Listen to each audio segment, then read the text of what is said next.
Persuasion by Jane Austen. Recording by Karen Savage. Chapter 1. Sir Walter Elliot of Kellynch Hall in Somersetshire was a man who, for his own amusement, never took up any book but the Baronetage. There he found occupation for an idle hour, and consolation in a distressed one. There his faculties were roused into admiration and respect by contemplating the limited remnant of the earliest patents. There any unwelcome sensations arising from domestic affairs changed naturally into pity and contempt as he turned over the almost endless creations of the last century, and there, if every other leaf were powerless, he could read his own history with an interest which never failed. This was the page at which the favourite volume always opened. Elliot of Kellynch Hall. Walter Elliot, born March 1st, 1760. Married July 15th, 1784, Elizabeth, daughter of James Stevenson, Esquire of South Park in the county of Gloucester, by which lady, who died 1800, he has issue Elizabeth, born June 1st, 1785, Anne, born August 9th, 1787, a stillborn son, November 5th, 1789, Mary, born November 20th, 1791. Precisely such had the paragraph originally stood from the printer's hands, but Sir Walter had improved it by adding, for the information of himself and his family, these words, after the date of Mary's birth. Married December 16th, 1810, Charles, son and heir of Charles Musgrove, Esquire of Uppercross, in the county of Somerset, and by inserting most accurately the day of the month on which he had lost his wife. Then followed the history and rise of the ancient and respectable family in the usual terms. How it had been first settled in Cheshire, how mentioned in Dugdale, serving the office of High Sheriff, representing a borough in 3 successive parliaments, exertions of loyalty and dignity of baronet in the first year of Charles II, with all the Marys and Elizabeths they had married, forming altogether 2 handsome duodecimo pages, and concluding with the arms and motto, principal seat Kellynch Hall in the county of Somerset, and Sir Walter's handwriting again in this finale. Heir presumptive William Walter Elliot, Esquire, great-grandson of the second Sir Walter. Vanity was the beginning and the end of Sir Walter Elliot's character, vanity of person and of situation. He had been remarkably handsome in his youth, and at 54 was still a very fine man. Few women could think more of their personal appearance than he did, nor could the valet of any new-made lord be more delighted with the place he held in society.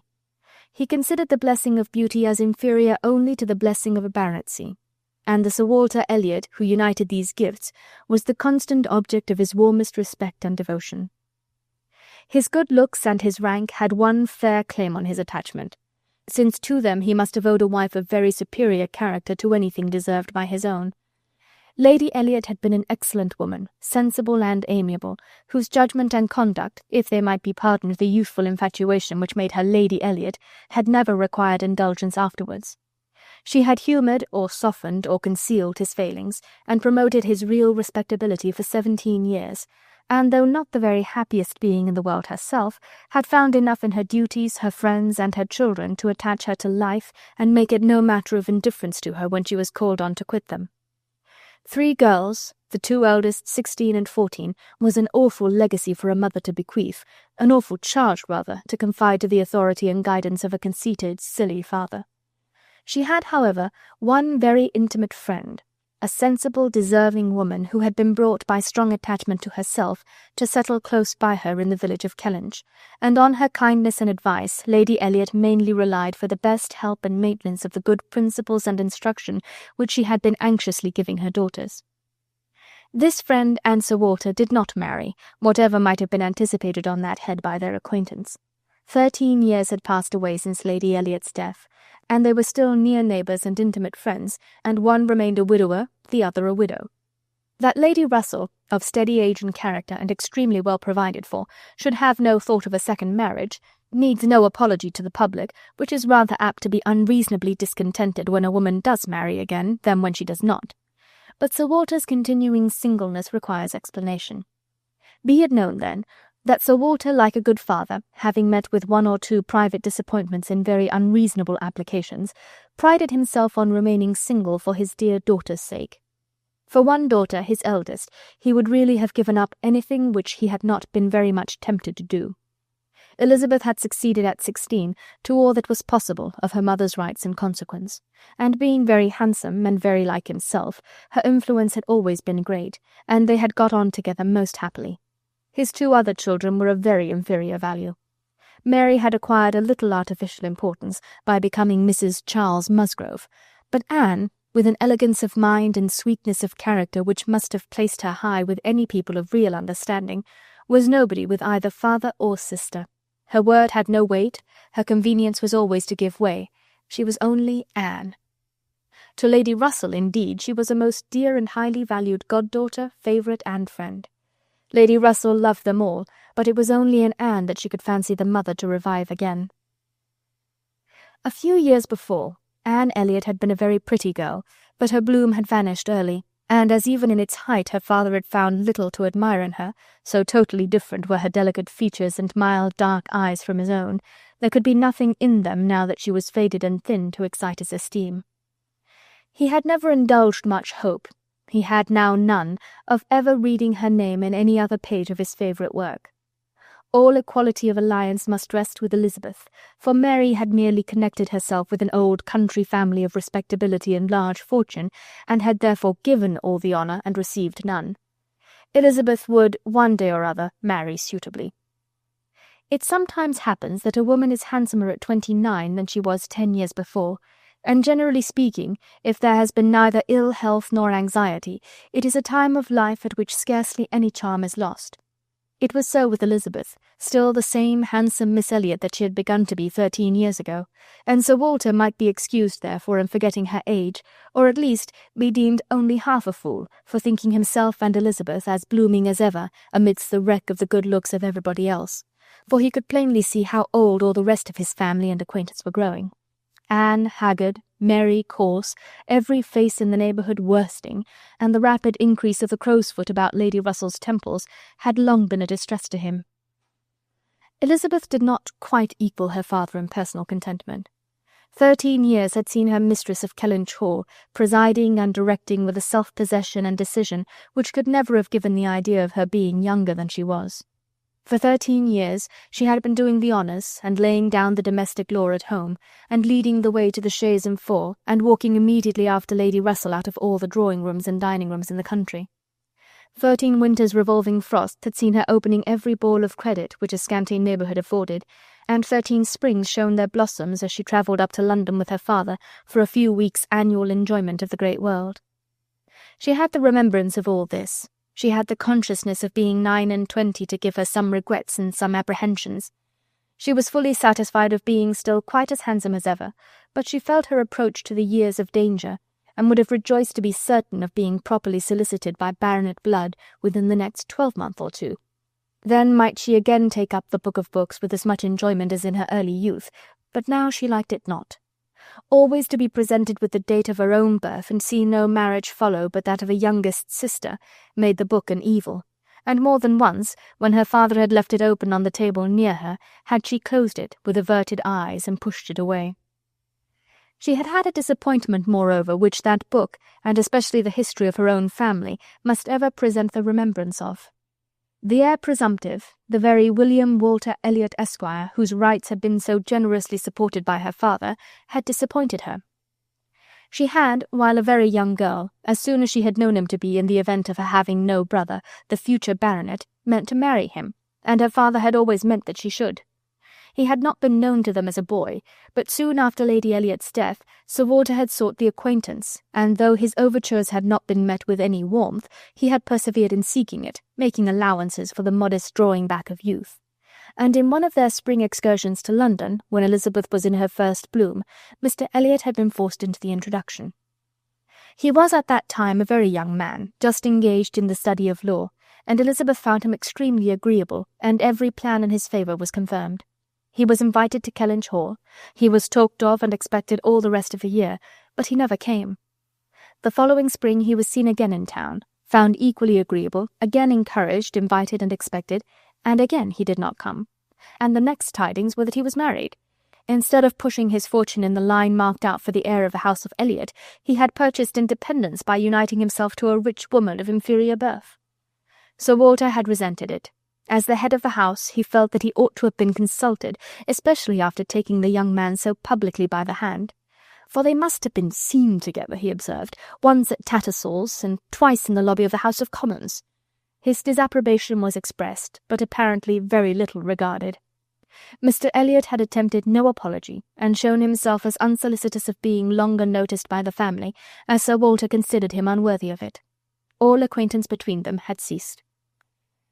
This very awkward history of Mr. Elliot was still, after an interval of several years, felt with anger by Elizabeth, who had liked the man for himself, and still more for being her father's heir, and whose strong family pride could see only in him a proper match for Sir Walter Elliot's eldest daughter. There was not a baronet from A to Z whom her feelings could have so willingly acknowledged as an equal.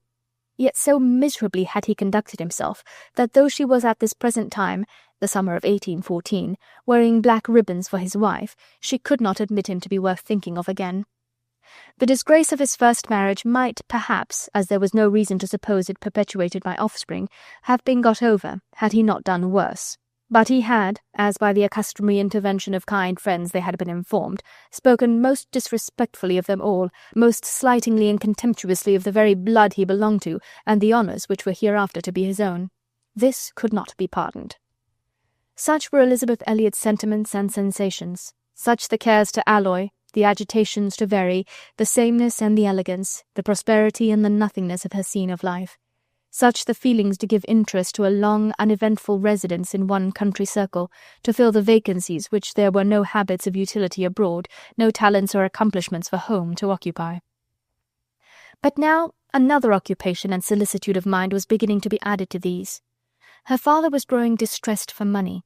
She knew that when he now took up the baronetage, it was to drive the heavy bills of his tradespeople and the unwelcome hints of Mr. Shepherd, his agent, from his thought. The Kellynch property was good, but not equal to Sir Walter's apprehension of the state required in its possessor. While Lady Elliot lived, there had been method, moderation, and economy, which had just kept him within his income. But with her had died all such right-mindedness, and from that period he had been constantly exceeding it. It had not been possible for him to spend less. He had done nothing but what Sir Walter Elliot was imperiously called on to do, but blameless as he was not only growing dreadfully in debt, but was hearing of it so often that it became vain to attempt concealing it longer, even partially, from his daughter. He had given her some hints of it the last spring in town. He had gone so far even as to say, "Can we retrench? Does it occur to you that there is any one article in which we can retrench?" And Elizabeth, to do her justice, had, in the first ardour of female alarm, set seriously to think what could be done, and had finally proposed these two branches of economy: to cut off some unnecessary charities, and to refrain from new furnishing the drawing-room, to which expedients she afterwards added the happy thought of their taking no present down to Anne, as had been the usual yearly custom. But these measures, however good in themselves, were insufficient for the real extent of the evil, the whole of which Sir Walter found himself obliged to confess to her soon afterwards. Elizabeth had nothing to propose of deeper efficacy. She felt herself ill-used and unfortunate, as did her father, and they were neither of them able to devise any means of lessening their expenses without compromising their dignity or relinquishing their comforts in a way not to be borne. There was only a small part of his estate that Sir Walter could dispose of, but had every acre been alienable, it would have made no difference. He had condescended to mortgage as far as he had the power, but he would never condescend to sell. No, he would never disgrace his name so far. The Kellynch estate should be transmitted whole and entire as he had received it. Their two confidential friends, Mr. Shepherd, who lived in the neighbouring market-town, and Lady Russell, were called to advise them, and both father and daughter seemed to expect that something should be struck out by one or the other to remove their embarrassments and reduce their expenditure, without involving the loss of any indulgence of taste or pride. Chapter 2. Mr. Shepherd, a civil, cautious lawyer, who, whatever might be his hold or his views on Sir Walter, would rather have the disagreeable prompted by anybody else, excused himself from offering the slightest hint, and only begged leave to recommend an implicit reference to the excellent judgment of Lady Russell, from whose known good sense he fully expected to have just such resolute measures advised as he meant to see finally adopted. Lady Russell was most anxiously zealous on the subject, and gave it much serious consideration. She was a woman rather of sound than of quick abilities, whose difficulties in coming to any decision in this instance were great, from the opposition of two leading principles. She was of strict integrity herself, with a delicate sense of honour, but she was as desirous of saving Sir Walter's feelings, as solicitous for the credit of the family, as aristocratic in her ideas of what was due to them as anybody of sense and honesty could well be. She was a benevolent, charitable, good woman, and capable of strong attachments, most correct in her conduct, strict in her notions of decorum, and with manners that were held a standard of good breeding. She had a cultivated mind, and was, generally speaking, rational and consistent. But she had prejudices on the side of ancestry. She had a value for rank and consequence, which blinded her a little to the faults of those who possessed them. Herself the widow of only a knight, she gave the dignity of a baronet all its due, and Sir Walter, independent of his claims as an old acquaintance, an attentive neighbour, an obliging landlord, the husband of her very dear friend, the father of Anne and her sisters, was, as being Sir Walter, in her apprehension, entitled to a great deal of compassion and consideration under his present difficulties. They must retrench. That did not admit of a doubt. But she was very anxious to have it done with the least possible pain to him and Elizabeth. She drew up plans of economy. She made exact calculations, and she did what nobody else thought of doing. She consulted Anne, who never seemed considered by the others as having any interest in the question. She consulted, and in a degree was influenced by her in marking out the scheme of retrenchment which was at last submitted to Sir Walter. Every emendation of Anne's had been on the side of honesty against importance. She wanted more vigorous measures, a more complete reformation, a quicker release from debt, a much higher tone of indifference for anything but justice and equity. "If we can persuade your father to all this," said Lady Russell, looking over her paper, "much may be done. If he will adopt these regulations, in 7 years he will be clear, and I hope we may be able to convince him and Elizabeth that Kellynch Hall has a respectability in itself which cannot be affected by these reductions, and that the true dignity of Sir Walter Elliot will be very far from lessened in the eyes of sensible people by acting like a man of principle. What will he be doing, in fact, but what very many of our first families have done, or ought to do? There will be nothing singular in his case, and it is singularity which often makes the worst part of our suffering, as it always does of our conduct. I have great hope of prevailing. We must be serious and decided, for after all, the person who has contracted debts must pay them, and though a great deal is due to the feelings of the gentleman, and the head of a house, like your father, there is still more due to the character of an honest man." This was the principle on which Anne wanted her father to be proceeding, his friends to be urging him. She considered it as an act of indispensable duty to clear away the claims of creditors with all the expedition which the most comprehensive retrenchments could secure, and saw no dignity in anything short of it. She wanted it to be prescribed and felt as a duty. She rated Lady Russell's influence highly, and as to the severe degree of self-denial which her own conscience prompted, she believed there might be little more difficulty in persuading them to a complete than to half a reformation. Her knowledge of her father and Elizabeth inclined her to think that the sacrifice of one pair of horses would be hardly less painful than of both, and so on, through the whole list of Lady Russell's too gentle reductions. How Anne's more rigid requisitions might have been taken is of little consequence. Lady Russell's had no success at all. Could not be put up with, were not to be borne. What? Every comfort of life knocked off.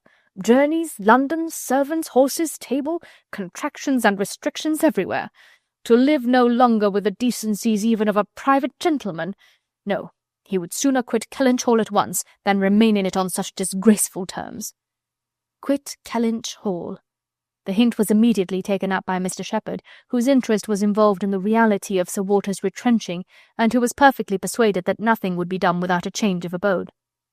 Since the idea had been started in the very quarter which ought to dictate, he had no scruple, he said, in confessing his judgment to be entirely on that side. It did not appear to him that Sir Walter could materially alter his style of living in a house which had such a character of hospitality and ancient dignity to support. In any other place Sir Walter might judge for himself, and would be looked up to as regulating the modes of life in whatever way he might choose to model his household. Sir Walter would quit Kellynch Hall, and after a very few days more of doubt and indecision, the great question of whither he should go was settled, and the first outline of this important change made out. There had been 3 alternatives: London, Bath, or another house in the country. all Anne's wishes had been for the latter. A small house in their own neighbourhood, where they might still have Lady Russell's society, still be near Mary, and still have the pleasure of sometimes seeing the lawns and groves of Kellynch, was the object of her ambition. But the usual fate of Anne attended her, in having something very opposite from her inclination fixed on. She disliked Bath, and did not think it agreed with her, and Bath was to be her home. Sir Walter had at first thought more of London, but Mr. Shepherd felt that he could not be trusted in London, and had been skilful enough to dissuade him from it, and make Bath preferred. It was a much safer place for a gentleman in his predicament. He might there be important at comparatively little expense. Two material advantages of Bath over London had of course been given all their weight. Its more convenient distance from Kellynch, only 50 miles, and Lady Russell spending some part of every winter there, and to the very great satisfaction of Lady Russell, whose first views on the projected change had been for Bath, Sir Walter and Elizabeth were induced to believe that they should lose neither consequence nor enjoyment by settling there. Lady Russell felt obliged to oppose her dear Anne's known wishes. It would be too much to expect Sir Walter to descend into a small house in his own neighbourhood. Anne herself would have found the mortifications of it more than she foresaw, and to Sir Walter's feelings they must have been dreadful. And with regard to Anne's dislike of Bath, she considered it as a prejudice and mistake arising first from the circumstance of her having been 3 years at school there, after her mother's death, and secondly, from her happening to be not in perfectly good spirits the only winter which she had afterwards spent there with herself. Lady Russell was fond of Bath, in short, and disposed to think it must suit them all. And as to her young friend's health, by passing all the warm months with her at Kellynch Lodge, every danger would be avoided. And it was, in fact, a change which must do both health and spirits good. Anne had been too little from home, too little seen. Her spirits were not high. A larger society would improve them. She wanted her to be more known. The undesirableness of any other house in the same neighbourhood for Sir Walter was certainly much strengthened by one part, and a very material part of the scheme, which had been happily engrafted on the beginning. He was not only to quit his home, but to see it in the hands of others, a trial of fortitude which stronger heads than Sir Walter's have found too much. Kellynch Hall was to be let. This, however, was a profound secret, not to be breathed beyond their own circle. Sir Walter could not have borne the degradation of being known to design letting his house. Mr. Shepherd had once mentioned the word advertise, but never dared approach it again. Sir Walter spurned the idea of its being offered in any manner, forbade the slightest hint being dropped of his having such an intention, and it was only on the supposition of his being spontaneously solicited by some most unexceptionable applicant, on his own terms, and as a great favour, that he would let it at all. How quick come the reasons for approving what we like! Lady Russell had another excellent one at hand, for being extremely glad that Sir Walter and his family were to remove from the country. Elizabeth had been lately forming an intimacy which she wished to see interrupted. It was with the daughter of Mr. Shepherd, who had returned, after an unprosperous marriage, to her father's house, with the additional burden of 2 children. She was a clever young woman, who understood the art of pleasing at least, at Kellynch Hall, and who made herself so acceptable to Miss Elliot as to have been already staying there more than once, in spite of all that Lady Russell, who thought it a friendship quite out of place, could hint of caution and reserve. Lady Russell indeed had scarcely any influence with Elizabeth, and seemed to love her rather because she would love her than because Elizabeth deserved it. She had never received from her more than outward attention, nothing beyond the observances of complaisance, had never succeeded in any point which she wanted to carry against previous inclination. She had been repeatedly very earnest in trying to get Anne included in the visit to London, sensibly open to all the injustice and all the discredit of the selfish arrangements which shut her out, and on many lesser occasions had endeavoured to give Elizabeth the advantage of her own better judgment and experience, but always in vain. Elizabeth would go her own way, and never had she pursued it in more decided opposition to Lady Russell than in this selection of Mrs. Clay, turning from the society of so deserving a sister to bestow her affection and confidence on one who ought to have been nothing to her but the object of distant civility. From situation, Mrs. Clay was, in Lady Russell's estimate, a very unequal, and in her character she believed a very dangerous companion, and a removal that would leave Mrs. Clay behind, and bring a choice of more suitable intimates within Miss Elliot's reach, was therefore an object of first-rate importance. Chapter 3. "I must take leave to observe, Sir Walter," said Mr. Shepherd one morning at Kellynch Hall, as he laid down the newspaper, "that the present juncture is much in our favour. This peace will be turning all our rich naval officers ashore. They will be all wanting a home. Could not be a better time, Sir Walter, for having a choice of tenants, very responsible tenants.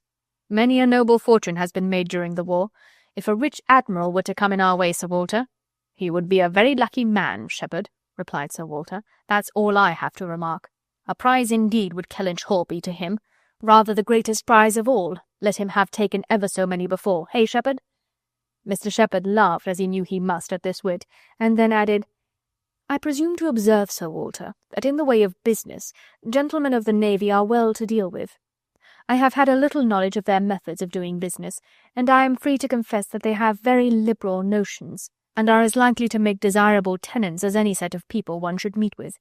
Therefore, Sir Walter, what I would take leave to suggest is, that if in consequence of any rumours getting abroad of your intention, which must be contemplated as a possible thing, because we know how difficult it is to keep the actions and designs of one part of the world from the notice and curiosity of the other, consequence has its tax. I, John Shepherd, might conceal any family matters that I chose, for nobody would think it worth their while to observe me.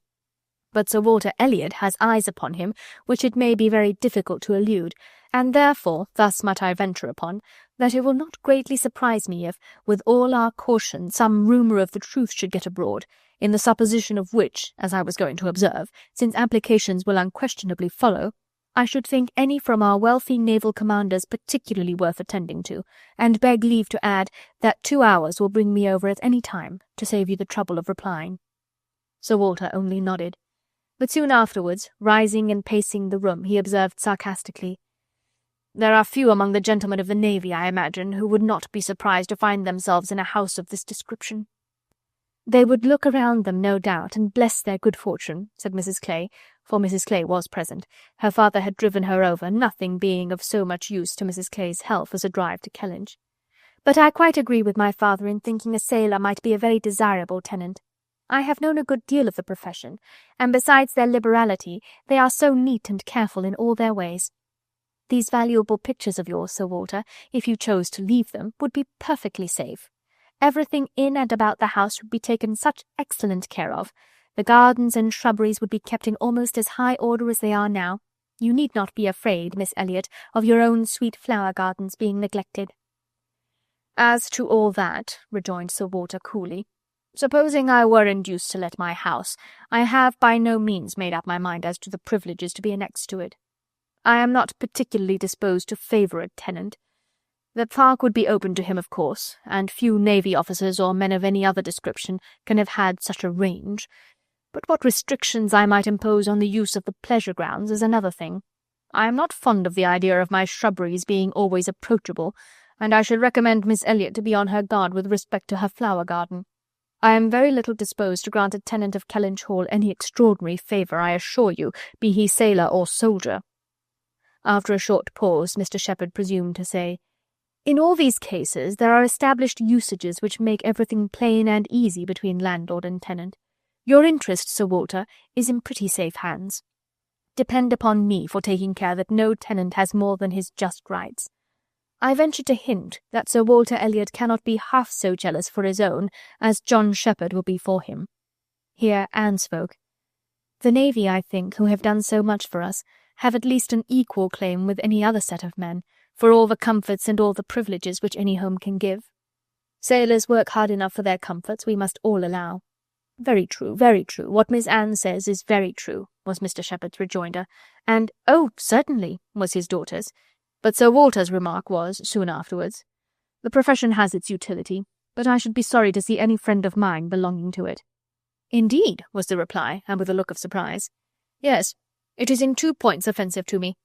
I have 2 strong grounds of objection to it. First, as being the means of bringing persons of obscure birth into undue distinction, and raising men to honours which their fathers and grandfathers never dreamt of. And secondly, as it cuts up a man's youth and vigour most horribly. A sailor grows old sooner than any other man. I have observed it all my life. A man is in greater danger in the navy of being insulted by the rise of one whose father his father might have disdained to speak to, and of becoming prematurely an object of disgust himself, than in any other line. One day last spring in town I was in company with two men, striking instances of what I am talking of. Lord St. Ives, whose father we all know to have been a country curate, without bread to eat. I was to give place to Lord St. Ives and a certain Admiral Baldwin, the most deplorable-looking personage you can imagine. His face the colour of mahogany, rough and rugged to the last degree, all lines and wrinkles, 9 grey hairs of a side, and nothing but a dab of powder at the top. "In the name of heaven, who is that old fellow?" said I to a friend of mine who was standing near, Sir Basil Morley. "Old fellow?" cried Sir Basil. "It is Admiral Baldwin. What do you take his age to be?" 60, said I, or perhaps 62. 40, replied Sir Basil, 40 and no more. Picture to yourselves my amazement. I shall not easily forget Admiral Baldwin. I never saw quite so wretched an example of what a seafaring life can do, but to a degree I know it is the same with them all. They are all knocked about, and exposed to every climate and every weather, till they are not fit to be seen. It is a pity they are not knocked on the head at once, before they reach Admiral Baldwin's age." "Nay, Sir Walter," cried Mrs. Clay, "this is being severe indeed. Have a little mercy on the poor men. We are not all born to be handsome. The sea is no beautifier, certainly. Sailors do grow old betimes, I have observed it. They soon lose the look of youth. But then, is not it the same with many other professions, perhaps most others? Soldiers in active service are not at all better off. And even in the quieter professions there is a toil and a labour of the mind, if not of the body, which seldom leaves a man's looks to the natural effect of time.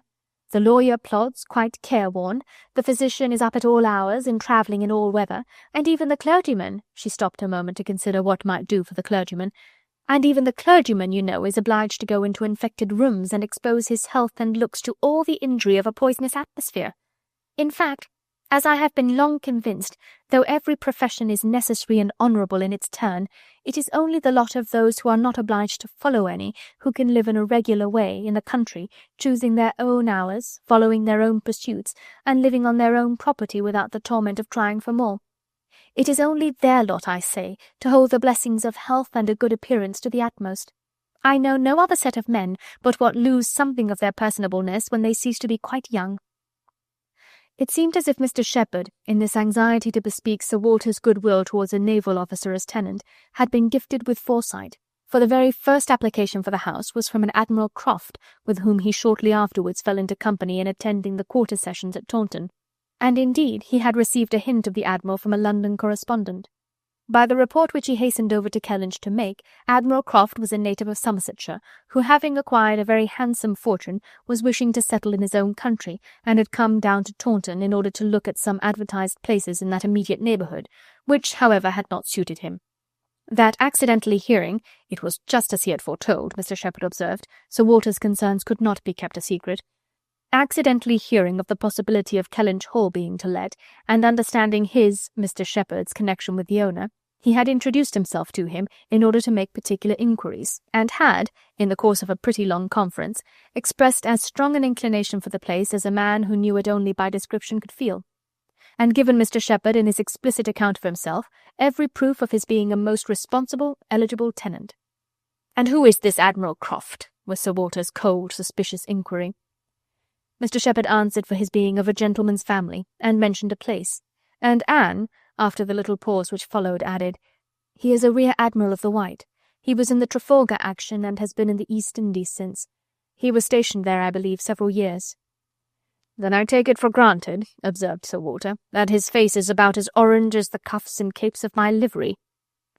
Mr. Shepherd hastened to assure him that Admiral Croft was a very hale, hearty, well-looking man, a little weather-beaten, to be sure, but not much, and quite the gentleman in all his notions and behaviour, not likely to make the smallest difficulty about terms, only wanted a comfortable home and to get into it as soon as possible, knew he must pay for his convenience, knew what rent a ready-furnished house of that consequence might fetch, should not have been surprised if Sir Walter had asked more, had inquired about the manor, would be glad of the deputation, certainly, but made no great point of it, said he sometimes took out a gun, but never killed, quite the gentleman. Mr. Shepherd was eloquent on the subject, pointing out all the circumstances of the Admiral's family, which made him particularly desirable as a tenant. He was a married man, and without children, the very state to be wished for. A house was never taken good care of, Mr. Shepherd observed, without a lady. He did not know whether furniture might not be in danger of suffering as much where there was no lady as where there were many children, A lady without a family was the very best preserver of furniture in the world. He had seen Mrs. Croft too. She was at Taunton with the Admiral, and had been present almost all the time they were talking the matter over. "And a very well-spoken, genteel, shrewd lady she seemed to be," continued he, "asked more questions about the house, and terms, and taxes than the Admiral himself, and seemed more conversant with business. And moreover, Sir Walter, I found she was not quite unconnected in this country, any more than her husband. That is to say, she is sister to a gentleman who did live amongst us once. She told me so herself. Sister to the gentleman who lived a few years back at Monkford. Bless me, what was his name? At this moment I cannot recollect his name, though I have heard it so lately. Penelope, my dear, can you help me to the name of the gentleman who lived at Monkford, Mrs. Croft's brother?" But Mrs. Clay was talking so eagerly with Miss Elliot that she did not hear the appeal. "I have no conception whom you can mean, Shepherd. I remember no gentleman resident at Monkford since the time of old Governor Trent." "Bless me, how very odd. I shall forget my own name soon, I suppose. A name that I am so very well acquainted with. Knew the gentleman so well by sight, seen him 100 times. Came to consult me once, I remember, about a trespass of one of his neighbours. Farmer's man breaking into his orchard, wall torn down, apples stolen, caught in the fact, and afterwards, contrary to my judgment, submitted to an amicable compromise. Very odd indeed." After waiting another moment, "You mean Mr. Wentworth, I suppose," said Anne. Mr. Shepherd was all gratitude. "Wentworth was the very name. Mr. Wentworth was the very man. He had the curacy of Monkford, you know, Sir Walter, some time back, for 2 or 3 years. Came there about the year 5, I take it. You remember him, I am sure." "Wentworth? Oh, aye, Mr. Wentworth, the curate of Monkford. You misled me by the term gentleman. I thought you were speaking of some man of property. Mr. Wentworth was nobody, I remember. Quite unconnected, nothing to do with the Strafford family. One wonders how the names of many of our nobility become so common." As Mr. Shepherd perceived that this connection of the Crofts did them no service with Sir Walter, he mentioned it no more, returning with all his zeal to dwell on the circumstances more indisputably in their favour, their age and number and fortune, the high idea they had formed of Kellynch Hall, and extreme solicitude for the advantage of renting it, making it appear as if they ranked nothing beyond the happiness of being the tenants of Sir Walter Elliot. An extraordinary taste, certainly, could they have been supposed in the secret of Sir Walter's estimate of the dues of a tenant. It succeeded, however, and though Sir Walter must ever look with an evil eye on anyone intending to inhabit that house, and think them infinitely too well off in being permitted to rent it on the highest terms, he was talked into allowing Mr. Shepherd to proceed in the treaty, and authorizing him to wait on Admiral Croft, who still remained at Taunton, and fix a day for the house being seen. Sir Walter was not very wise, but still he had experience enough of the world to feel that a more unobjectionable tenant in all essentials than Admiral Croft bid fair to be could hardly offer. So far went his understanding, and his vanity supplied a little additional soothing in the Admiral's situation in life, which was just high enough and not too high. "I have let my house to Admiral Croft" would sound extremely well, very much better than to any mere Mr. A Mr., save perhaps some half-dozen in the nation, always needs a note of explanation. An admiral speaks of his own consequence, and at the same time can never make a baronet look small. In all their dealings and intercourse, Sir Walter Elliot must ever have the precedence. Nothing could be done without a reference to Elizabeth, but her inclination was growing so strong for a removal that she was happy to have it fixed and expedited by a tenant at hand, and not a word to suspend decision was uttered by her. Mr. Shepherd was completely empowered to act, and no sooner had such an end been reached than Anne, who had been a most attentive listener to the whole, left the room to seek the comfort of cool air for her flushed cheeks, and as she walked along a favourite grove, said with a gentle sigh, "A few months more, and he perhaps may be walking here." Chapter 4. He was not Mr. Wentworth, the former curate of Monkford, however suspicious appearances may be, but a certain Captain Frederick Wentworth, his brother, who, being made commander in consequence of the action off St. Domingo, and not immediately employed, had come into Somersetshire in the summer of 1806, and having no parent living, found a home for half a year at Monkford. He was at that time a remarkably fine young man, with a great deal of intelligence, spirit, and brilliancy, and Anne an extremely pretty girl, with gentleness, modesty, taste, and feeling. Half the sum of attraction on either side might have been enough, for he had nothing to do, and she had hardly anybody to love, but the encounter of such lavish recommendations could not fail. They were gradually acquainted, and when acquainted, rapidly and deeply in love. It would be difficult to say which had seen the highest perfection in the other, or which had been the happiest, she in receiving his declarations and proposals, or he in having them accepted. A short period of exquisite felicity followed, and but a short one. Troubles soon arose. Sir Walter, on being applied to, without actually withholding his consent, or saying it should never be, gave it all the negative of great astonishment, great coldness, great silence, and a professed resolution of doing nothing for his daughter. He thought it a very degrading alliance. And Lady Russell, though with more tempered impardonable pride, received it as a most unfortunate one. Anne Elliot, with all her claims of birth, beauty, and mind, to throw herself away at 19, involve herself at 19 in an engagement with a young man who had nothing but himself to recommend him, and no hopes of attaining affluence, but in the chances of a most uncertain profession, and no connections to secure even his farther rise in the profession, would be indeed a throwing away which she grieved to think of. Anne Elliot, so young, known to so few, to be snatched off by a stranger without alliance or fortune, or rather sunk by him into a state of most wearing, anxious, youth-killing dependence. It must not be, if by any fair interference of friendship, any representations from one who had almost a mother's love and mother's rights, it would be prevented. Captain Wentworth had no fortune. He had been lucky in his profession, but spending freely what had come freely, had realized nothing. But he was confident that he should soon be rich. Full of life and ardour, he knew that he should soon have a ship, and soon be on a station that would lead to everything he wanted. He had always been lucky. He knew he should be so still. Such confidence, powerful in its own warmth, and bewitching in the wit which often expressed it, must have been enough for Anne. But Lady Russell saw it very differently. His sanguine temper and fearlessness of mind operated very differently on her. She saw in it but an aggravation of the evil. It only added a dangerous character to himself. He was brilliant, he was headstrong. Lady Russell had little taste for wit, and of anything approaching to imprudence, a horror. She deprecated the connection in every light. Such opposition as these feelings produced was more than Anne could combat. Young and gentle as she was, it might yet have been possible to withstand her father's ill will, though unsoftened by one kind word or look on the part of her sister. But Lady Russell, whom she had always loved and relied on, could not, with such steadiness of opinion and such tenderness of manner, be continually advising her in vain. She was persuaded to believe the engagement a wrong thing, indiscreet, improper, hardly capable of success, and not deserving it. But it was not a merely selfish caution under which she acted in putting an end to it. Had she not imagined herself consulting his good even more than her own, she could hardly have given him up. The belief of being prudent and self-denying, principally for his advantage, was her chief consolation under the misery of a final parting. And every consolation was required, for she had to encounter all the additional pain of opinions on his side, totally unconvinced and unbending, and of his feeling himself ill-used by so forced a relinquishment. He had left the country in consequence. A few months had seen the beginning and the end of their acquaintance. But not with a few months ended Anne's share of suffering from it. Her attachment and regrets had, for a long time, clouded every enjoyment of youth, and an early loss of bloom and spirits had been their lasting effect.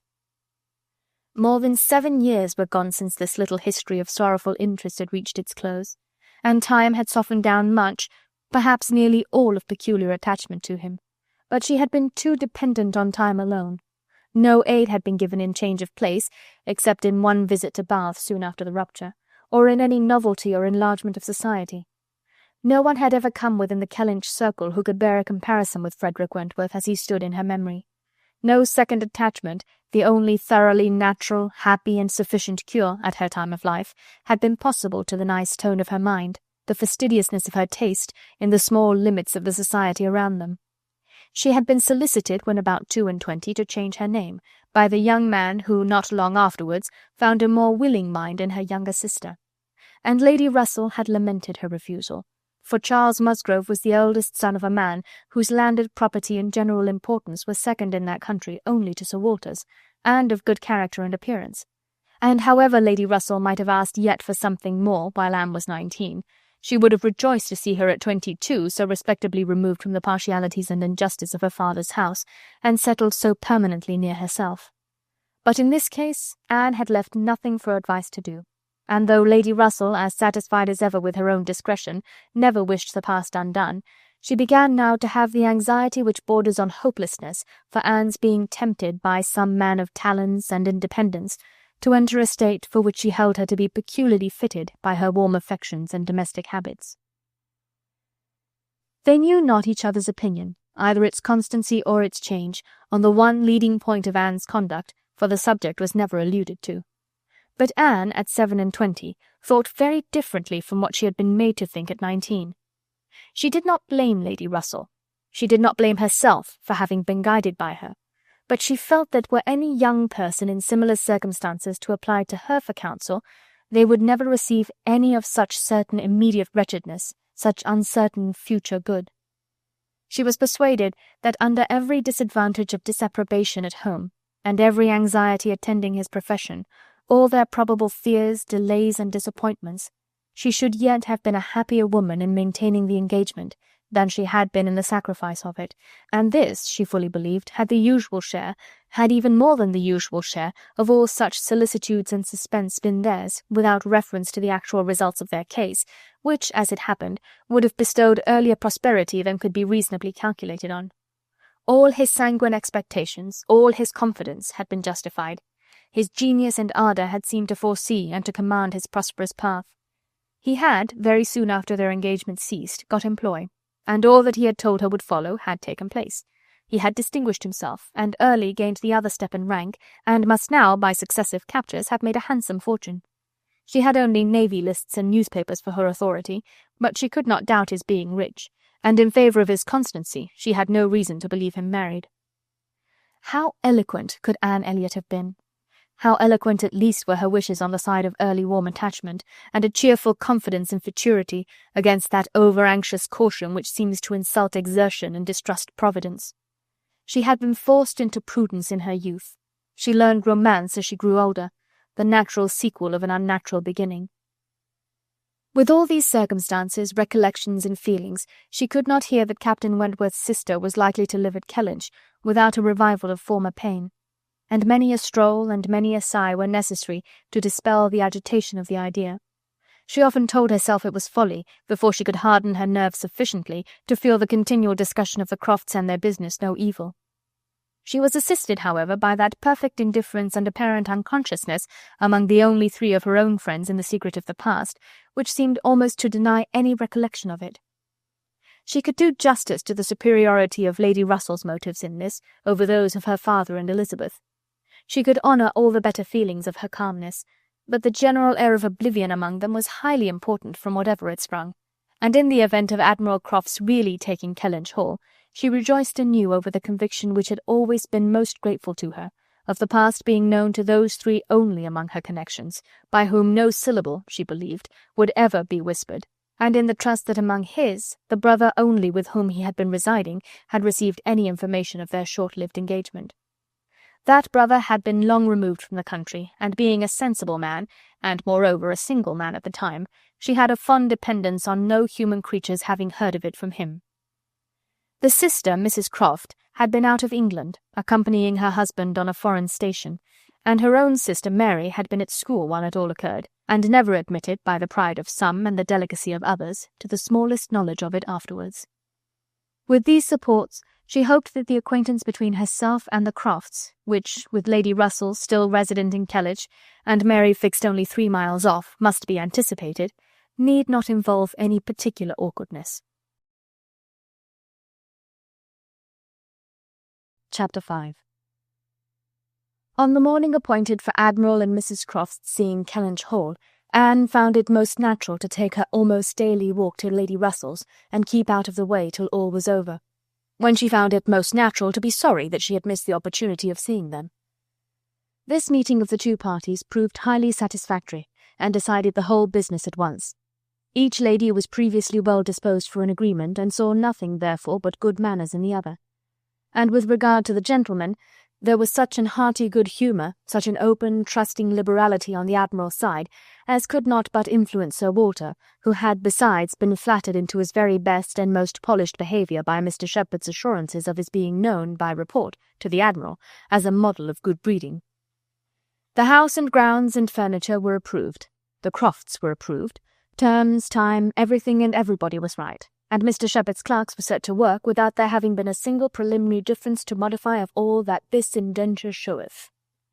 Sir Walter, without hesitation, declared the Admiral to be the best-looking sailor he had ever met with, and went so far as to say that if his own man might have had the arranging of his hair, he should not be ashamed of being seen with him anywhere. And the Admiral, with sympathetic cordiality, observed to his wife as they drove back through the park, "I thought we should soon come to a deal, my dear, in spite of what they told us at Taunton. The baronet will never set the Thames on fire, but there seems to be no harm in him." Reciprocal comments which would have been esteemed about equal. The Crofts were to have possession at Michaelmas, and as Sir Walter proposed removing to Bath in the course of the preceding month, there was no time to be lost in making every dependent arrangement. Lady Russell, convinced that Anne would not be allowed to be of any use or any importance in the choice of the house which they were going to secure, was very unwilling to have her hurried away so soon, and wanted to make it possible for her to stay behind till she might convey her to Bath herself after Christmas. But having engagements of her own which must take her from Kellynch for several weeks, she was unable to give the full invitation she wished, and Anne, though dreading the possible heats of September and all the white glare of Bath, and grieving to forego all the influence so sweet and so sad of the autumnal months in the country, did not think that, everything considered, she wished to remain. It would be most right and most wise, and therefore must involve least suffering to go with the others. Something occurred, however, to give her a different duty. Mary, often a little unwell, and always thinking a great deal of her own complaints, and always in the habit of claiming Anne when anything was the matter, was indisposed, and foreseeing that she should not have a day's health all the autumn, entreated, or rather required her, for it was hardly entreaty, to come to Uppercross Cottage and bear her company as long as she should want her, instead of going to Bath. "I cannot possibly do without Anne," was Mary's reasoning, and Elizabeth's reply was, that I am sure Anne had better stay, for nobody will want her in Bath. To be claimed as a good, though in an improper style, is at least better than being rejected as no good at all, and Anne, glad to be thought of some use, glad to have anything marked out as a duty, and certainly not sorry to have the scene of it in the country, and her own dear country, readily agreed to stay. This invitation of Mary's removed all Lady Russell's difficulties, and it was consequently soon settled that Anne should not go to Bath till Lady Russell took her, and that all the intervening time should be divided between Uppercross Cottage and Kellynch Lodge. So far all was perfectly right, but Lady Russell was almost startled by the wrong of one part of the Kellynch Hall plan when it burst on her, which was Mrs. Clay's being engaged to go to Bath with Sir Walter and Elizabeth as a most important and valuable assistant to the latter in all the business before her. Lady Russell was extremely sorry that such a measure should have been resorted to at all, wondered, grieved, and feared, and the affront it contained to Anne, in Mrs. Clay's being of so much use while Anne could be of none, was a very sore aggravation. Anne herself was become hardened to such affronts, but she felt the imprudence of the arrangement quite as keenly as Lady Russell. With a great deal of quiet observation, and a knowledge, which she often wished less, of her father's character, she was sensible that results the most serious to his family from the intimacy were more than possible. She did not imagine that her father had at present any idea of the kind. Mrs. Clay had freckles and a projecting tooth and a clumsy wrist, which he was continually making severe remarks upon in her absence. But she was young, and certainly altogether well-looking, and possessed, in an acute mind and assiduous pleasing manners, infinitely more dangerous attractions than any merely personal might have been. Anne was so impressed by the degree of their danger that she could not excuse herself from trying to make it perceptible to her sister. She had little hope of success, but Elizabeth, who in the event of such a reverse would be so much more to be pitied than herself, should never, she thought, have reason to reproach her for giving no warning. She spoke and seemed only to offend. Elizabeth could not conceive how such an absurd suspicion should occur to her, and indignantly answered for each party's perfectly knowing their situation. "Mrs. Clay," she said warmly, "never forgets who she is, and as I am rather better acquainted with her sentiments than you can be, I can assure you that upon the subject of marriage they are particularly nice, and that she reprobates all inequality of condition and rank more strongly than most people. And as to my father, I really should not have thought that he, who has kept himself single so long for our sakes, need be suspected now. If Mrs. Clay were a very beautiful woman, I grant you it might be wrong to have her so much with me, Not that anything in the world, I am sure, would induce my father to make a degrading match, but he might be rendered unhappy. But poor Mrs. Clay, who with all her merits could never have been reckoned tolerably pretty, I really think poor Mrs. Clay may be staying here in perfect safety. One would imagine you had never heard my father speak of her personal misfortunes, though I know you must 50 times. That tooth of hers, and those freckles. Freckles do not disgust me so very much as they do him. I have known a face not materially disfigured by a few, but he abominates them. You must have heard him notice Mrs. Clay's freckles. There is hardly any personal defect, replied Anne, which an agreeable manner might not gradually reconcile one to. I think very differently, answered Elizabeth shortly. An agreeable manner may set off handsome features, but can never alter plain ones. However, at any rate, I have a great deal more at stake on this point than anybody else can have. I think it is rather unnecessary in you to be advising me. Anne had done, glad that it was over, and not absolutely hopeless of doing good. Elizabeth, though resenting the suspicion, might yet be made observant by it. The last office of the 4 carriage horses was to draw Sir Walter, Miss Elliot, and Mrs. Clay to Bath. The party drove off in very good spirits. Sir Walter prepared with condescending bows for all the afflicted tenantry and cottagers who might have had a hint to show themselves, and Anne walked up at the same time in a sort of desolate tranquillity to the lodge, where she was to spend the first week. Her friend was not in better spirits than herself. Lady Russell felt this break-up of the family exceedingly. Their respectability was as dear to her as her own, and a daily intercourse had become precious by habit. It was painful to look upon their deserted grounds, and still worse to anticipate the new hands they were to fall into, and to escape the solitariness and the melancholy of so altered a village, and be out of the way when Admiral and Mrs. Croft first arrived. She had determined to make her own absence from home begin when she must give up Anne. Accordingly, their removal was made together, and Anne was set down at Uppercross Cottage in the first stage of Lady Russell's journey. Uppercross was a moderate-sized village, which a few years back had been completely in the old English style, containing only 2 houses superior in appearance to those of the yeomen and labourers.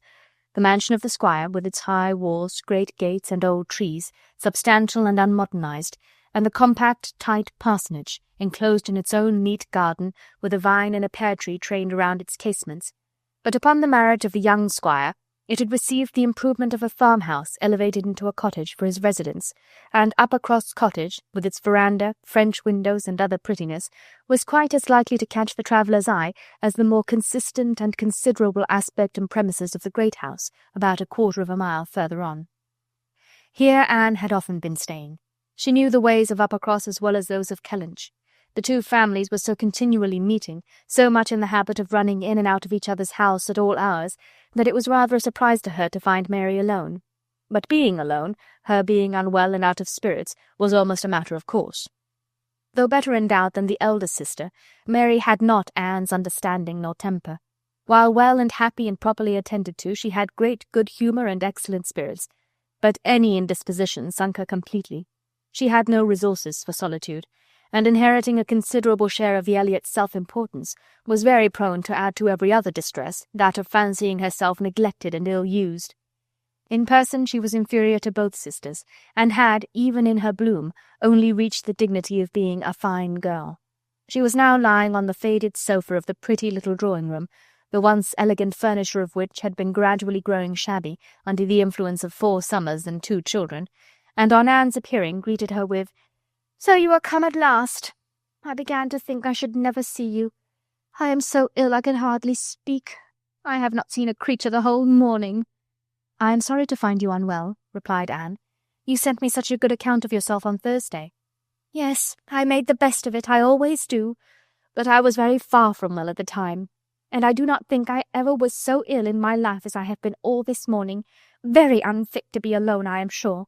Suppose I were to be seized of a sudden in some dreadful way, and not be able to ring the bell. So Lady Russell would not get out. I do not think she has been in this house 3 times this summer." Anne said what was proper, and inquired after her husband. "Oh, Charles is out shooting. I have not seen him since 7 o'clock. He would go, though I told him how ill I was. He said he should not stay out long, but he has never come back, and now it is almost 1. I assure you I have not seen a soul this whole long morning." "You have had your little boys with you?" "Yes, as long as I could bear their noise, but they are so unmanageable that they do me more harm than good. Little Charles does not mind a word I say, and Walter is growing quite as bad." "Well, you will soon be better now," replied Anne cheerfully. "You know I always cure you when I come. How are your neighbours at the great house?" "I can give you no account of them. I have not seen one of them today except Mr. Musgrove, who just stopped and spoke through the window, but without getting off his horse, and though I told him how ill I was, not one of them had been near me. It did not happen to suit the Miss Musgroves, I suppose, and they never put themselves out of their way." "You will see them yet, perhaps before the morning is gone. It is early." "I never want them, I assure you. They talk and laugh a great deal too much for me." "Oh, Anne, I am so very unwell. It was quite unkind of you not to come on Thursday. My dear Mary, recollect what a comfortable account you sent me of yourself. You wrote in the cheerfullest manner, and said you were perfectly well and in no hurry for me, and that being the case, you must be aware that my wish would be to remain with Lady Russell to the last. And besides what I felt on her account, I have really been so busy, have had so much to do, that I could not very conveniently have left Kellynch sooner." "Dear me, what can you possibly have to do?" "A great many things, I assure you. More than I can recollect in a moment, but I can tell you some. I have been making a duplicate of the catalogue of my father's books and pictures. I have been several times in the garden with Mackenzie, trying to understand and make him understand which of Elizabeth's plants are for Lady Russell. I have had all my own little concerns to arrange, books and music to divide, and all my trunks to repack, from not having understood in time what was intended as to the waggons. And one thing I have had to do, Mary, of a more trying nature, going to almost every house in the parish as a sort of take leave. I was told that they wished it, but all these things took up a great deal of time." "Oh, well," and after a moment's pause, "but you have never asked me one word about our dinner at the Pools yesterday. Did you go, then? I have made no inquiries because I concluded you must have been obliged to give up the party." "Oh, yes, I went. I was very well yesterday. Nothing at all the matter with me till this morning. It would have been strange if I had not gone. I am very glad you were well enough, and I hope you had a pleasant party." "Nothing remarkable. One always knows beforehand what the dinner will be and who will be there, and it is so very uncomfortable not having a carriage of one's own. Mr. and Mrs. Musgrove took me, and we were so crowded. They are both so very large, and take up so much room, and Mr. Musgrove always sits forward. So there I was, crowded into the back seat with Henrietta and Louisa, and I think it very likely that my illness today may be owing to it." A little further perseverance and patience and forced cheerfulness on Anne's side produced nearly a cure on Mary's. She could soon sit upright on the sofa, and began to hope she might be able to leave it by dinner-time. Then, forgetting to think of it, she was at the other end of the room, beautifying a nosegay. Then she ate her cold meat, and then she was well enough to propose a little walk. "Where shall we go?" she said, when they were ready. "I suppose you will not like to call at the great house before they have been to see you." "I have not the smallest objection on that account," replied Anne. "I should never think of standing on such ceremony with people I know so well as Mrs. and the Miss Musgroves." "Oh, but they ought to call upon you as soon as possible. They ought to feel what is due to you as my sister. However, we may as well go and sit with them a little while, and when we have that over we can enjoy our walk." Anne had always thought such a style of intercourse highly imprudent, but she had ceased to endeavour to check it, from believing that, though there were on each side continual subjects of offence, neither family could now do without it. To the great house accordingly they went, to sit the full half-hour in the old-fashioned square parlour, with a small carpet and shining floor, to which the present daughters of the house were gradually giving the proper air of confusion, by a grand pianoforte and a harp, flower-stands and little tables placed in every direction. Oh, could the originals of the portraits against the wainscot, could the gentlemen in brown velvet and the ladies in blue satin had seen what was going on, have been conscious of such an overthrow of all order and neatness. The portraits themselves seemed to be staring in astonishment. The Musgroves, like their houses, were in a state of alteration, perhaps of improvement. The father and mother were in the old English style, and the young people in the new. Mr. and Mrs. Musgrove were a very good sort of people, friendly and hospitable, not much educated, and not at all elegant. Their children had more modern minds and manners. There was a numerous family, but the only two grown up, excepting Charles, were Henrietta and Louisa, young ladies of 19 and 20, who had brought from school at Exeter all the usual stock of accomplishments, and were now like thousands of other young ladies, living to be fashionable, happy, and merry. Their dress had every advantage, their faces were rather pretty, their spirits extremely good, their manner unembarrassed and pleasant. They were of consequence at home and favourites abroad. Anne always contemplated them as some of the happiest creatures of her acquaintance, but still, saved as we all are by some comfortable feeling of superiority from wishing for the possibility of exchange, she would not have given up her own more elegant and cultivated mind for all their enjoyments, and envied them nothing but that seemingly perfect good understanding and agreement together, that good-humoured mutual affection of which she had known so little herself with either of her sisters. They were received with great cordiality. Nothing seemed amiss on the side of the great house family, which was generally, as Anne very well knew, the least to blame. The half-hour was chatted away pleasantly enough, and she was not at all surprised at the end of it to have their walking party joined by both the Miss Musgroves, at Mary's particular invitation. Chapter 6. Anne had not wanted this visit to Uppercross to learn that a removal from one set of people to another, though at a distance of only 3 miles, will often include a total change of conversation, opinion, and idea. She had never been staying there before without being struck by it, or without wishing that other Elliots could have her advantage in seeing how unknown or unconsidered there were the affairs which at Kellynch Hall were treated as of such general publicity and pervading interest. Yet with all this experience, she believed that she must now submit to feel that another lesson, in the art of knowing our own nothingness beyond our own circle, was become necessary for her, for certainly, coming as she did with a heart full of the subject which had been completely occupying both houses in Kellynch for many weeks, she had expected rather more curiosity and sympathy than she found in the separate but very similar remark of Mr. and Mrs. Musgrove. "So, Miss Anne, Sir Walter and your sister are gone, and what part of Bath do you think they will settle in?" And this without much waiting for an answer, or in the young lady's addition of, "I hope we shall be in Bath in the winter, but remember, papa, if we do go we must be in a good situation. None of your Queen Squares for us," or in the anxious supplement from Mary of, "Upon my word, I shall be pretty well off when you're all gone away to be happy at Bath." She could only resolve to avoid such self-delusion in future, and think with heightened gratitude of the extraordinary blessing of having one such truly sympathizing friend as Lady Russell. The Mr. Musgroves had their own game to guard and to destroy, their own horses, dogs, and newspapers to engage them, and the females were fully occupied in all the other common subjects of housekeeping, neighbours, dress, dancing, and music. She acknowledged it to be very fitting that every little social commonwealth should dictate its own matters of discourse, and hoped ere long to become a not unworthy member of the one she was now transplanted into.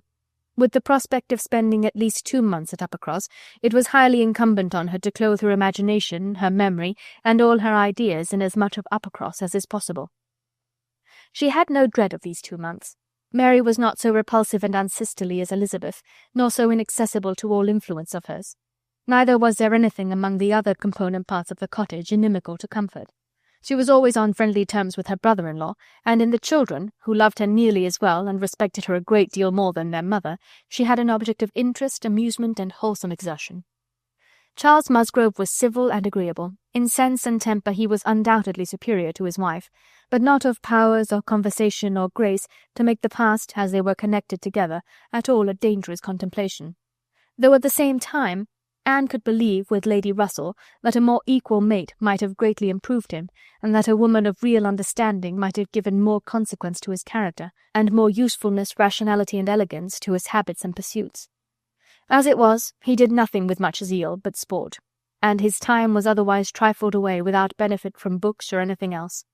He had very good spirits, which never seemed much affected by his wife's occasional lowness, bore with her unreasonableness sometimes to Anne's admiration, and upon the whole, though there was very often a little disagreement, in which she had sometimes more share than she wished, being appealed to by both parties, they might pass for a happy couple. They were always perfectly agreed in the want of more money, and a strong inclination for a handsome present from his father, but here, as on most topics, he had the superiority, for while Mary thought it a great shame that such a present was not made, he always contended for his father's having many other uses for his money, and a right to spend it as he liked. As to the management of their children, his theory was much better than his wife's, and his practice not so bad. "I could manage them very well if it were not for Mary's interference," was what Anne often heard him say, and had a good deal of faith in. But when listening in turn to Mary's reproach of "Charles spoils the children so that I cannot get them into any order," she never had the smallest temptation to say, "Very true."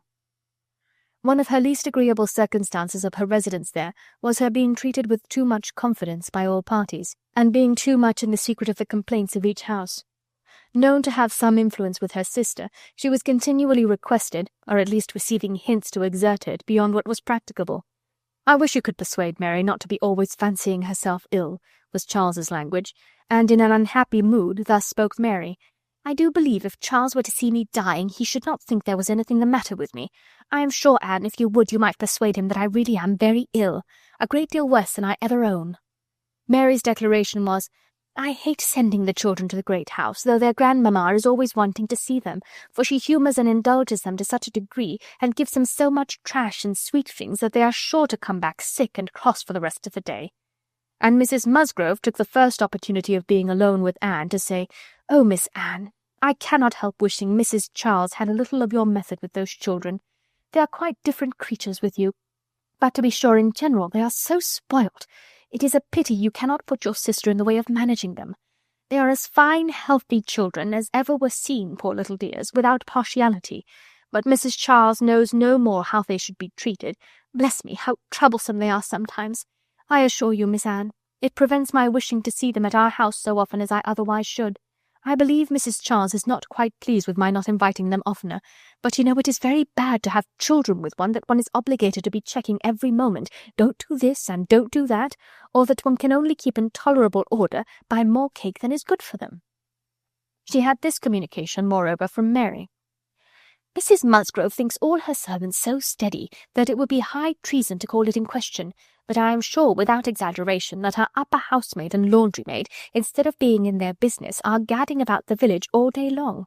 I meet them wherever I go, and I declare I never go twice into the nursery without seeing something of them. If Jemima were not the trustiest, steadiest creature in the world, it would be enough to spoil her, for she tells me they are always tempting her to take a walk with them." And on Mrs. Musgrove's side it was, "I make a rule of never interfering in any of my daughter-in-law's concerns, for I know it would not do. But I shall tell you, Miss Anne, because you may be able to set things to rights, that I have no very good opinion of Mrs. Charles's nursery-maid. I hear strange stories of her. She is always upon the gad, and from my own knowledge I can declare she is such a fine dressing lady that she is enough to ruin any servant she comes near. Mrs. Charles quite swears by her, I know, but I just give you this hint, that you may be upon the watch, because if you see anything amiss, you need not be afraid of mentioning it." Again it was Mary's complaint that Mrs. Musgrove was very apt not to give her the precedence that was her due when they dined at the great house with other families, and she did not see any reason why she was to be considered so much at home as to lose her place. And one day when Anne was walking with only the Musgroves, one of them, after talking of rank, people of rank, and jealousy of rank, said, "I have no scruple of observing to you how nonsensical some persons are about their place, because all the world knows how easy and indifferent you are about it. But I wish anybody could give Mary a hint that it would be a great deal better if she were not so very tenacious, especially if she would not be always putting herself forward to take place of mamma. Nobody doubts her right to have precedence of mamma, but it would be more becoming in her not to be always insisting on it. It is not that mamma cares about it in the least in the world, but I know it is taken notice of by many persons." How was Anne to set all these matters to rights? She could do little more than listen patiently, soften every grievance, and excuse each to the other, give them all hints of the forbearance necessary between such near neighbours, and make those hints broadest which were meant for her sister's benefit. In all other respects, her visit began and proceeded very well. Her own spirits improved by change of place and subject, by being removed 3 miles from Kellynch. Mary's ailments lessened by having a constant companion, and their daily intercourse with the other family, since there was neither superior affection, confidence, nor employment in the cottage, to be interrupted by it, was rather an advantage. It was certainly carried nearly as far as possible, for they met every morning, and hardly ever spent an evening asunder. But she believed they should not have done so well without the sight of Mr. and Mrs. Musgrove's respectable forms in the usual places, or without the talking, laughing, and singing of their daughters. She played a great deal better than either of the Miss Musgroves, but having no voice, no knowledge of the harp, and no fond parents to sit by and fancy themselves delighted, her performance was little thought of, only out of civility, or to refresh the others, as she was well aware. She knew that when she played she was giving pleasure only to herself, but this was no new sensation. Excepting one short period in her life, she had never, since the age of 14, never since the loss of her dear mother, known the happiness of being listened to or encouraged by any just appreciation or real taste. In music she had always been used to feel alone in the world, and Mr. and Mrs. Musgrove's fond partiality for their own daughter's performance, and total indifference to any other person's, gave her much more pleasure for their sakes than mortification for her own. The party at the great house was sometimes increased by other company. The neighbourhood was not large, but the Musgroves were visited by everybody, and had more dinner parties and more callers, more visitors by invitation and by chance, than any other family. They were more completely popular. The girls were wild for dancing, and the evenings ended occasionally in an unpremeditated little ball. There was a family of cousins within a walk of Uppercross, in less affluent circumstances, who depended on the Musgroves for all their pleasures. They would come at any time and help play at anything or dance anywhere, and Anne, very much preferring the office of musician to a more active post, played country dances to them by the hour together, a kindness which always recommended her musical powers to the notice of Mr. and Mrs. Musgrove more than anything else, and often drew this compliment: "Well done, Miss Anne, very well done indeed. Lord bless me, how those little fingers of yours fly about." So passed the first 3 weeks. Michaelmas came, and now Anne's heart must be in Kellynch again. A beloved home made over to others, all the precious rooms and furniture, groves and prospects, beginning to own other eyes and other limbs. She could not think of much else on the 29th of September, and she had this sympathetic touch in the evening from Mary, who, on having occasion to note down the day of the month, exclaimed, "Dear me, is not this the day the Crofts were to come to Kellynch? I am glad I did not think of it before. How low it makes me." The Crofts took possession with true naval alertness, and were to be visited. Mary deplored the necessity for herself. Nobody knew how much she should suffer. She should put it off as long as she could, but was not easy until she had talked Charles into driving her over on an early day, and was in a very animated, comfortable state of imaginary agitation when she came back. Anne had very sincerely rejoiced in there being no means of her going. She wished, however, to see the Crofts, and was glad to be within when the visit was returned. They came. The master of the house was not at home, but the two sisters were together, and as it chanced that Mrs. Croft fell to the share of Anne, while the Admiral sat by Mary, and made himself very agreeable by his good-humoured notice of her little boys, she was well able to watch for a likeness, and if it failed her in the features, to catch it in the voice, or in the turn of sentiment and expression. Mrs. Croft, though neither tall nor fat, had a squareness, uprightness, and vigour of form which gave importance to her person. She had bright dark eyes, good teeth, and altogether an agreeable face, though her reddened and weather-beaten complexion, the consequence of her having been almost as much at sea as her husband, made her seem to have lived some years longer in the world than her real 38. Her manners were open, easy, and decided, like one who had no distrust of herself, and no doubts of what to do, without any approach to coarseness, however, or any want of good humour. Anne gave her credit indeed for feelings of great consideration towards herself in all that related to Kellynch, and it pleased her, especially as she had satisfied herself in the very first half-minute, in the instant even of introduction, that there was not the smallest symptom of any knowledge or suspicion on Mrs. Croft's side to give a bias of any sort. She was quite easy on that head, and consequently full of strength and courage, till for a moment electrified by Mrs. Croft's suddenly saying, "It was you, and not your sister, I find, that my brother had the pleasure of being acquainted with when he was in this country." Anne hoped she had outlived the age of blushing, but the age of emotion she certainly had not. "Perhaps you may not have heard that he is married," added Mrs. Croft. She could now answer as she ought, and was happy to feel, when Mrs. Croft's next words explained it to be Mr. Wentworth of whom she spoke, that she had said nothing which might not do for either brother. She immediately felt how reasonable it was that Mrs. Croft should be thinking and speaking of Edward, and not of Frederick, and with shame at her own forgetfulness, applied herself to the knowledge of their former neighbour's present state with proper interest. The rest was all tranquillity, till, just as they were moving, she heard the Admiral say to Mary, "We're expecting a brother of Mrs. Croft's here soon. I dare say you know him by name."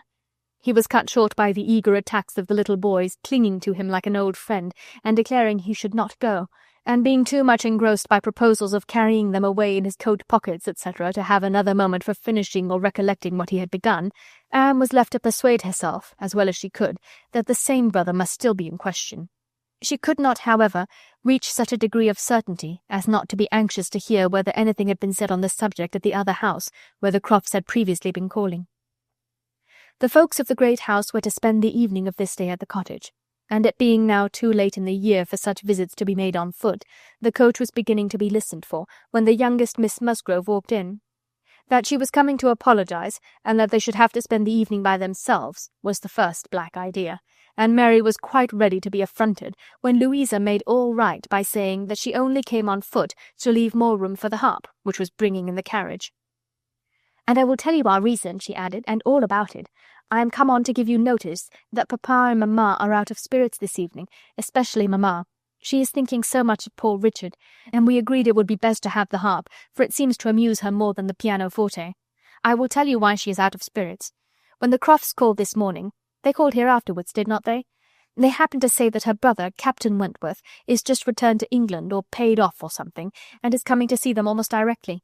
And most unluckily it came into mamma's head when they were gone that Wentworth, or something very like it, was the name of poor Richard's captain at one time. I do not know when or where, but a great while before he died, poor fellow. And upon looking over his letters and things, she found it was so, and is perfectly sure that this must be the very man, and her head is quite full of it and of poor Richard. So we must be as merry as we can, that she may not be dwelling upon such gloomy things." The real circumstances of this pathetic piece of family history were that the Musgroves had had the ill fortune of a very troublesome, hopeless son, and the good fortune to lose him before he reached his 20th year. That he had been sent to sea because he was stupid and unmanageable on shore, that he had been very little cared for at any time by his family, though quite as much as he deserved, seldom heard of, and scarcely at all regretted when the intelligence of his death abroad had worked its way to Uppercross 2 years before. He had, in fact, though his sisters were now doing all they could for him by calling him poor Richard, been nothing better than a thick-headed, unfeeling, unprofitable Dick Musgrove, who had never done anything to entitle himself to more than the abbreviation of his name, living or dead. He had been several years at sea, and had, in the course of those removals to which all midshipmen are liable, and especially such midshipmen as every captain wishes to get rid of, been 6 months on board Captain Frederick Wentworth's frigate, the Laconia, and from the Laconia he had, under the influence of his captain, written the only 2 letters which his father and mother had ever received from him during the whole of his absence, that is to say, the only 2 disinterested letters. All the rest had been mere applications for money. In each letter he had spoken well of his captain, but yet so little were they in the habit of attending to such matters, so unobservant and incurious were they as to the names of men or ships, that it had made scarcely any impression at the time, and that Mrs. Musgrove should have been suddenly struck this very day with a recollection of the name of Wentworth, as connected with her son, seemed one of those extraordinary bursts of mind which do sometimes occur. She had gone to her letters, and found it all as she supposed, and the reperusal of these letters, after so long an interval, her poor son gone for ever, and all the strength of his faults forgotten, had affected her spirits exceedingly, and thrown her into greater grief for him than she had known on first hearing of his death. Mr. Musgrove was, in a lesser degree, affected likewise, and when they reached the cottage they were evidently in want, first of being listened to anew on this subject, and afterwards of all the relief which cheerful companions could give them. To hear them talking so much of Captain Wentworth, repeating his name so often, puzzling over past years, and at last ascertaining that it probably would, turn out to be the very same Captain Wentworth whom they recollected meeting once or twice after their coming back from Clifton, a very fine young man, but they could not say whether it was 7 or 8 years ago, was a new sort of trial to Anne's nerves. She found, however, that it was one to which she must inure herself. Since he actually was expected in the country, she must teach herself to be insensible on such points. And not only did it appear that he was expected, and speedily, but the Musgroves, in their warm gratitude for the kindness he had shown poor Dick, and the very high respect for his character, stamped as it was by poor Dick's having been 6 months under his care, and mentioning him in strong, though not perfectly well spelt praise, as a fine dashing fellow, only too particular about the schoolmaster, were bent on introducing themselves, and seeking his acquaintance as soon as they could hear of his arrival. The resolution of doing so helped to form the comfort of their evening. Chapter 7. A very few days more, and Captain Wentworth was known to be at Kellynch, and Mr. Musgrove had called on him and come back warm in his praise, and he was engaged with the Crofts to dine at Uppercross by the end of another week. It had been a great disappointment to Mr. Musgrove to find that no earlier day could be fixed, so impatient was he to show his gratitude by seeing Captain Wentworth under his own roof, and welcoming him to all that was strongest and best in his cellars. But a week must pass. Only a week in Anne's reckoning, and then, she supposed, they must meet. and soon she began to wish that she could feel secure even for a week. Captain Wentworth made a very early return to Mr. Musgrove's civility, and she was all but calling there in the same half-hour. She and Mary were actually setting forward for the great house where, as she afterwards learnt, they must inevitably have found him, when they were stopped by the eldest boy's being at that moment brought home in consequence of a bad fall. The child's situation put the visit entirely aside, but she could not hear of her escape with indifference, even in the midst of the serious anxiety which they afterwards felt on his account. His collarbone was found to be dislocated, and such injury received in the back as roused the most alarming ideas. It was an afternoon of distress, and Anne had everything to do at once, the apothecary to send for, the father to have pursued and informed, the mother to support and keep from hysterics, the servants to control, the youngest child to banish, and the poor suffering one to attend and soothe. Besides sending, as soon as she recollected it, proper notice to the other house, which brought her an accession rather of frightened inquiring companions than of very useful assistants. Her brother's return was the first comfort. He could take best care of his wife, and the second blessing was the arrival of the apothecary. Till he came and had examined the child, their apprehensions were the worse for being vague. They suspected great injury, but knew not where. But now the collarbone was soon replaced, and though Mr. Robinson felt and rubbed and looked grave and spoke low words to both the father and the aunt, still they were all to hope the best, and be able to part and eat their dinner in tolerable ease of mind. And then it was, just before they parted, that the two young aunts were able so far to digress from their nephew's state as to give the information of Captain Wentworth's visit, staying 5 minutes behind their father and mother to endeavour to express how perfectly delighted they were with him, how much handsomer, how infinitely more agreeable they thought him than any individual among their male acquaintance who had been at all a favourite before. How glad they had been to hear papa invite him to stay dinner, how sorry when he said it was quite out of his power, and how glad again when he had promised in reply to papa and mamma's farther pressing invitations to come and dine with them on the morrow, actually on the morrow, and he had promised it in so pleasant a manner, as if he felt all the motive of their attention just as he ought. And in short, he had looked and said everything with such exquisite grace that they could assure them all their heads were both turned by him, and off they ran, quite as full of glee as of love, and apparently more full of Captain Wentworth than of little Charles. The same story and the same raptures were repeated when the two girls came with their father through the gloom of the evening to make inquiries, and Mr. Musgrove, no longer under the first uneasiness about his heir, could add his confirmation and praise, and hope there would now be no occasion for putting Captain Wentworth off, and only be sorry to think that the cottage party, probably, would not like to leave the little boy to give him the meeting. Oh, no. As to leaving the little boy, both father and mother were in much too strong and recent alarm to bear the thought, and Anne, in the joy of the escape, could not help adding her warm protestations to theirs. Charles Musgrove indeed afterwards showed more of inclination. The child was going on so well, and he wished so much to be introduced to Captain Wentworth, that perhaps he might join them in the evening. He would not dine from home, but he might walk in for half an hour. But in this he was eagerly opposed by his wife, with, "Oh, no, indeed, Charles, I cannot bear to have you go away. Only think if anything should happen." The child had a good night, and was going on well the next day.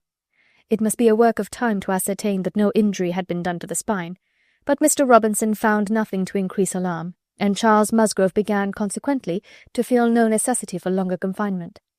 The child was to be kept in bed and amused as quietly as possible, but what was there for a father to do? This was quite a female case, and it would be highly absurd in him, who could be of no use at home, to shut himself up. His father very much wished him to meet Captain Wentworth, and there being no sufficient reason against it, he ought to go, and it ended in his making a bold public declaration, when he came in from shooting, of his meaning to dress directly and dine at the other house. "Nothing can be going on better than the child," said he, "so I told my father just now that I would come, and he thought me quite right. Your sister being with you, my love, I have no scruple at all. You would not like to leave him yourself, but you can see I can be of no use. Anne will send for me if anything is the matter." Husbands and wives generally understand when opposition will be vain. Mary knew from Charles's manner of speaking that he was quite determined on going, and that it would be of no use to tease him. She said nothing, therefore, till he was out of the room, but as soon as there was only Anne to hear, "So, you and I are to be left to shift by ourselves, with this poor sick child, and not a creature coming near us all evening. I knew how it would be. This is always my luck. If there is anything disagreeable going on, men are always sure to get out of it, and Charles is as bad as any of them. Very unfeeling, I must say. It is very unfeeling of him to be running away from his poor little boy. talks of his being going on so well. How does he know that he is going on well, or that there may not be a sudden change half an hour hence? I did not think Charles would have been so unfeeling. So here he is to go away and enjoy himself, and because I am the poor mother, I am not allowed to stir. And yet I am sure I am more unfit than anybody else to be about the child. My being the mother is the very reason why my feelings should not be tried. I am not at all equal to it. You saw how hysterical I was yesterday. But that was only the effect of the suddenness of your alarm, of the shock. You will not be hysterical again. I dare say we shall have nothing to distress us. I perfectly understand Mr. Robinson's directions, and have no fears. And indeed, Mary, I cannot wonder at your husband. Nursing does not belong to a man. It is not his province. A sick child is always the mother's property. Her own feelings generally make it so. I hope I am as fond of my child as any mother, but I do not know that I am of any more use in the sick-room than Charles, for I cannot be always scolding and teasing the poor child when it is ill, and you saw this morning that if I told him to keep quiet he was sure to begin kicking about. I have not nerves for the sort of thing. But could you be comfortable yourself to be spending the whole evening away from the poor boy? Yes, you see his papa can, and why should not I? Jemima is so careful, and she could send us word every hour how he was. I really think Charles might as well have told his father we would all come. I am not more alarmed about little Charles now than he is. I was dreadfully alarmed yesterday, but the case is very different today. Well, if you do not think it too late to give notice for yourself, suppose you were to go as well as your husband. Leave little Charles to my care. Mr. and Mrs. Musgrove cannot think it wrong while I remain with him.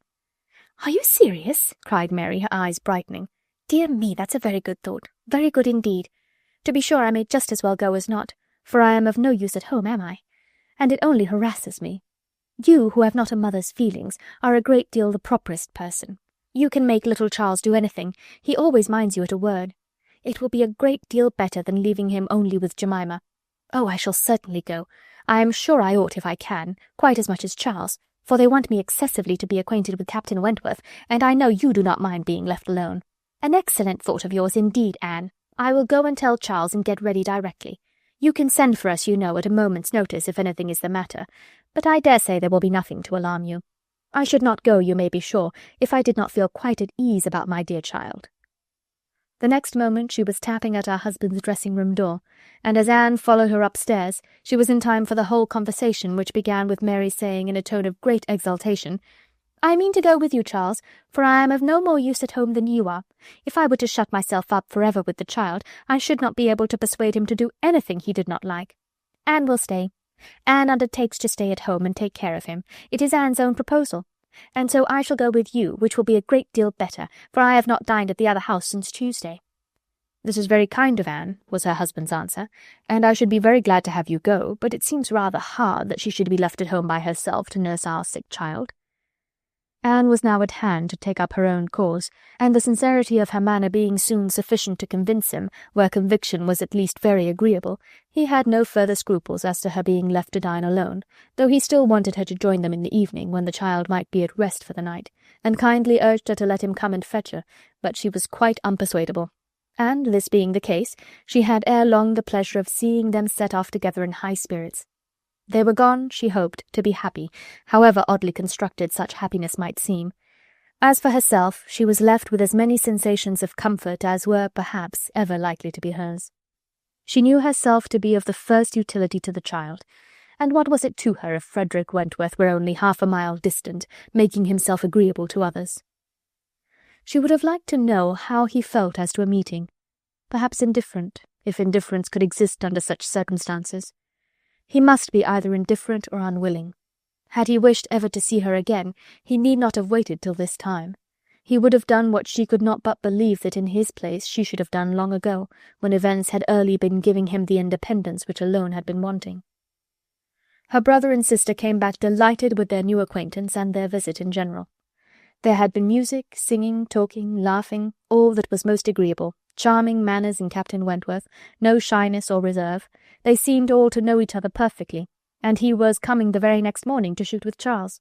He was to come to breakfast, but not at the cottage, though that had been proposed at first. But then he had been pressed to come to the great house instead, and he seemed afraid of being in Mrs. Charles Musgrove's way on account of the child, and therefore somehow, they hardly knew how, it ended in Charles's being to meet him to breakfast at his father's. Anne understood it. He wished to avoid seeing her. He had inquired after her, she found, slightly, as might suit a former slight acquaintance, seeming to acknowledge such as she had acknowledged, actuated perhaps by the same view of escaping introduction when they were to meet. The morning hours of the cottage were always later than those of the other house, and on the morrow the difference was so great that Mary and Anne were not more than beginning breakfast when Charles came in to say that they were just setting off, that he was come for his dogs, that his sisters were following with Captain Wentworth, his sisters meaning to visit Mary and the child, and Captain Wentworth proposing also to wait on her for a few minutes if not inconvenient. And though Charles had answered for the child's being in no such state as could make it inconvenient, Captain Wentworth would not be satisfied without his running on to give notice. Mary, very much gratified by this attention, was delighted to receive him, while 1,000 feelings rushed on Anne, of which this was the most consoling, that it would soon be over. And it was soon over. In 2 minutes after Charles's preparation the others appeared. They were in the drawing-room. Her eye half met Captain Wentworth's, a bow, a curtsy passed. She heard his voice, he talked to Mary, said all that was right, said something to the Miss Musgroves, enough to mark an easy footing. The room seemed full of persons and voices, but a few minutes ended it. Charles showed himself at the window, all was ready. Their visitor had bowed and was gone. The Miss Musgroves were gone too, suddenly resolving to walk to the end of the village with the sportsmen. The room was cleared, and Anne might finish her breakfast as she could. "It is over," she repeated to herself again and again, in nervous gratitude. "The worst is over." Mary talked, but she could not attend. She had seen him. They had met. They had been once more in the same room. Soon, however, she began to reason with herself, and tried to be feeling less. 8 years, almost 8 years, had passed since all had been given up. How absurd to be resuming the agitation which such an interval had banished into distance and indistinctness. What might not 8 years do? Events of every description, changes, alienations, removals, all must be comprised in it, and oblivion of the past. How natural! How certain, too! It included nearly 1/3 part of her own life. Alas, with all her reasoning, she found that, to return to feelings, 8 years may be a little more than nothing. Now how were his sentiments to be read? Was this like wishing to avoid her? And the next moment she was hating herself for the folly which asked the question. On one other question which perhaps her utmost wisdom might not have prevented, she was soon spared all suspense. For after the Miss Musgroves had returned and finished their visit at the cottage, she had this spontaneous information from Mary. "Captain Wentworth is not very gallant by you, Anne, though he was so attentive to me. Henrietta asked him what he thought of you when they went away, and he said you were so altered he should not have known you again."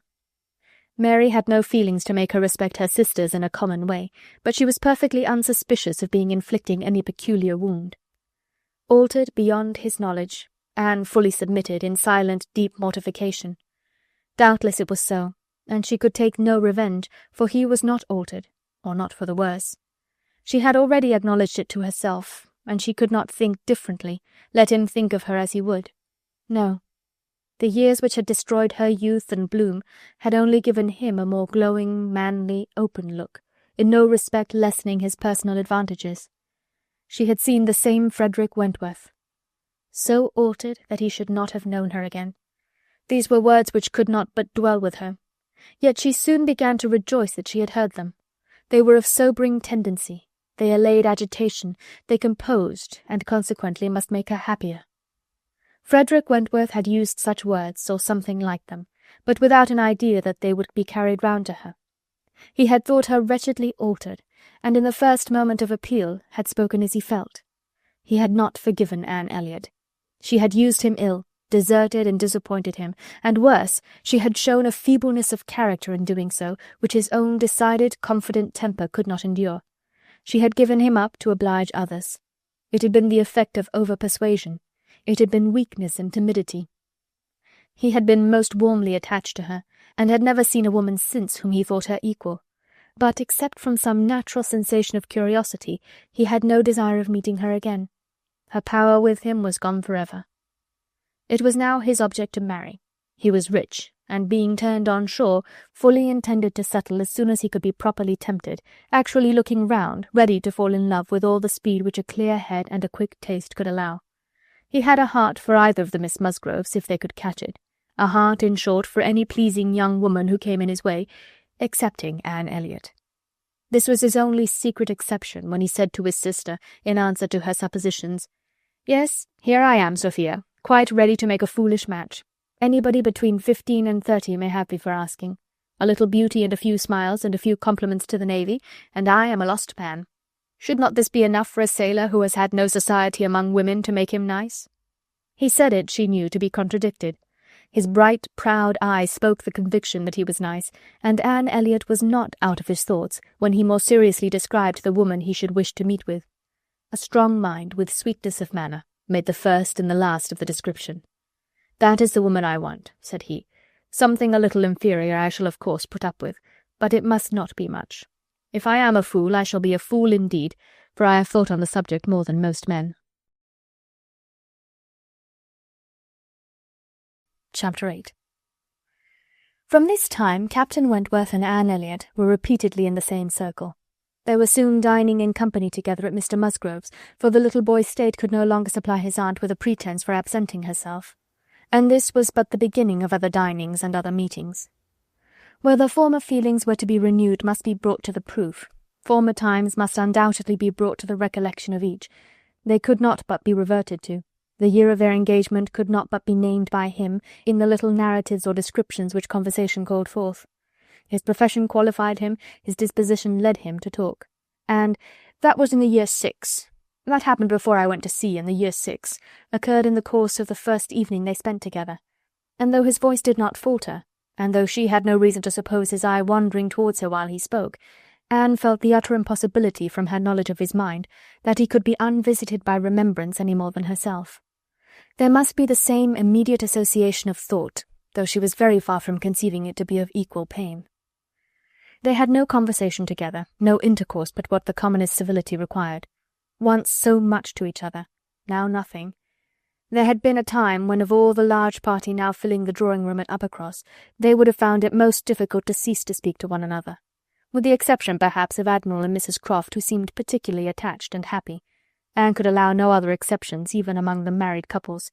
There could have been no two hearts so open, no tastes so similar, no feelings so in unison, no countenances so beloved.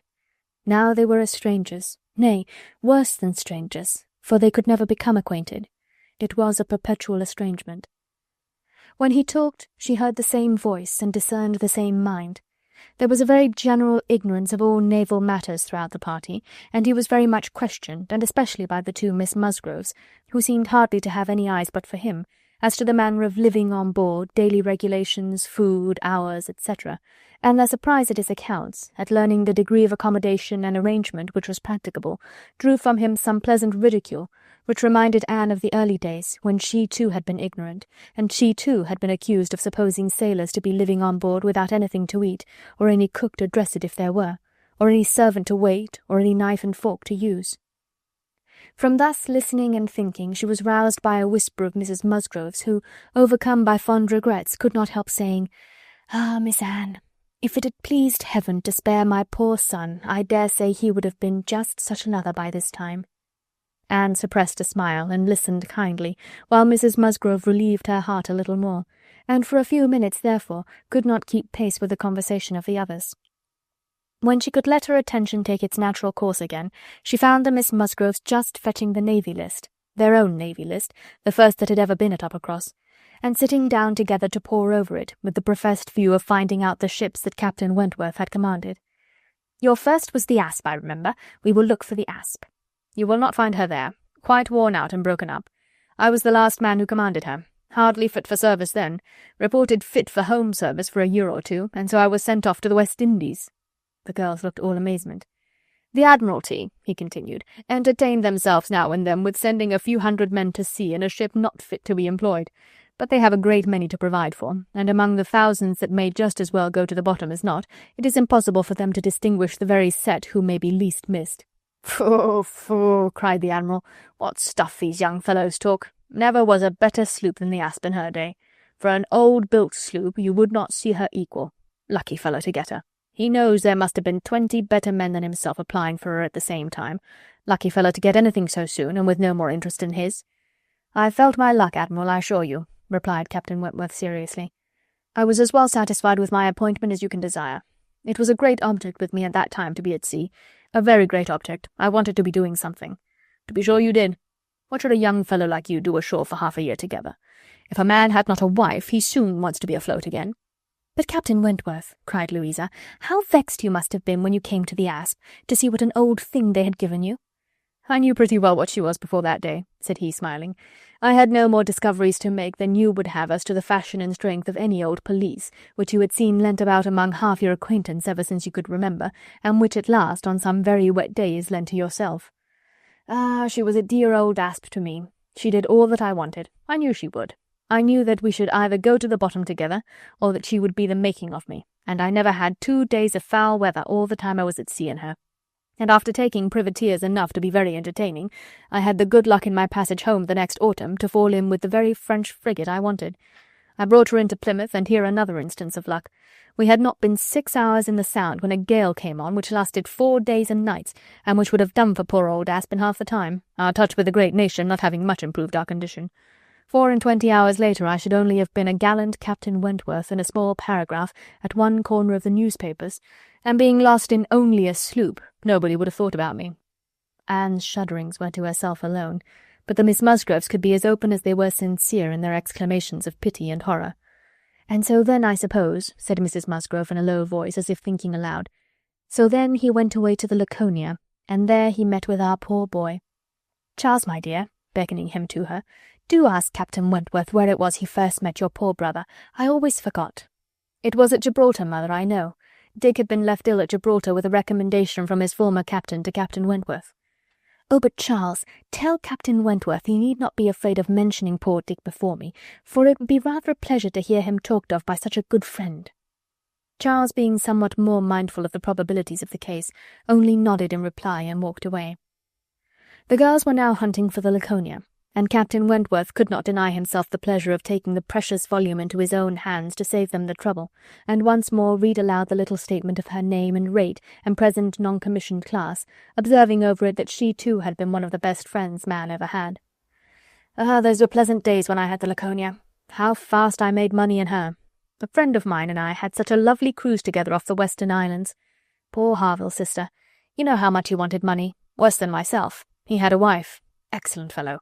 I shall never forget his happiness. He felt it all so much for her sake. I wish for him again the next summer when I had still the same luck in the Mediterranean." "And I am sure, sir," said Mrs. Musgrove, "it was a lucky day for us when you were put captain into that ship. We shall never forget what you did."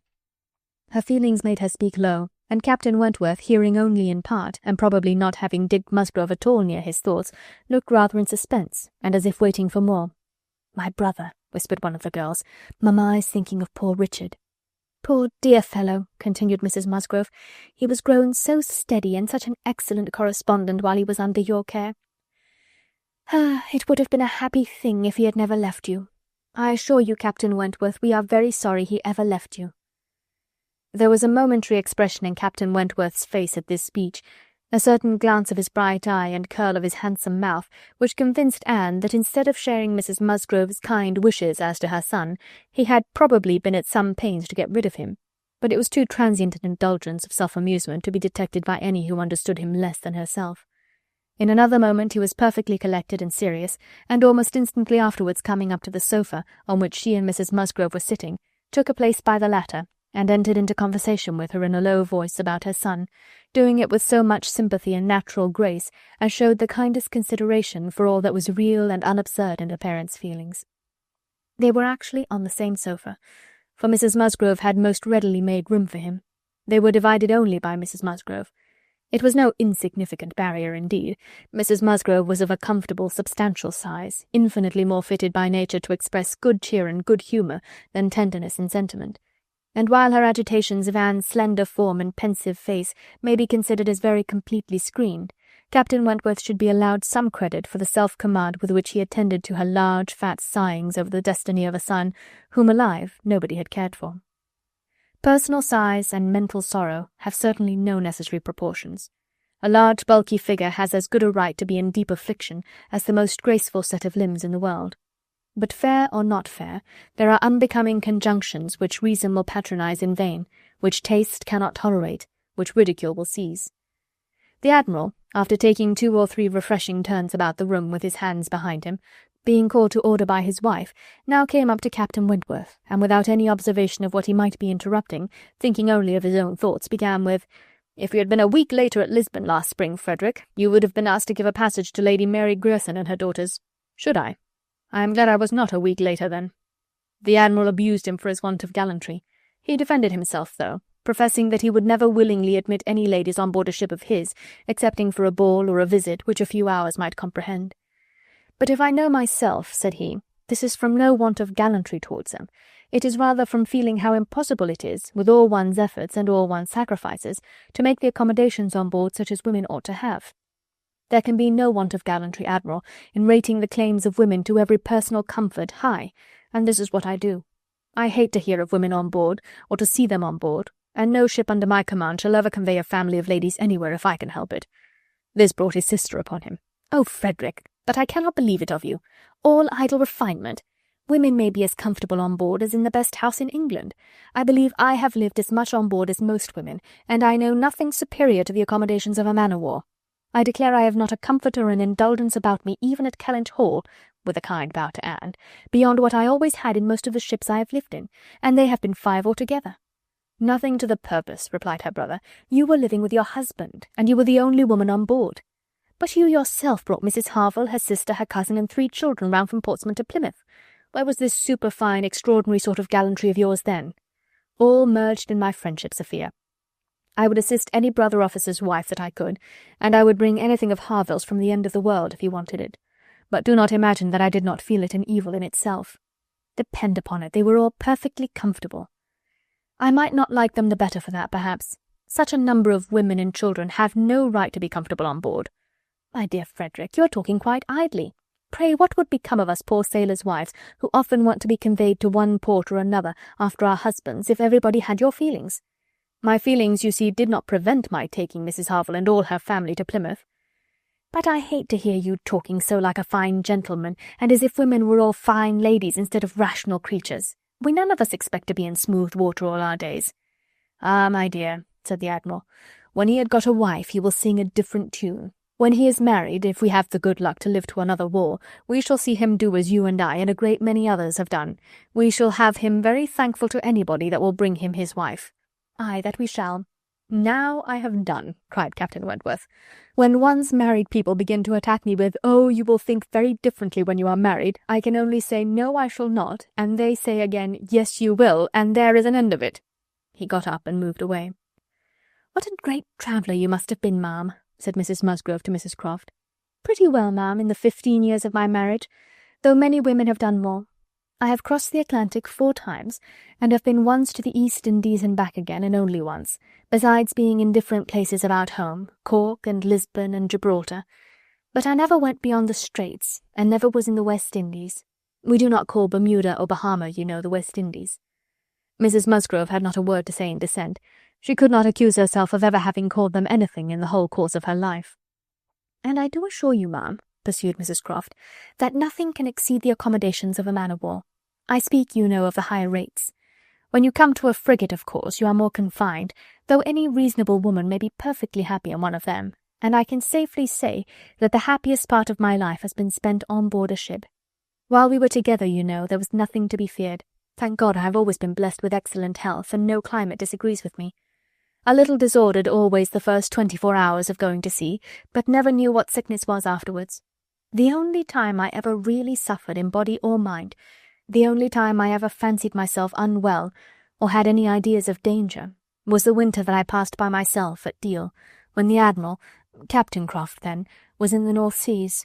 I lived in perpetual fright at that time, and had all manner of imaginary complaints from not knowing what to do with myself, or when I should hear from him next.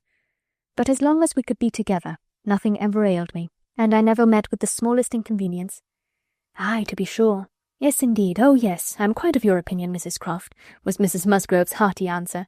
"There is nothing so bad as a separation. I am quite of your opinion. I know what it is, for Mr. Musgrove always attends the assizes, and I am so glad when they are over, and he is safe back again." The evening ended with dancing.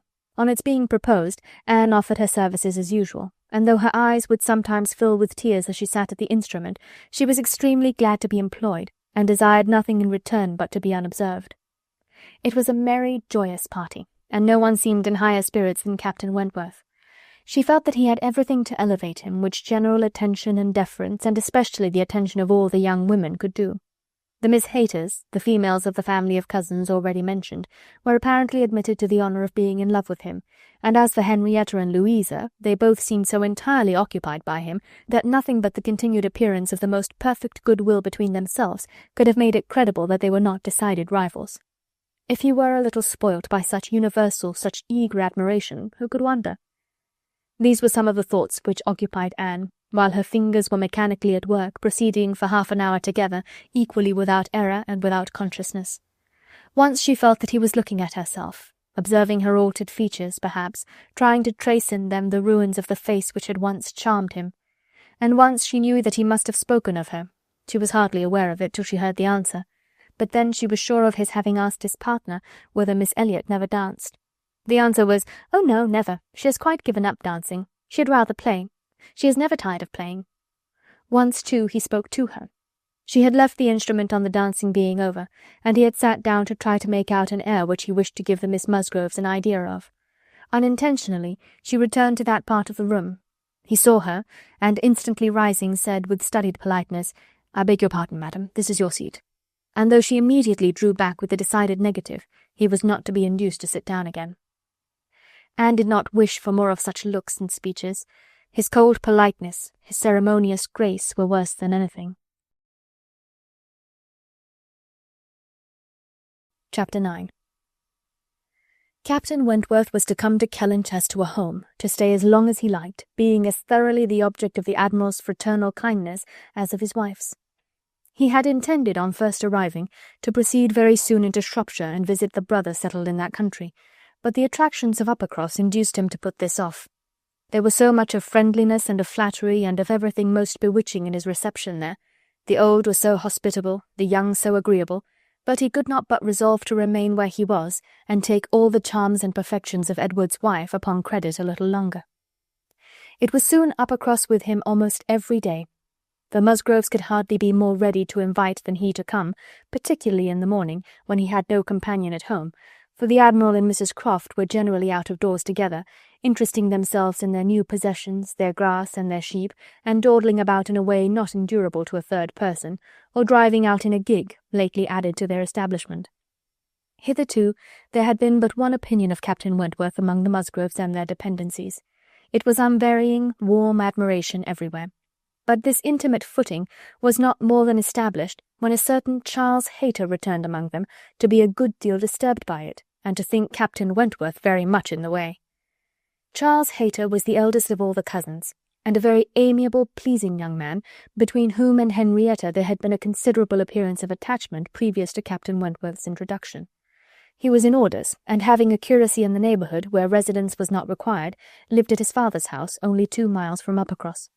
A short absence from home had left his fair one unguarded by his attentions at this critical period, and when he came back he had the pain of finding very altered manners, and of seeing Captain Wentworth. Mrs. Musgrove and Mrs. Hayter were sisters. They had each had money, but their marriages had made a material difference in their degree of consequence. Mr. Hayter had some property of his own, but it was insignificant compared with Mr. Musgrove's. And while the Musgroves were in the first class of society in the country, the young Hayters would, from their parents' inferior, retired, and unpolished way of living, and their own defective education, have been hardly in any class at all, but for their connection with Uppercross, this eldest son of course excepted, who had chosen to be a scholar and a gentleman, and who was very superior in cultivation and manners to all the rest. The two families had always been on excellent terms, there being no pride on one side and no envy on the other, and only such a consciousness of superiority in the Miss Musgroves as made them pleased to improve their cousins. Charles's attentions to Henrietta had been observed by her father and mother without any disapprobation. It would not be a great match for her, but if Henrietta liked him, and Henrietta did seem to like him. Henrietta fully thought so herself before Captain Wentworth came, but from that time cousin Charles had been very much forgotten.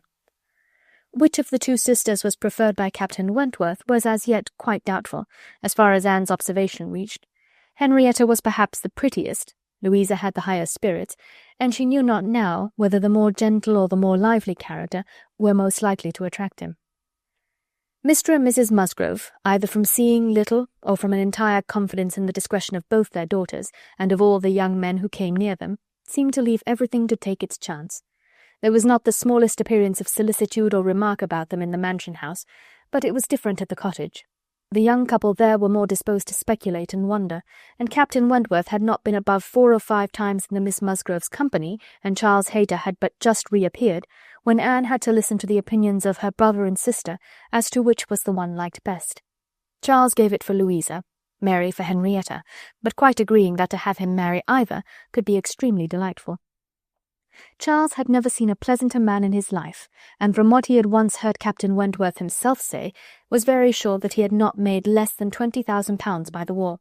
Here was a fortune at once, besides which there would be the chance of what might be done in any future war, and he was sure Captain Wentworth was as likely a man to distinguish himself as any officer in the navy.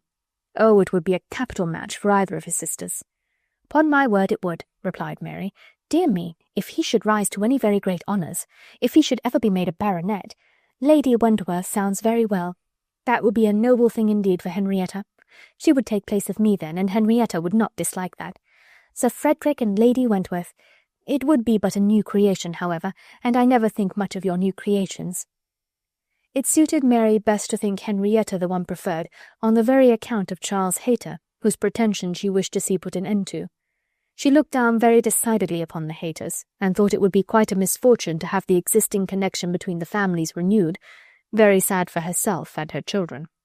"You know," said she, "I cannot think him at all a fit match for Henrietta, and considering the alliances which the Musgroves have made, she has no right to throw herself away.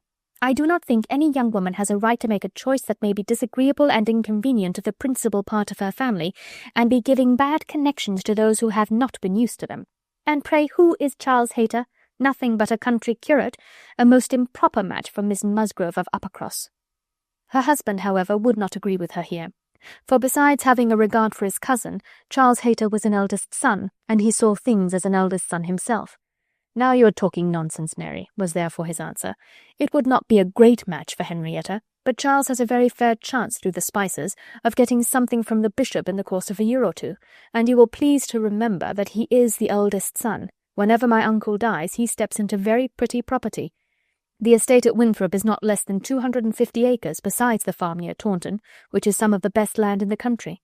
I grant you that any of them but Charles would be a very shocking match for Henrietta, and indeed it could not be.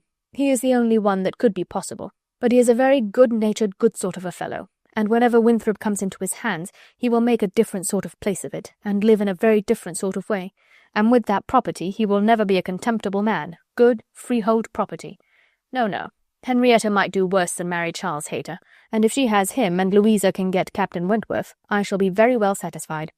"Charles may say what he pleases," cried Mary to Anne as soon as he was out of the room, "but it would be shocking to have Henrietta marry Charles Hayter, a very bad thing for her, and still worse for me, and therefore it is very much to be wished that Captain Wentworth may soon put him quite out of her head, and I have very little doubt that he has.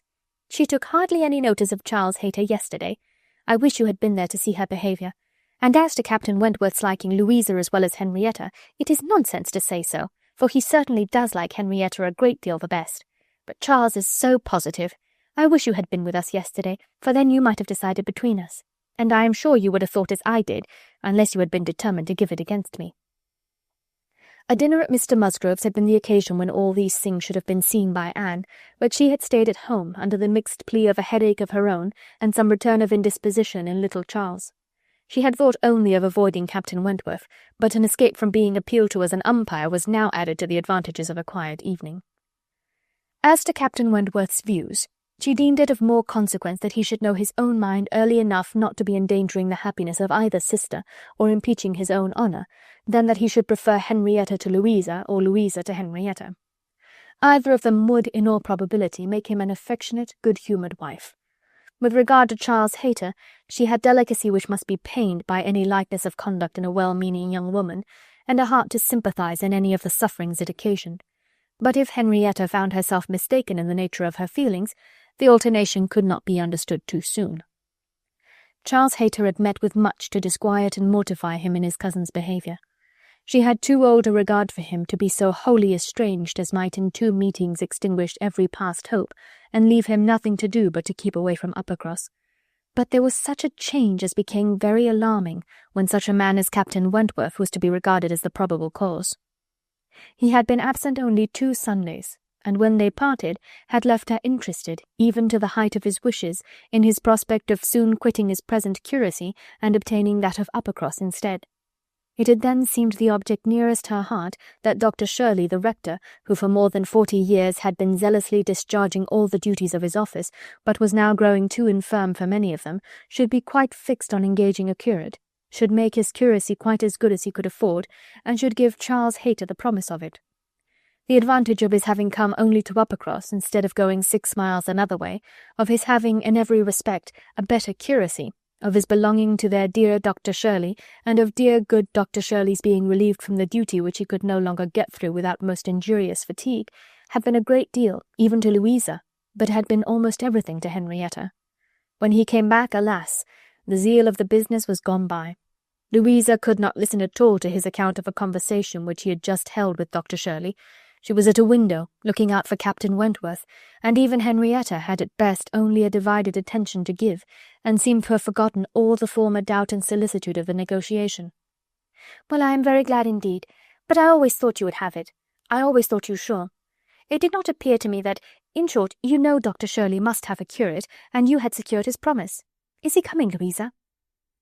One morning, very soon after the dinner at the Musgroves, at which Anne had not been present, Captain Wentworth walked into the drawing-room at the cottage, where were only herself and the little invalid Charles, who was lying on the sofa. The surprise of finding himself almost alone with Anne Elliot deprived his manners of their usual composure. He started, and could only say, "I thought the Miss Musgroves had been here. Mrs. Musgrove told me I should find them here," before he walked to the window to recollect himself, and feel how he ought to behave. "They are upstairs with my sister. They will be down in a few moments, I dare say," had been Anne's reply, in all the confusion that was natural, and if the child had not called her to come and do something for him, she would have been out of the room the next moment, and released Captain Wentworth as well as herself. He continued at the window, and after calmly and politely saying, "I hope the little boy is better," was silent. She was obliged to kneel down by the sofa, and remain there to satisfy her patient, and thus they continued a few minutes, when to her very great satisfaction she heard some other person crossing the little vestibule.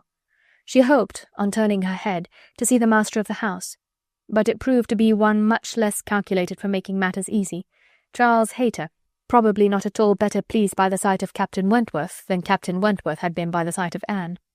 She only attempted to say, "How do you do? Will you not sit down? The others will be here presently." Captain Wentworth, however, came from his window, apparently not ill-disposed for conversation. But Charles Hayter soon put an end to his attempts by seating himself near the table and taking up the newspaper, and Captain Wentworth returned to his window. Another minute brought another addition. The younger boy, a remarkable, stout, forward child of 2 years old, having got the door opened for him by someone without, made his determined appearance among them, and went straight to the sofa to see what was going on, and put in his claim to anything good that might be giving away. There being nothing to eat, he could only have some play, and as his aunt would not let him tease his sick brother, he began to fasten himself upon her, as she knelt, in such a way that, busy as she was about Charles, she could not shake him off. She spoke to him, ordered, entreated, and insisted in vain. Once she did contrive to push him away, but the boy had the greater pleasure in getting upon her back again directly. "Walter," said she, "get down this moment. You are extremely troublesome. I am very angry with you." "Walter," cried Charles Hayter, "why do you not do as you are bid?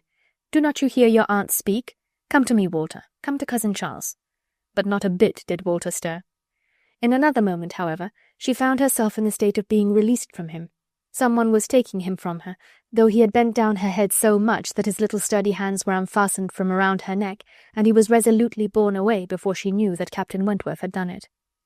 Her sensations on the discovery made her perfectly speechless. She could not even thank him. She could only hang over little Charles with most disordered feelings. His kindness in stepping forward to her relief, the manner, the silence in which it had passed, the little particulars of the circumstance, with the conviction soon forced on her by the noise he was studiously making with the child, that he meant to avoid hearing her thanks, and rather sought to testify that her conversation was the least of his wants, produced such a confusion of varying but very painful agitation as she could not recover from, till, enabled by the entrance of Mary and the Miss Musgroves to make over her little patient to their cares, and leave the room. She could not stay. It might have been an opportunity of watching the loves and jealousies of the four, they were now all together, but she could stay for none of it. It was evident that Charles Hayter was not well inclined towards Captain Wentworth. She had a strong impression of his having said, in a vexed tone of voice after Captain Wentworth's interference, "You ought to have minded me, Walter. I told you not to tease your aunt," and could comprehend his regretting that Captain Wentworth should do what he ought to have done himself. But neither Charles Hayter's feelings nor anybody's feelings could interest her till she had a little better arranged her own. She was ashamed of herself, quite ashamed of being so nervous, so overcome by such a trifle. But so it was, and it required a long application of solitude and reflection to recover her.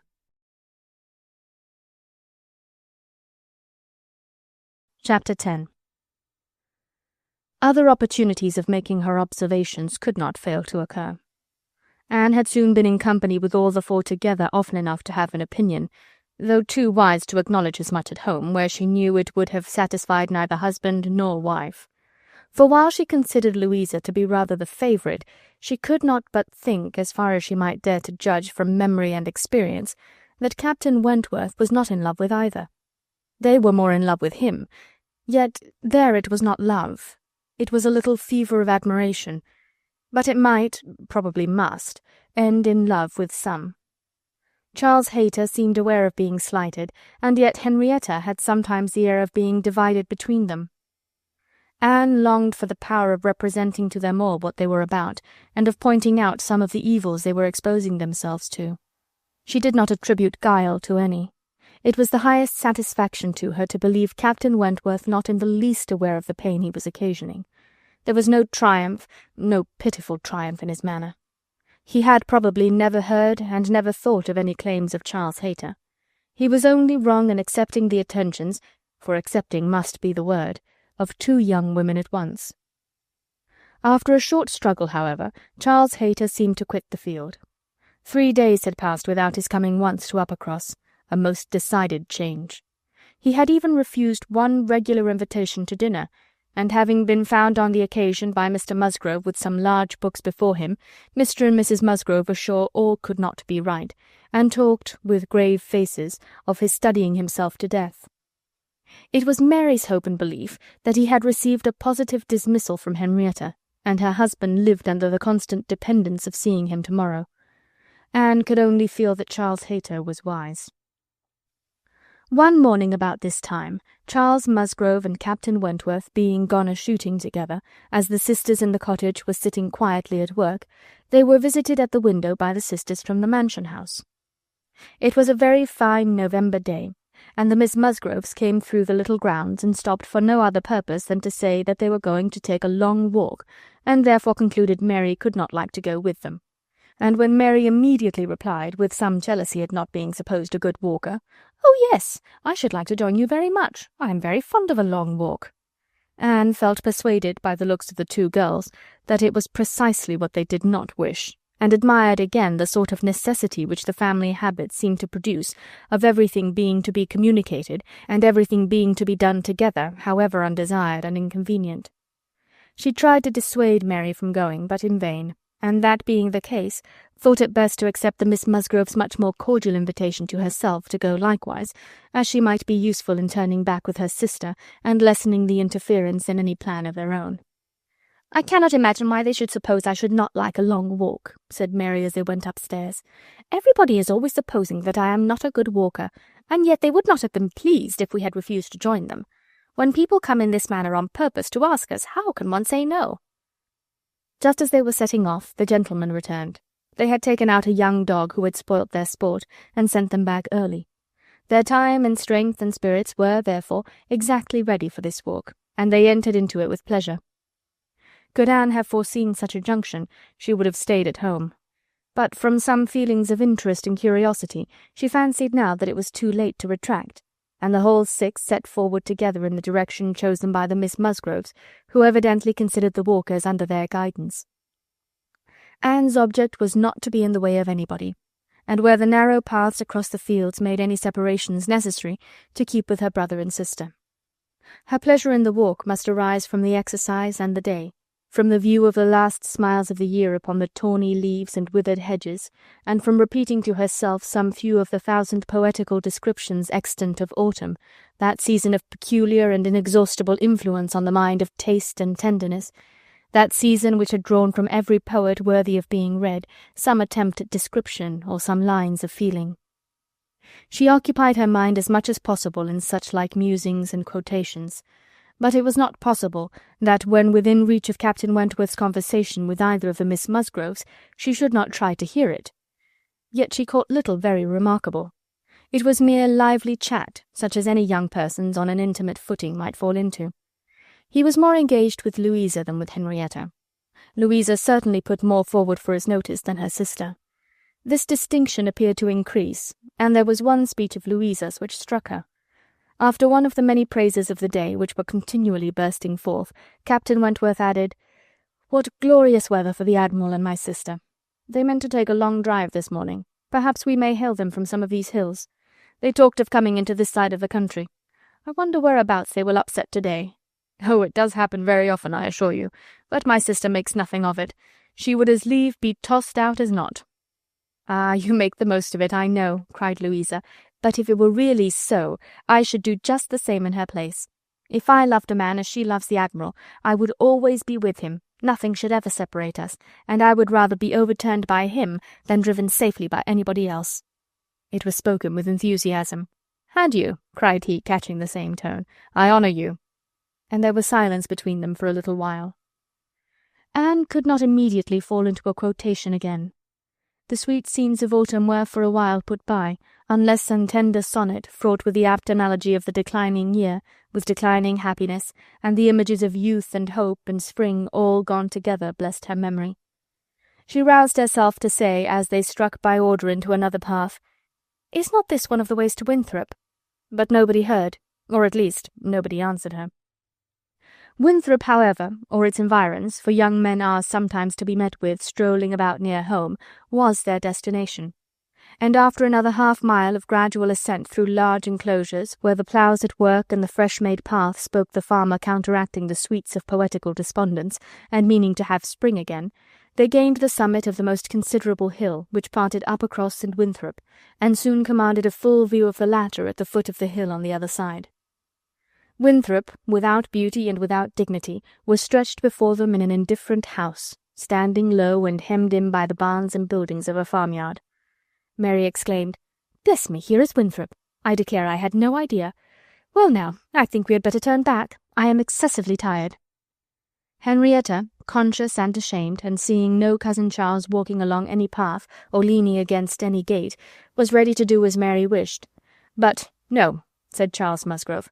And "No, no," cried Louisa more eagerly, and taking her sister aside, seemed to be arguing the matter warmly. Charles, in the meanwhile, was very decidedly declaring his resolution of calling on his aunt, now that he was so near, and very evidently, though more fearfully, trying to induce his wife to go too. But this was one of the points on which the lady showed her strength, and when he recommended the advantage of resting herself a quarter of an hour at Winthrop, as she felt so tired, she resolutely answered, "Oh, no, indeed. Walking up that hill again would do her more harm than any sitting down could do her good." And in short, her look and manner declared that go she would not. After a little succession of these sort of debates and consultations, it was settled between Charles and his two sisters that he and Henrietta should just run down for a few minutes to see their aunt and cousins, while the rest of the party waited for them at the top of the hill. Louisa seemed the principal arranger of the plan, and as she went a little way with them down the hill, still talking to Henrietta, Mary took the opportunity of looking scornfully around her and saying to Captain Wentworth, "It is very unpleasant having such connections, but I assure you I have never been in the house above twice in my life." She received no other answer than an artificial assenting smile, followed by a contemptuous glance as he turned away, which Anne perfectly knew the meaning of. The brow of the hill where they remained was a cheerful spot.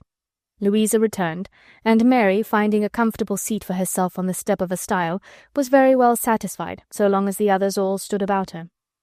But when Louisa drew Captain Wentworth away to try for a gleaning of nuts in an adjoining hedgerow, and they were gone by degrees quite out of sight and sound, Mary was happy no longer, She quarrelled with her own seat, was sure Louisa had got a much better somewhere, and nothing could prevent her from going to look for a better also.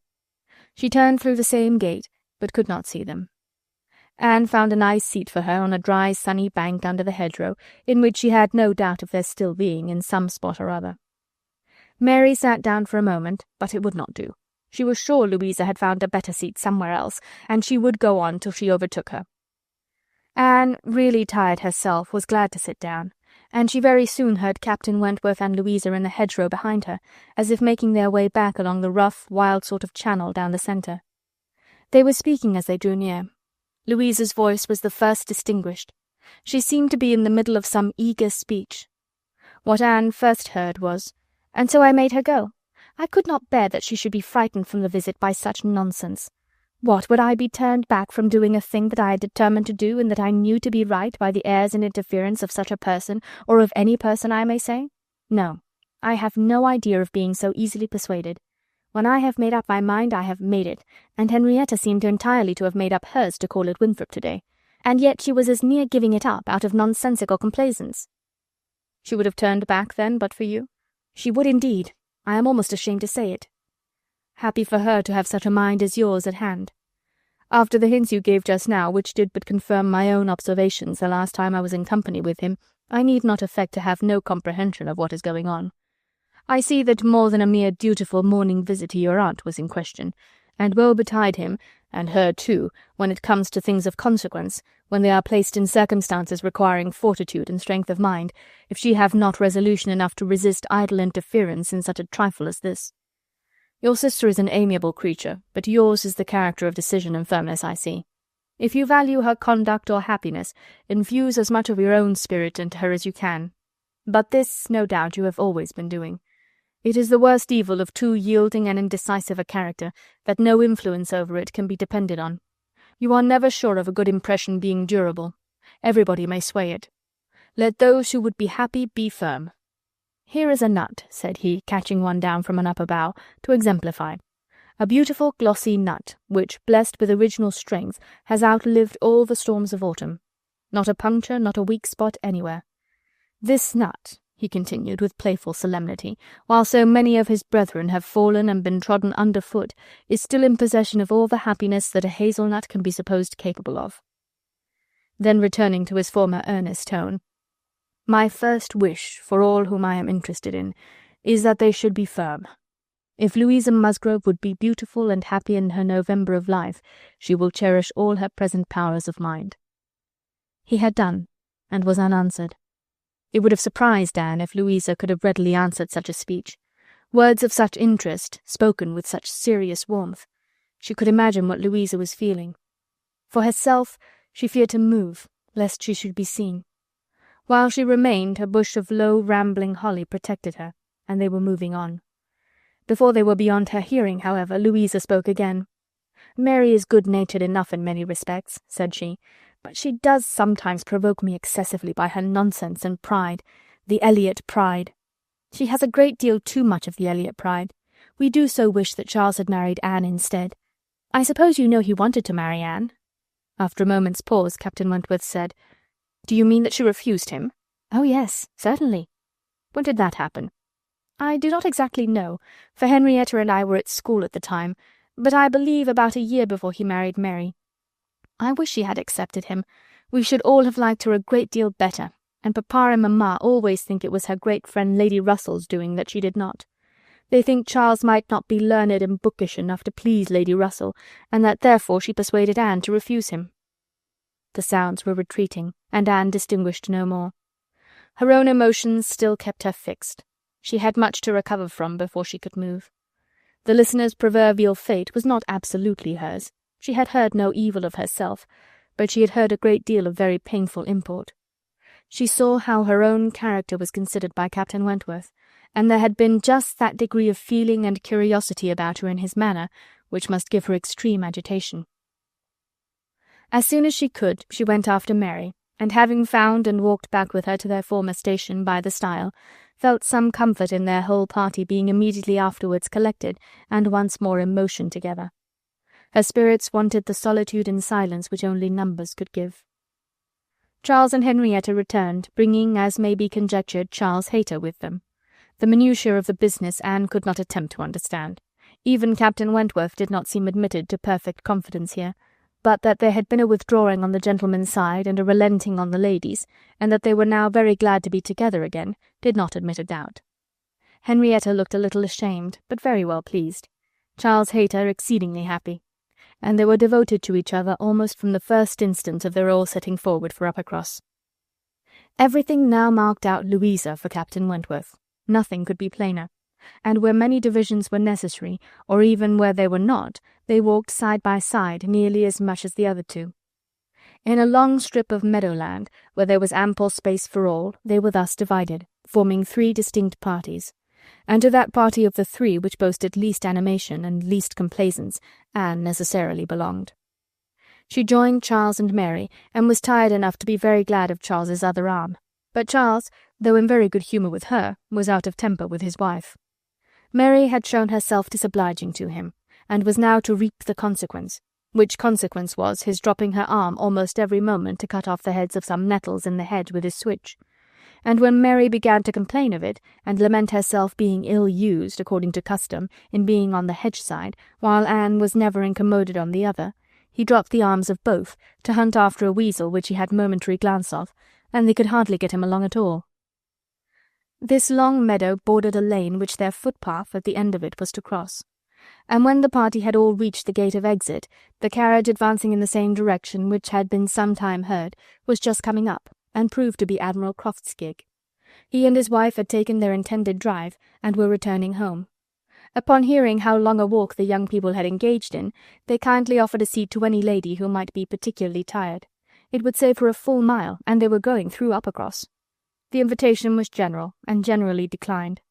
The Miss Musgroves were not at all tired, and Mary was either offended by not being asked before any of the others, or what Louisa called the Elliot pride could not endure to make a third in a one-horse chaise.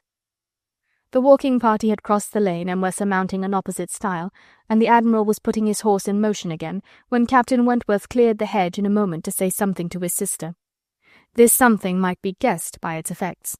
"Miss Elliot, I am sure you are tired," cried Mrs. Croft. "Do let us have the pleasure of taking you home. Here is excellent room for 3, I assure you. If we were all like you, I believe we might sit 4.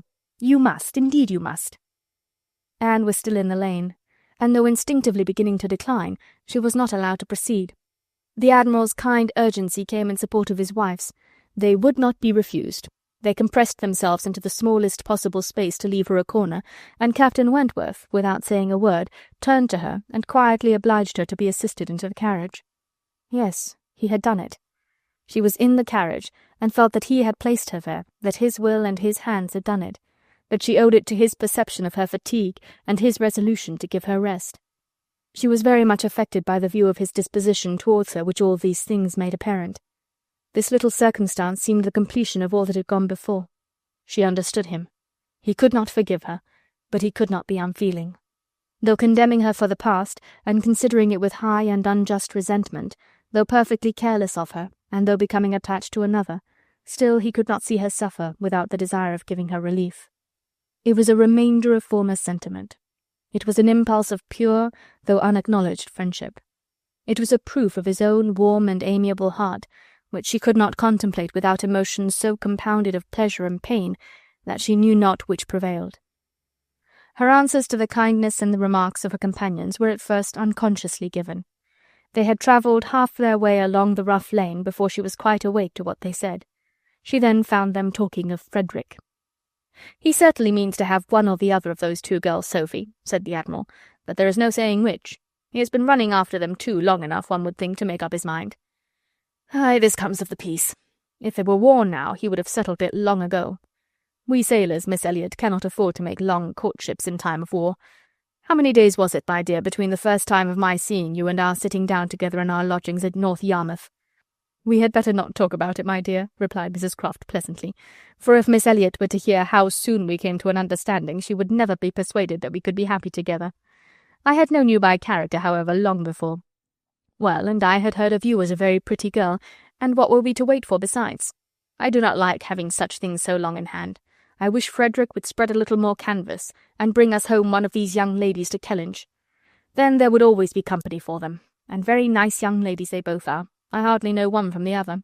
"Very good-humoured, unaffected girls indeed," said Mrs. Croft in a tone of calmer praise, such as made Anne suspect that her keener powers might not consider either of them as quite worthy of her brother. "And a very respectable family. One could not be connected with better people. My dear Admiral, that post! We shall certainly take that post." But by coolly giving the reins a better direction herself, they happily passed the danger. And by once afterwards judiciously putting out her hand, they neither fell into a rut nor ran afoul of a dung-cart, and Anne, with some amusement at their style of driving, which she imagined no bad representation of the general guidance of their affairs, found herself safely deposited by them at the cottage. Chapter 11. The time now approached for Lady Russell's return. The day was even fixed, and Anne, being engaged to join her as soon as she was resettled, was looking forward to an early removal to Kellynch, and beginning to think how her own comfort was likely to be affected by it.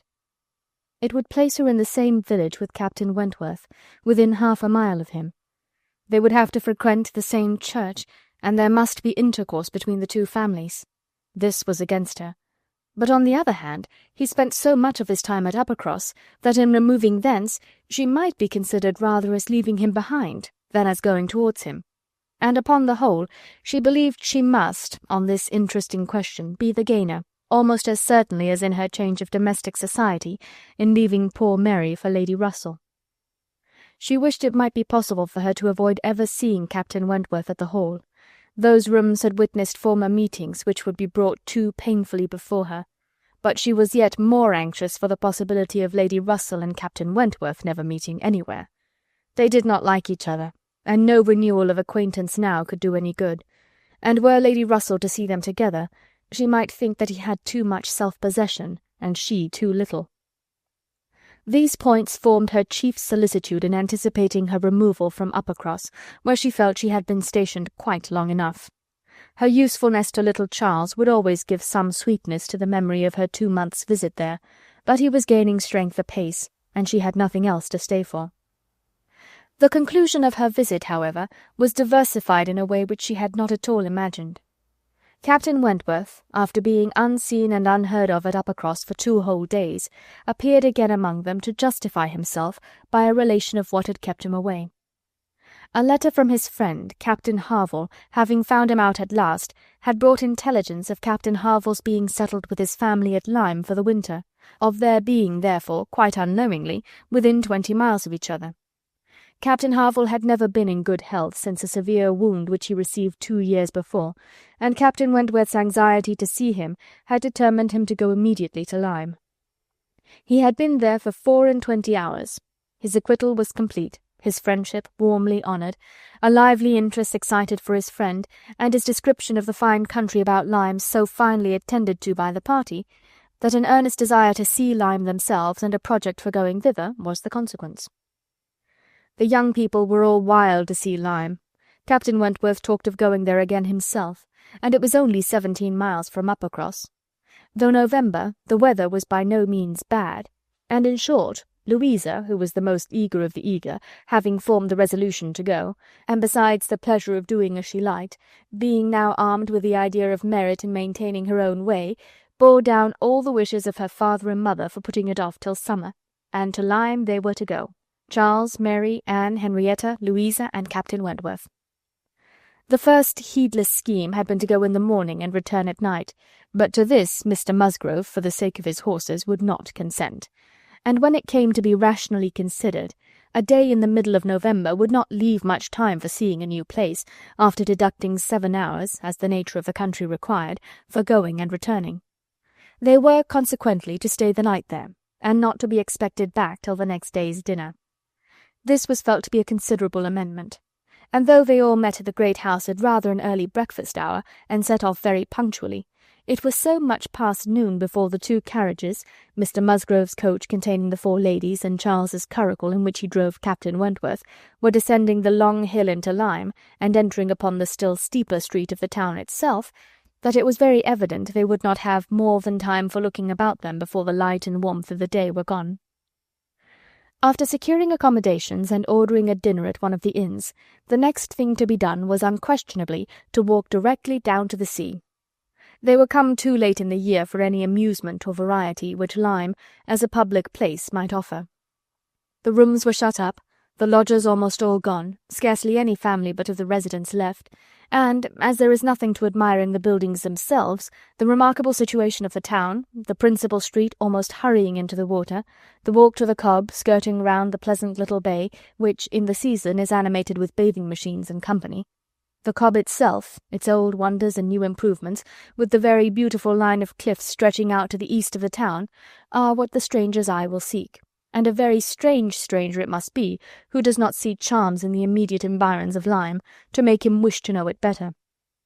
The scenes in its neighbourhood, Charmouth with its high grounds and extensive sweeps of country, and still more, its sweet retired bay backed by dark cliffs where fragments of low rock among the sands make it the happiest spot for watching the flow of the tide, for sitting in unwearied contemplation. The woody varieties of the cheerful village of Uplyme, and above all, Pinny, with its green chasms between romantic rocks, where the scattered forest trees and orchards of luxuriant growth declare that many a generation must have passed away since the first partial falling of the cliff prepared the ground for such a state, where a scene so wonderful and so lovely is exhibited as may more than equal any of the resembling scenes of the far-famed Isle of Wight. These places must be visited, and visited again, to make the worth of Lyme understood.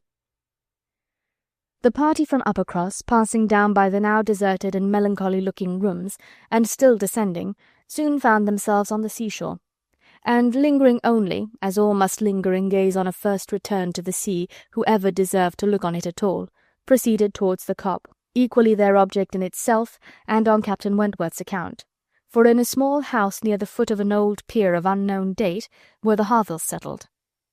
Captain Wentworth turned in to call on his friend. The others walked on, and he was to join them on the Cobb. They were by no means tired of wondering and admiring, and not even Louisa seemed to feel that they had parted with Captain Wentworth long, when they saw him coming after them with 3 companions, all well known already by description to be Captain and Mrs. Harville, and a Captain Benwick, who was staying with them. Captain Benwick had some time ago been first lieutenant of the Laconia, and the account which Captain Wentworth had given of him on his return from Lyme before, his warm praise of him as an excellent young man, and an officer whom he had always valued highly, which must have stamped him well in the esteem of every listener, had been followed by a little history of his private life, which rendered him perfectly interesting in the eyes of all the ladies. He had been engaged to Captain Harville's sister, and was now mourning her loss. They had been a year or 2 waiting for fortune and promotion. Fortune came, his prize money as lieutenant being great. Promotion too came at last, but Fanny Harville did not live to know it. She had died the preceding summer while he was at sea. Captain Wentworth believed it impossible for man to be more attached to a woman than poor Benwick had been to Fanny Harville, or to be more deeply afflicted under the dreadful change. He considered his disposition as of the sort which must suffer heavily, uniting very strong feelings with the quiet, serious, and retiring manners, and a decided taste for reading and sedentary pursuits. To finish the interest of the story, the friendship between him and the Harvilles seemed, if possible, augmented by the event which closed all their views of alliance, and Captain Benwick was now living with them entirely. Captain Harville had taken his present house for half a year, his taste and his health and his fortune all directing him to a residence inexpensive and by the sea, and the grandeur of the country and the retirement of Lyme in the winter appeared exactly adapted to Captain Benwick's state of mind. The sympathy and goodwill excited towards Captain Benwick was very great. "And yet," said Anne to herself as they now moved forward to meet the party, "he has not, perhaps, a more sorrowing heart than I have. I cannot believe his prospects so blighted forever. He is younger than I am, younger in feeling if not in fact, younger as a man. He will rally again and be happy with another." They all met and were introduced. Captain Harville was a tall, dark man, with a sensible, benevolent countenance, a little lame, and from strong features and want of health, looking much older than Captain Wentworth. Captain Benwick looked and was the youngest of the 3, and compared with either of them, a little man. He had a pleasing face and a melancholy air, just as he ought to have, and drew back from conversation. Captain Harville, though not equalling Captain Wentworth in manners, was a perfect gentleman, unaffected, warm, and obliging. Mrs. Harville was a degree less polished than her husband, seemed, however, to have the same good feelings, and nothing could be more pleasant than their desire of considering the whole party as friends of their own, because the friends of Captain Wentworth, or more kindly hospitable than their entreaties for their all promising to dine with them. The dinner already ordered at the inn was at last, though unwillingly, accepted as an excuse, but they seemed almost hurt that Captain Wentworth should have brought any such party to Lyme without considering it as a thing of course that they should dine with them.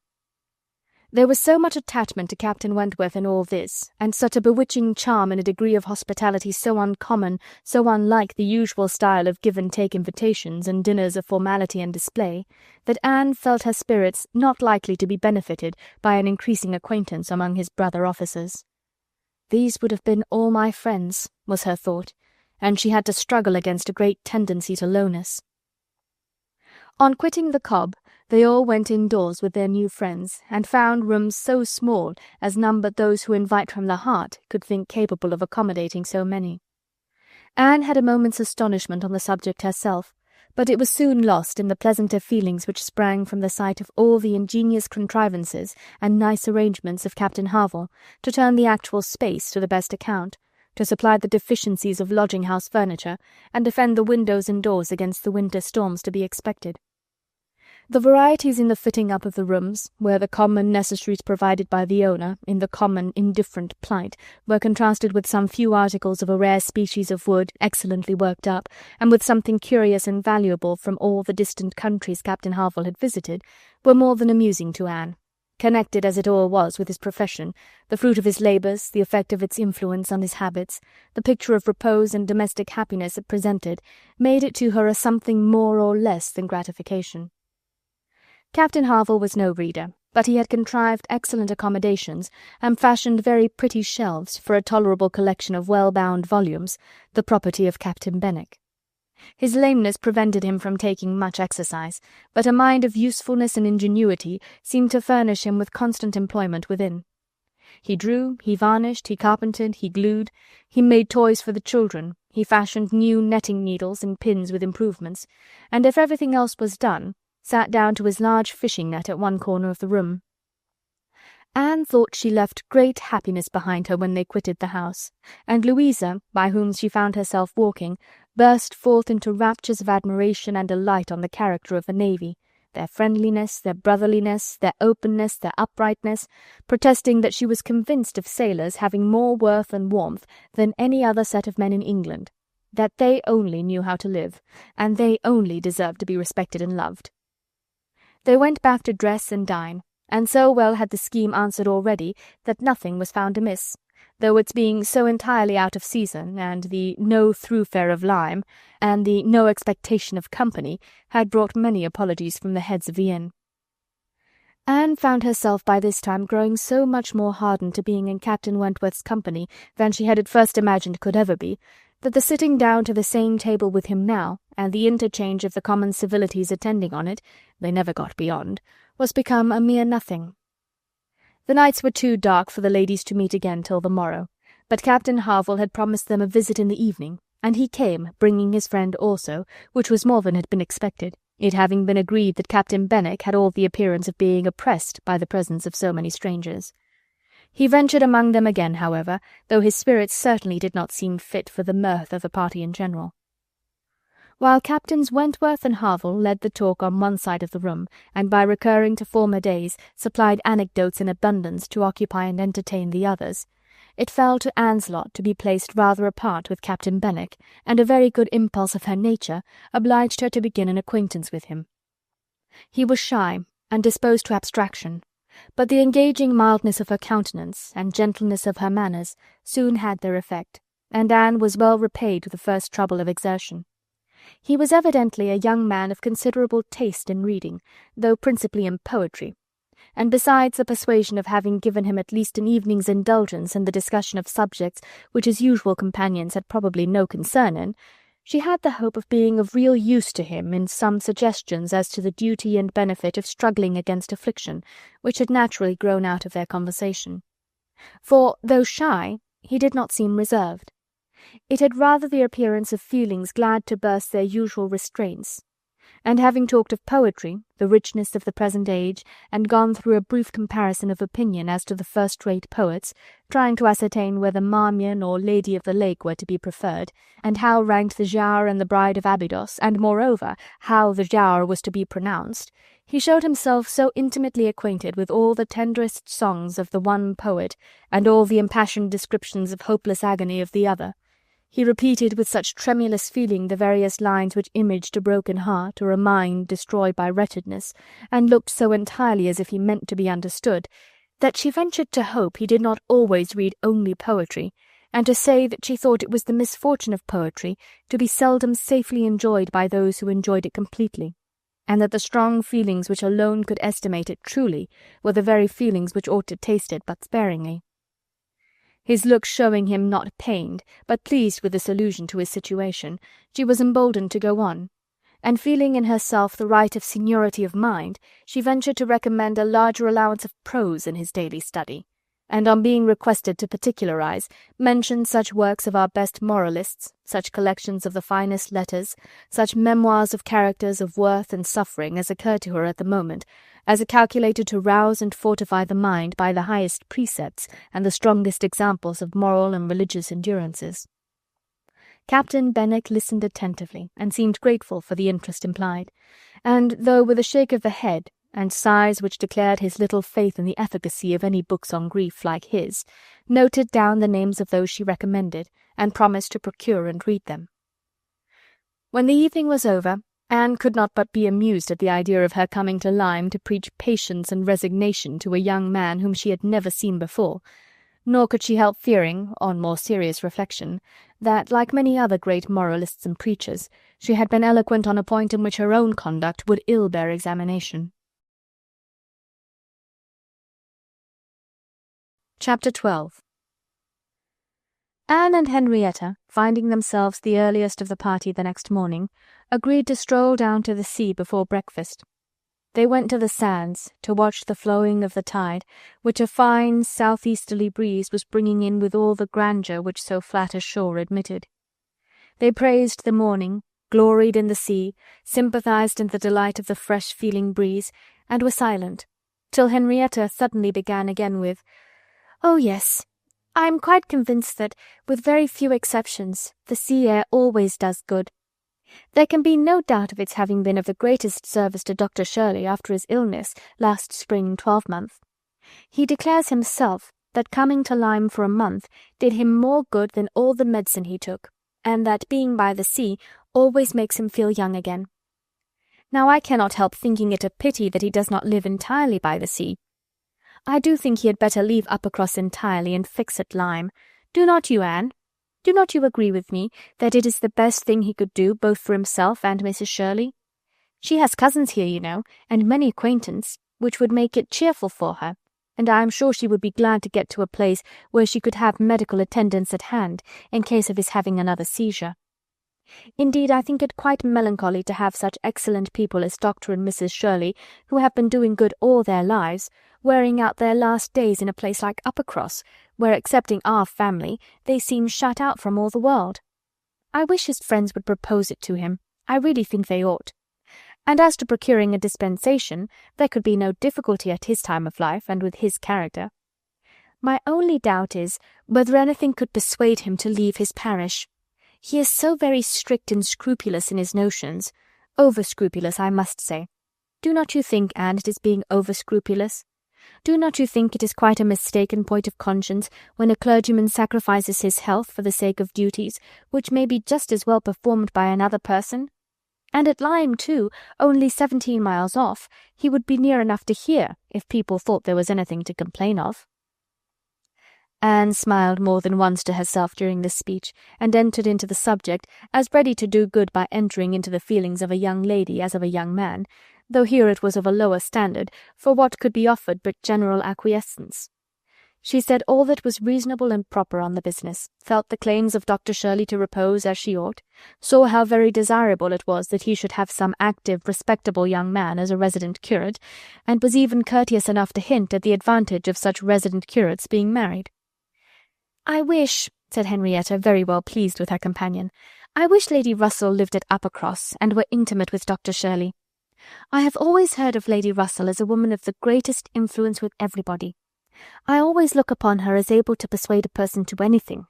I am afraid of her, as I have told you before, quite afraid of her, because she is so very clever, but I respect her amazingly, and wish we had such a neighbour at Uppercross."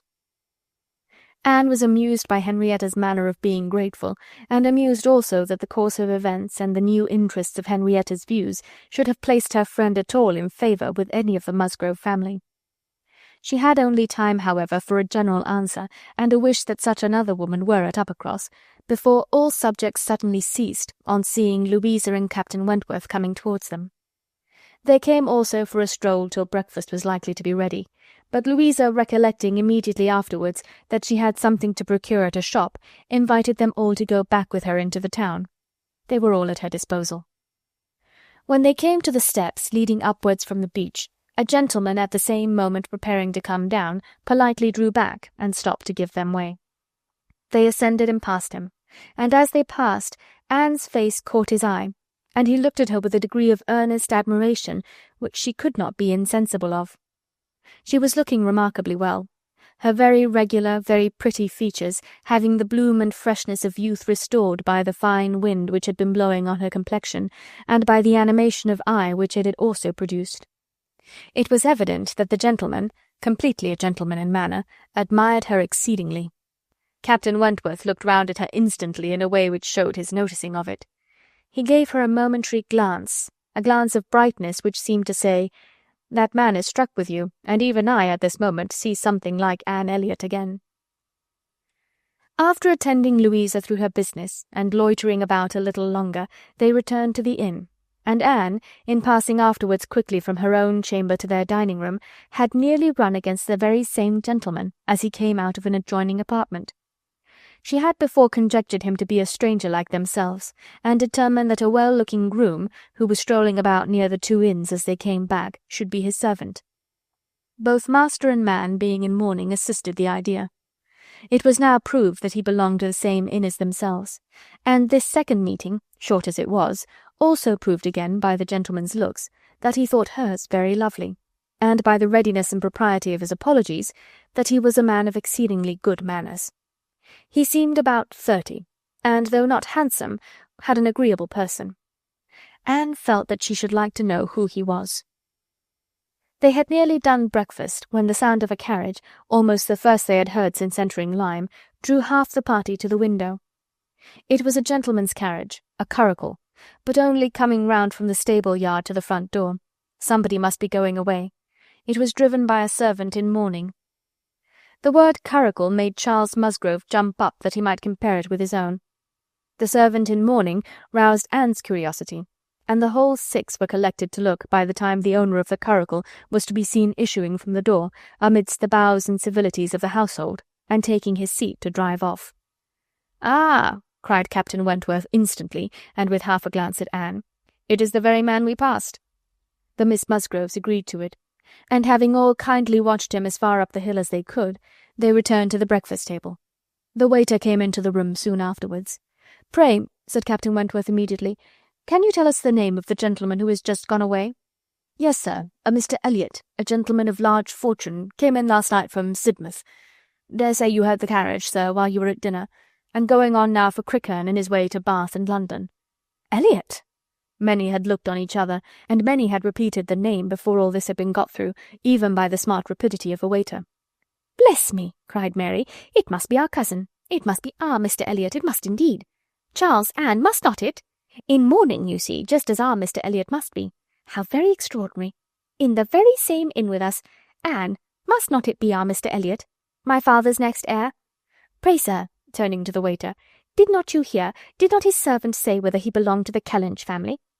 "No, ma'am. He did not mention no particular family, but said his master was a very rich gentleman, and would be a baronet some day." "There, you see," cried Mary in an ecstasy, "just as I said. Heir to Sir Walter Elliot. I was sure that would come out if it was so. Depend upon it, that is a circumstance which his servants take care to publish wherever he goes. But Anne, only conceive how extraordinary. I wish I had looked at him more. I wish we had been aware in time who it was, that he might have been introduced to us. What a pity we should not have been introduced to each other. Do you think he had the Elliot countenance? I hardly looked at him, I was looking at the horses, but I think he had something of the Elliot countenance. I wonder the arms did not strike me. Oh, the greatcoat was hanging over the panel and hid the arms, so it did. Otherwise I am sure I should have observed them, and the livery too. If the servant had not been in mourning, one should have known him by the livery. Putting all these very extraordinary circumstances together, said Captain Wentworth, we must consider it to be the arrangement of Providence that you should not be introduced to your cousin. When she could command Mary's attention, Anne quietly tried to convince her that their father and Mr. Elliot had not, for many years, been on such terms as to make the power of attempting an introduction at all desirable. At the same time, however, it was a secret gratification to herself to have seen her cousin, and to know that the future owner of Kellynch was undoubtedly a gentleman, and had an air of good sense. She would not, upon any account, mention her having met with him the second time. Luckily Mary did not attend to their having passed close by him in their earlier walk, but she would have felt quite ill-used by Anne's having actually run against him in the passage, and received his very polite excuses, while she had never been near him at all. No, that cousinly little interview must remain a perfect secret. "Of course," said Mary, "you will mention our seeing Mr. Elliot the next time you write to Bath. I think my father certainly ought to hear of it. Do mention all about him." Anne avoided a direct reply. But it was just the circumstance which she considered as not merely unnecessary to be communicated, but as what ought to be suppressed. The offence which had been given her father many years back she knew. Elizabeth's particular share in it she suspected, and that Mr. Elliot's idea always produced irritation in both was beyond a doubt. Mary never wrote to Bath herself. All the toil of keeping up a slow and unsatisfactory correspondence with Elizabeth fell on Anne. Breakfast had not been long over when they were joined by Captain and Mrs. Harville and Captain Benwick, with whom they had appointed to take their last walk about Lyme. They ought to be setting off for Uppercross by 1, and in the meanwhile were to be all together and out of doors as long as they could. Anne found Captain Benwick getting near her as soon as they were all fairly in the street. Their conversation the preceding evening did not disincline him to seek her again, and they walked together some time, talking as before of Mr. Scott and Lord Byron, and still as unable as before, and as unable as any other two readers, to think exactly alike of the merits of either, till something occasioned an almost general change amongst their party, and instead of Captain Benwick, she had Captain Harville by her side. "Miss Elliot," said he, speaking rather low, "you have done a good deed in making that poor fellow talk so much. I wish he could have such company oftener. It is bad for him, I know, to be shut up as he is, but what can we do? We cannot part." "No," said Anne, "that I can easily believe to be impossible. But in time, perhaps. We know what time does in every case of affliction, and you must remember, Captain Harville, that your friend may yet be called a young mourner. Only last summer, I understand." "Ay, true enough," with a deep sigh. "Only June." "And not known to him, perhaps, so soon?" "Not till the first week of August, when he came home from the Cape, just made into the Grappler. I was at Plymouth, dreading to hear of him. He sent in letters, but the Grappler was under orders for Portsmouth. There the news must follow him, but who was to tell it? Not I. I would as soon have been run up to the yardarm. Nobody could do it but that good fellow," pointing to Captain Wentworth. "The Laconia had come into Plymouth the week before. No danger of her being sent to sea again. He stood his chance for the rest, wrote up for leave of absence, but without waiting the return, travelled night and day till he got to Portsmouth, rode off to the Grappler that instant, and never left the poor fellow for a week. That's what he did, and nobody else could have saved poor James. You may think, Miss Elliot, whether he is dear to us." Anne did think on the question with perfect decision, and said as much in reply as her own feeling could accomplish, or as his seemed able to bear, for he was too much affected to renew the subject, and when he spoke again it was of something totally different. Mrs. Harville's giving it as her opinion that her husband would have quite enough walking by the time he reached home determined the direction of all the party in what was to be their last walk. They would accompany them to their door, and then return and set off themselves. By all their calculations there was just time for this, but as they drew near the Cobb there was such a general wish to walk along it once more, All were so inclined, and Louisa soon grew so determined, that the difference of a quarter of an hour, it was found, would be no difference at all. So with all the kind leave-taking, and all the kind interchange of invitations and promises which may be imagined, they departed from Captain and Mrs. Harfwell at their own door, and still accompanied by Captain Benwick, who seemed to cling to them to the last, proceeded to make the proper adieus to the Cobb. Anne found Captain Benwick again drawing near her. Lord Byron's dark blue seas could not fail of being brought forward by their present view, and she gladly gave him all her attention as long as attention was possible. It was soon drawn, perforce, another way. There was too much wind to make the high part of the new Cobb pleasant for the ladies, and they agreed to get down the steps to the lower, and all were contented to pass quietly and carefully down the steep flight, excepting Louisa. She must be jumped down them by Captain Wentworth. In all their walks he had had to jump her from the stiles. The sensation was delightful to her. The hardness of the pavement for her feet made him less willing upon the present occasion. He did it, however. She was safely down, and instantly, to show her enjoyment, ran up the stairs to be jumped down again. He advised her against it, thought the jar too great, but no, he reasoned and talked in vain. She smiled and said, "I am determined, I will." He put out his hands. She was too precipitate by half a second. She fell on the pavement of the lower Cobb, and was taken up lifeless. There was no wound, no blood, no visible bruise, but her eyes were closed, she breathed not, her face was like death. The horror of the moment to all who stood around. Captain Wentworth, who had caught her up, knelt with her in his arms, looking on her with a face as pallid as her own, in an agony of silence. "She is dead! She is dead!" screamed Mary, catching hold of her husband, and contributing with his own horror to make him immovable. And in another moment Henrietta, sinking under the conviction, lost her senses too, and would have fallen on the steps but for Captain Benwick and Anne, who caught and supported her between them. "Is there no one to help me?" were the first words which burst from Captain Wentworth in a tone of despair, and as if all his own strength were gone. Go to him, cried Anne. "For heaven's sake, go to him. I can support her myself. Leave me and go to him. Rub her hands, rub her temples. Here are salts. Take them, take them." Captain Benwick obeyed, and Charles at the same moment disengaging himself from his wife, they were both with him, and Louisa was raised up and supported more firmly between them, and everything was done that Anne had prompted, but in vain, while Captain Wentworth, staggering against the wall for his support, exclaimed in the bitterest agony, "Oh God, her father and mother!" "A surgeon!" said Anne. He caught the word. It seemed to rouse him at once, and saying only, "True, true, a surgeon this instant," was darting away, when Anne eagerly suggested, "Captain Benwick, would it not be better for Captain Benwick? He knows where a surgeon is to be found." Everyone capable of thinking felt the advantage of the idea, and in a moment, it was all done in rapid moments, Captain Benwick had resigned the poor corpse-like figure entirely to the brothers' care, and was off for the town with the utmost rapidity. As to the wretched party left behind, it could scarcely be said which of the three who were completely rational was suffering most, Captain Wentworth, Anne, or Charles, who, really a very affectionate brother, hung over Louisa with sobs of grief, and could only turn his eyes from one sister to see the other in a state as insensible, or to witness the hysterical agitations of his wife, calling on him for help which he could not give. Anne, attending with all the strength and zeal and thought which instinct supplied to Henrietta, still tried at intervals to suggest comfort to the others, tried to quiet Mary, to animate Charles, to assuage the feelings of Captain Wentworth.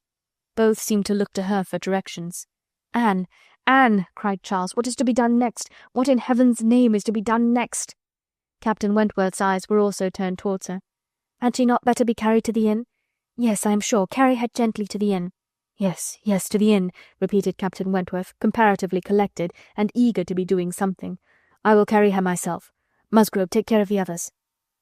By this time the report of the accident had spread among the workmen and boatmen about the Cobb, and many were collected near them, to be useful if wanted, at any rate to enjoy the sight of a dead young lady, nay, 2 dead young ladies, for it proved twice as fine as the first report. To some of the best-looking of these good people Henrietta was consigned, for though partially revived, she was quite helpless, and in this manner, Anne walking by her side, and Charles attending to his wife, they set forward, treading back with feelings unutterable the ground which so lately, so very lately, and so light of heart they had passed along. They were not off the cob before the Harvilles met them. Captain Benwick had been seen flying by their house with a countenance which showed something to be wrong, and they had set off immediately, informed and directed as they passed towards the spot. Shocked as Captain Harville was, he brought senses and nerves that could be instantly useful, and a look between him and his wife decided what was to be done. She must be taken to their house. All must go to their house, and await the surgeon's arrival there. They would not listen to scruples. He was obeyed. They were all beneath his roof, and while Louisa, under Mrs. Harville's direction, was conveyed upstairs and given possession of her own bed, assistance, cordials, restoratives, were supplied by her husband to all who needed them. Louisa had once opened her eyes, but soon closed them again without apparent consciousness. This had been proof of life, however, of service to her sister, and Henrietta, though perfectly incapable of being in the same room with Louisa, was kept, by the agitation of hope and fear, from a return of her own insensibility. Mary, too, was growing calmer. The surgeon was with them almost before it had seemed possible. They were sick with horror while he examined, but he was not hopeless. The head had received a severe contusion, but he had seen greater injuries recovered from. He was by no means hopeless. He spoke cheerfully. That he did not regard it as a desperate case, that he did not say a few hours must end it, was at first felt beyond the hope of most, and the ecstasy of such a reprieve, the rejoicing, deep and silent, after a few fervent ejaculations of gratitude to heaven had been offered, may be conceived. The tone, the look with which "Thank God" was uttered by Captain Wentworth, Anne was sure could never be forgotten by her, nor the sight of him afterwards, as he sat near a table, leaning over it with folded arms and face concealed, as if overpowered by the various feelings of his soul, and trying by prayer and reflection to calm them. Louisa's limbs had escaped. There was no injury but to the head. It now became necessary for the party to consider what was best to be done as to their general situation. They were now able to speak to each other and consult. That Louisa must remain where she was, however distressing to her friends to be involving the Harvilles in such trouble, did not admit of doubt. Her removal was impossible. The Harvilles silenced all scruples, and as much as they could, all gratitude. They had looked forward and arranged everything before the others began to reflect. Captain Benwick must give up his room to them, and get another bed elsewhere, and the whole was settled. They were only concerned that the house could accommodate no more, and yet perhaps, by putting the children away in the maid's room or swinging a cot somewhere, they could hardly bear to think of not finding room for 2 or 3 besides, supposing they might wish to stay.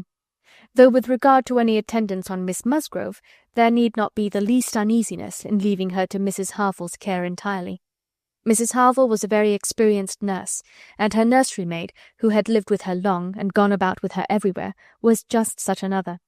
Between these two she could want no possible attendance by day or night, and all this was said with a truth and sincerity of feeling irresistible.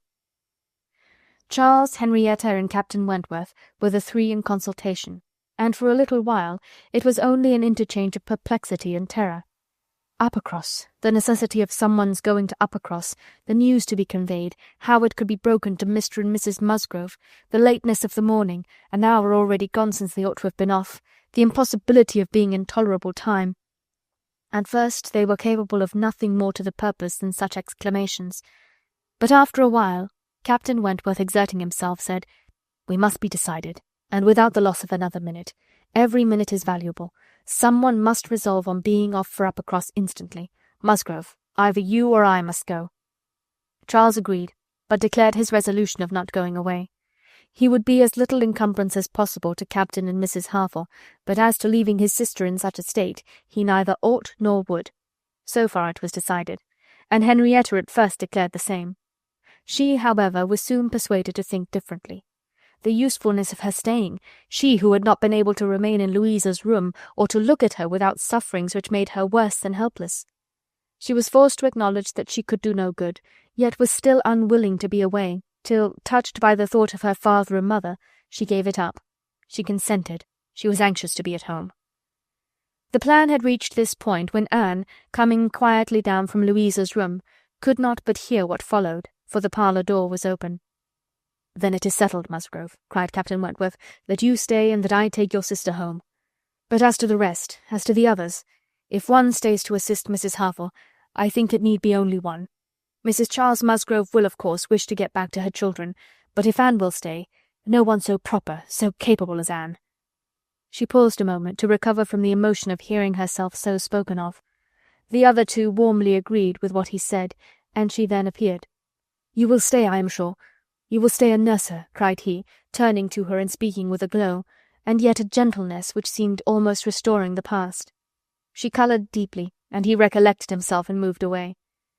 She expressed herself most willing, ready, happy to remain. It was what she had been thinking of, and wishing to be allowed to do. A bed on the floor in Louisa's room would be sufficient for her, if Mrs. Harville would but think so. One thing more, and all seemed arranged. Though it was rather desirable that Mr. and Mrs. Musgrove should be previously alarmed by some share of delay, yet the time required by the Uppercross horses to take them back would be a dreadful extension of suspense, and Captain Wentworth proposed, and Charles Musgrove agreed, that it would be much better for him to take a chaise from the inn, and leave Mr. Musgrove's carriage and horses to be sent home the next morning early, when there would be the further advantage of sending an account of Louisa's night. Captain Wentworth now hurried off to get everything ready on his part, and to be soon followed by the two ladies. When the plan was made known to Mary, however, there was an end of all peace in it. She was so wretched and so vehement, complained so much of injustice in being expected to go away instead of Anne, who was nothing to Louisa, while she was her sister, and had the best right to stay in Henrietta's stead. Why was not she to be as useful as Anne? And to go home without Charles, too, without her husband? No, it was too unkind. And in short, she said more than her husband could long withstand, and as none of the others could oppose when he gave way, there was no help for it. The change of Mary for Anne was inevitable. Anne had never submitted more reluctantly to the jealous and ill-judging claims of Mary, but so it must be, and they set off for the town, Charles taking care of his sister, and Captain Benwick attending to her. She gave a moment's recollection as they hurried along to the little circumstances which the same spots had witnessed earlier in the morning. There she had listened to Henrietta's schemes for Dr. Shirley's leaving Uppercross. Farther on she had first seen Mr. Elliot. A moment seemed all that could now be given to any one but Louisa, or those who were wrapped up in her welfare. Captain Benwick was most considerately attentive to her, and as united as they all seemed by the distress of the day, she felt an increasing degree of goodwill towards him, and a pleasure even in thinking that it might, perhaps, be the occasion of continuing their acquaintance. Captain Wentworth was on the watch for them, and a chaise and four in waiting, stationed for their convenience in the lowest part of the street. But his evident surprise and vexation at the substitution of one sister for the other, the change in his countenance, the astonishment, the expressions begun and suppressed with which Charles was listened to, made but a mortifying reception of Anne, or must at least convince her that she was valued only as she could be useful to Louisa. She endeavoured to be composed and to be just. Without emulating the feelings of an Emma towards her Henry, she would have attended on Louisa with a zeal above the common claims of regard for his sake, and she hoped he would not long be so unjust as to suppose she would shrink unnecessarily from the office of a friend. In the meanwhile she was in the carriage. He had handed them both in, and placed himself between them, and in this manner, under these circumstances, full of astonishment and emotion to Anne, she quitted Lyme. How long the stage would pass, how it was to affect their manners, what was to be their sort of intercourse, she could not foresee. It was all quite natural, however. He was devoted to Henrietta, always turning towards her, and when he spoke at all, always with the view of supporting her hopes and raising her spirits. In general, his voice and manner were studiously calm. To spare Henrietta from agitation seemed the governing principle. Once only, when she had been grieving over the last ill-judged, ill-fated walk to the Cobb, bitterly lamenting that it had ever been thought of, he burst forth, as if wholly overcome. "Don't talk of it, don't talk of it," he cried. "Oh God, that I had not given way to her at the fatal moment! Had I done as I ought! But so eager and so resolute! Dear sweet Louisa!" Anne wondered whether it ever occurred to him now to question the justness of his own previous opinion as to the universal felicity and advantage of firmness of character, and whether it might not strike him that, like all other qualities of the mind, it should have its proportions and limits. She thought it could scarcely escape him to feel that a persuadable temper might sometimes be as much in favour of happiness as a very resolute character. They got on fast. Anne was astonished to recognize the same hills and the same objects so soon. Their actual speed, heightened by some dread of the conclusion, made the road appear but half as long as on the day before. It was growing quite dusk, however, before they were in the neighbourhood of Uppercross, and there had been total silence among them for some time. Henrietta leaning back in the corner with a shawl over her face, giving the hope of her having cried herself to sleep. When, as they were going up their last hill, Anne found herself all at once addressed by Captain Wentworth. In a low, cautious voice he said, "I have been considering what we had best do. She must not appear at first. She could not stand it. I have been thinking whether you had not better remain in the carriage with her, while I go in and break it to Mr. and Mrs. Musgrove. Do you think this is a good plan?" She did. He was satisfied and said no more. But the remembrance of the appeal remained a pleasure to her, as a proof of friendship, and of deference for her judgment a great pleasure. And when it became a sort of parting proof, its value did not lessen. When the distressing communication at Uppercross was over, and he had seen the father and mother quite as composed as could be hoped, and the daughter all the better for being with them, he announced his intention of returning in the same carriage to Lyme, and when the horses were baited, he was off. Chapter 13. The remainder of Anne's time at Uppercross, comprehending only 2 days, was spent entirely at the mansion house, and she had the satisfaction of knowing herself extremely useful there, both as an immediate companion and as assisting in all those arrangements for the future which, in Mr. and Mrs. Musgrove's distressed state of spirits, would have been difficulties. They had an early account from Lyme the next morning. Louisa was much the same. No symptoms worse than before had appeared. Charles came a few hours afterwards to bring a later and more particular account. He was tolerably cheerful. A speedy cure must not be hoped, but everything was going on as well as the nature of the case admitted. In speaking of the Harvilles, he seemed unable to satisfy his own sense of their kindness, especially of Mrs. Harville's exertions as a nurse. She really left nothing for Mary to do. He and Mary had been persuaded to go early to their inn last night. Mary had been hysterical again this morning. When he came away, she was going to walk out with Captain Benwick, which, he hoped, would do her good. He almost wished she had been prevailed on to come home the day before, but the truth was that Mrs. Harville left nothing for anybody to do. Charles was to return to Lyme the same afternoon, and his father had at first half a mind to go with him, but the ladies could not consent. It would be going only to multiply trouble to the others, and increase his own distress, and a much better scheme followed and was acted upon.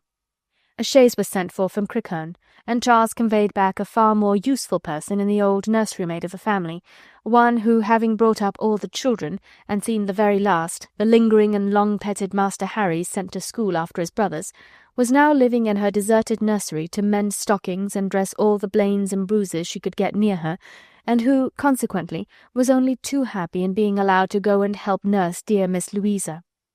Vague wishes of getting Sarah thither had occurred before to Mrs. Musgrove and Henrietta, but without Anne it would hardly have been resolved on, and found practicable so soon. They were indebted the next day to Charles Hayter for all the minute knowledge of Louisa which it was so essential to obtain every 24 hours. He made it his business to go to Lyme, and his account was still encouraging. The intervals of sense and consciousness were believed to be stronger. Every report agreed in Captain Wentworth's appearing fixed in Lyme. Anne was to leave them on the morrow, an event which they all dreaded. What should they do without her? They were wretched comforters for one another, and so much was said in this way that Anne thought she could not do better than impart among them the general inclination to which she was privy, and persuaded them all to go to Lyme at once. She had little difficulty. It was soon determined that they would go to-morrow, fix themselves at the inn, or get into lodgings, as it suited, and there remain till dear Louisa could be moved. They must be taking off some trouble from the good people she was with. They might at least relieve Mrs. Harville from the care of her own children, and in short, they were so happy in the decision that Anne was delighted with what she had done, and felt that she could not spend her last morning at Uppercross better than in assisting their preparations, and sending them off at an early hour, though her being left to the solitary range of the house was the consequence. She was the last, excepting the little boys at the cottage. She was the very last, the only remaining one of all that had filled and animated both houses, of all that had given Uppercross its cheerful character. A few days had made a change indeed. If Louisa recovered, it would all be well again. More than former happiness would be restored. There could not be a doubt, to her mind there was none, of what would follow her recovery. A few months hence, and the room now so deserted, occupied but by her silent, pensive self, might be filled again with all that was happy and gay, all that was glowing and bright and prosperous love, all that was most unlike Anne Elliot. An hour's complete leisure for such reflections as these on a dark November day, a small thick rain almost blotting out the very few objects ever to be discerned from the windows, was enough to make the sound of Lady Russell's carriage exceedingly welcome. And yet, though desirous to be gone, she could not quit the mansion house, or look an adieu to the cottage with its black, dripping, and comfortless veranda, or even notice through the misty glasses the last humble tenements of the village, without a saddened heart. Scenes had passed in Uppercross which made it precious. It stood the record of many sensations of pain, once severe, but now softened, and of some instances of relenting feeling, some breathings of friendship and reconciliation, which could never be looked for again, and which could never cease to be dear. She left it all behind her, all but the recollection that such things had been. Anne had never entered Kellynch since her quitting Lady Russell's house in September. It had not been necessary, and the few occasions of its being possible for her to go to the Hall she had contrived to evade and escape from. Her first return was to resume her place in the modern and elegant apartments of the lodge, and to gladden the eyes of its mistress. There was some anxiety mixed with Lady Russell's joy in meeting her. She knew who had been frequenting Uppercross, but happily either Anne was improved in plumpness and looks, or Lady Russell fancied her so, and Anne, in receiving her compliments on the occasion, had the amusement of connecting them with the silent admiration of her cousin, and of hoping that she was to be blessed with a second spring of youth and beauty. When they came to converse, she was soon sensible of some mental change. The subjects of which her heart had been full on leaving Kellynch, and which she had felt slighted and been compelled to smother among the Musgroves, were now become but of secondary interest. She had lately lost sight even of her father and sister in Bath. Their concerns had been sunk under those of Uppercross, and when Lady Russell reverted to their former hopes and fears, and spoke her satisfaction in the house in Camden Place which had been taken, and her regret that Mrs. Clay should still be with them, Anne would have been ashamed to have it known how much more she was thinking of Lyme and Louisa Musgrove and all her acquaintance there, how much more interesting to her was the home and the friendship of the Harvilles and Captain Benwick than her own father's house in Camden Place, or her own sister's intimacy with Mrs. Clay. She was actually forced to exert herself to meet Lady Russell with anything like the appearance of equal solicitude on topics which had, by nature, the first claim on her. There was a little awkwardness at first in their discourse on another subject. They must speak of the accident at Lyme. Lady Russell had not been arrived 5 minutes the day before, when a full account of the whole had burst on her, but still it must be talked of. She must make inquiries, she must regret the imprudence, lament the result, and Captain Wentworth's name must be mentioned by both. Anne was conscious of not doing it so well as Lady Russell. She could not speak the name and look straight forward to Lady Russell's eye till she had adopted the expedient of telling her briefly what she thought of the attachment between him and Louisa. When this was told, his name distressed her no longer. Lady Russell had only to listen composedly and wish them happy, but internally her heart revelled in angry pleasure, in pleased contempt, that the man who at 23 had seemed to understand somewhat of the value of an Anne Elliot should, 8 years afterwards, be charmed by a Louisa Musgrove. The first 3 or 4 days passed most quietly, with no circumstance to mark them excepting the receipt of a note or two from Lyme, which found their way to Anne, she could not tell how, and brought a rather improving account of Louisa. At the end of that period, Lady Russell's politeness could repose no longer, and the fainter self-threatenings of the past became in a decided tone, "I must call on Mrs. Croft. I really must call upon her soon. Anne, have you courage to go with me and pay a visit in that house? It will be some trial to us both."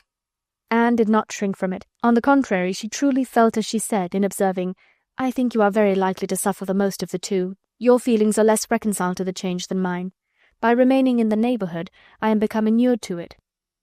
She could have said more on the subject, for she had in fact so high an opinion of the Crofts, and considered her father so very fortunate in his tenants, felt the parish to be so sure of a good example, and the poor of the best attention and relief, that, however sorry and ashamed for the necessity of the removal, she could not but in conscience feel that they were gone who deserved not to stay, and that Kellynch Hall had passed into better hands than its owners. These convictions must unquestionably have their own pain, and severe was its kind, but they precluded that pain which Lady Russell would suffer in entering the house again, and returning through the well-known apartments. In such moments Anne had no power of saying to herself, "These rooms ought to belong only to us. Oh, how fallen in their destination, how unworthily occupied! An ancient family to be so driven away, strangers filling their place." No, except when she thought of her mother, and remembered where she had been used to sit and preside, she had no sigh of that description to heave. Mrs. Croft always met her with a kindness which gave her the pleasure of fancying herself a favourite, and on the present occasion, receiving her in that house, there was particular attention. The sad accident at Lyme was soon the prevailing topic, and on comparing their latest accounts of the invalid, it appeared that each lady dated her intelligence from the same hour of yestermorn. That Captain Wentworth had been in Kellynch yesterday, the first time since the accident, had brought Anne the last note, which she had not been able to trace the exact steps of, had stayed a few hours, and then returned again to Lyme, without any present intention of quitting it any more. He had inquired after her, she found, particularly, had expressed his hope of Miss Elliot's not being the worse for her exertions, and had spoken of those exertions as great. This was handsome, and gave her more pleasure than almost anything else could have done. As to the sad catastrophe itself, it could be canvassed only in one style by a couple of steady, sensible women whose judgments had to work on ascertained events, and it was perfectly decided that it had been the consequence of much thoughtlessness and much imprudence, that its effects were most alarming, and that it was frightful to think how long Miss Musgrove's recovery might yet be doubtful, and how liable she would still remain to suffer from the concussion hereafter. The Admiral wound it up summarily by exclaiming, "Aye, a very bad business indeed. A new sort of way this, for a young fellow to be making love by breaking his mistress's head, is it not, Miss Elliot? This is breaking a head and giving a plaster, truly." Admiral Croft's manners were not quite of a tone to suit Lady Russell, but they delighted Anne. His goodness of heart and simplicity of character were irresistible. "Now this must be very bad for you," said he, suddenly rousing from a little reverie, "to be coming and finding us here. I had not recollected it before, I declare, but it must be very bad.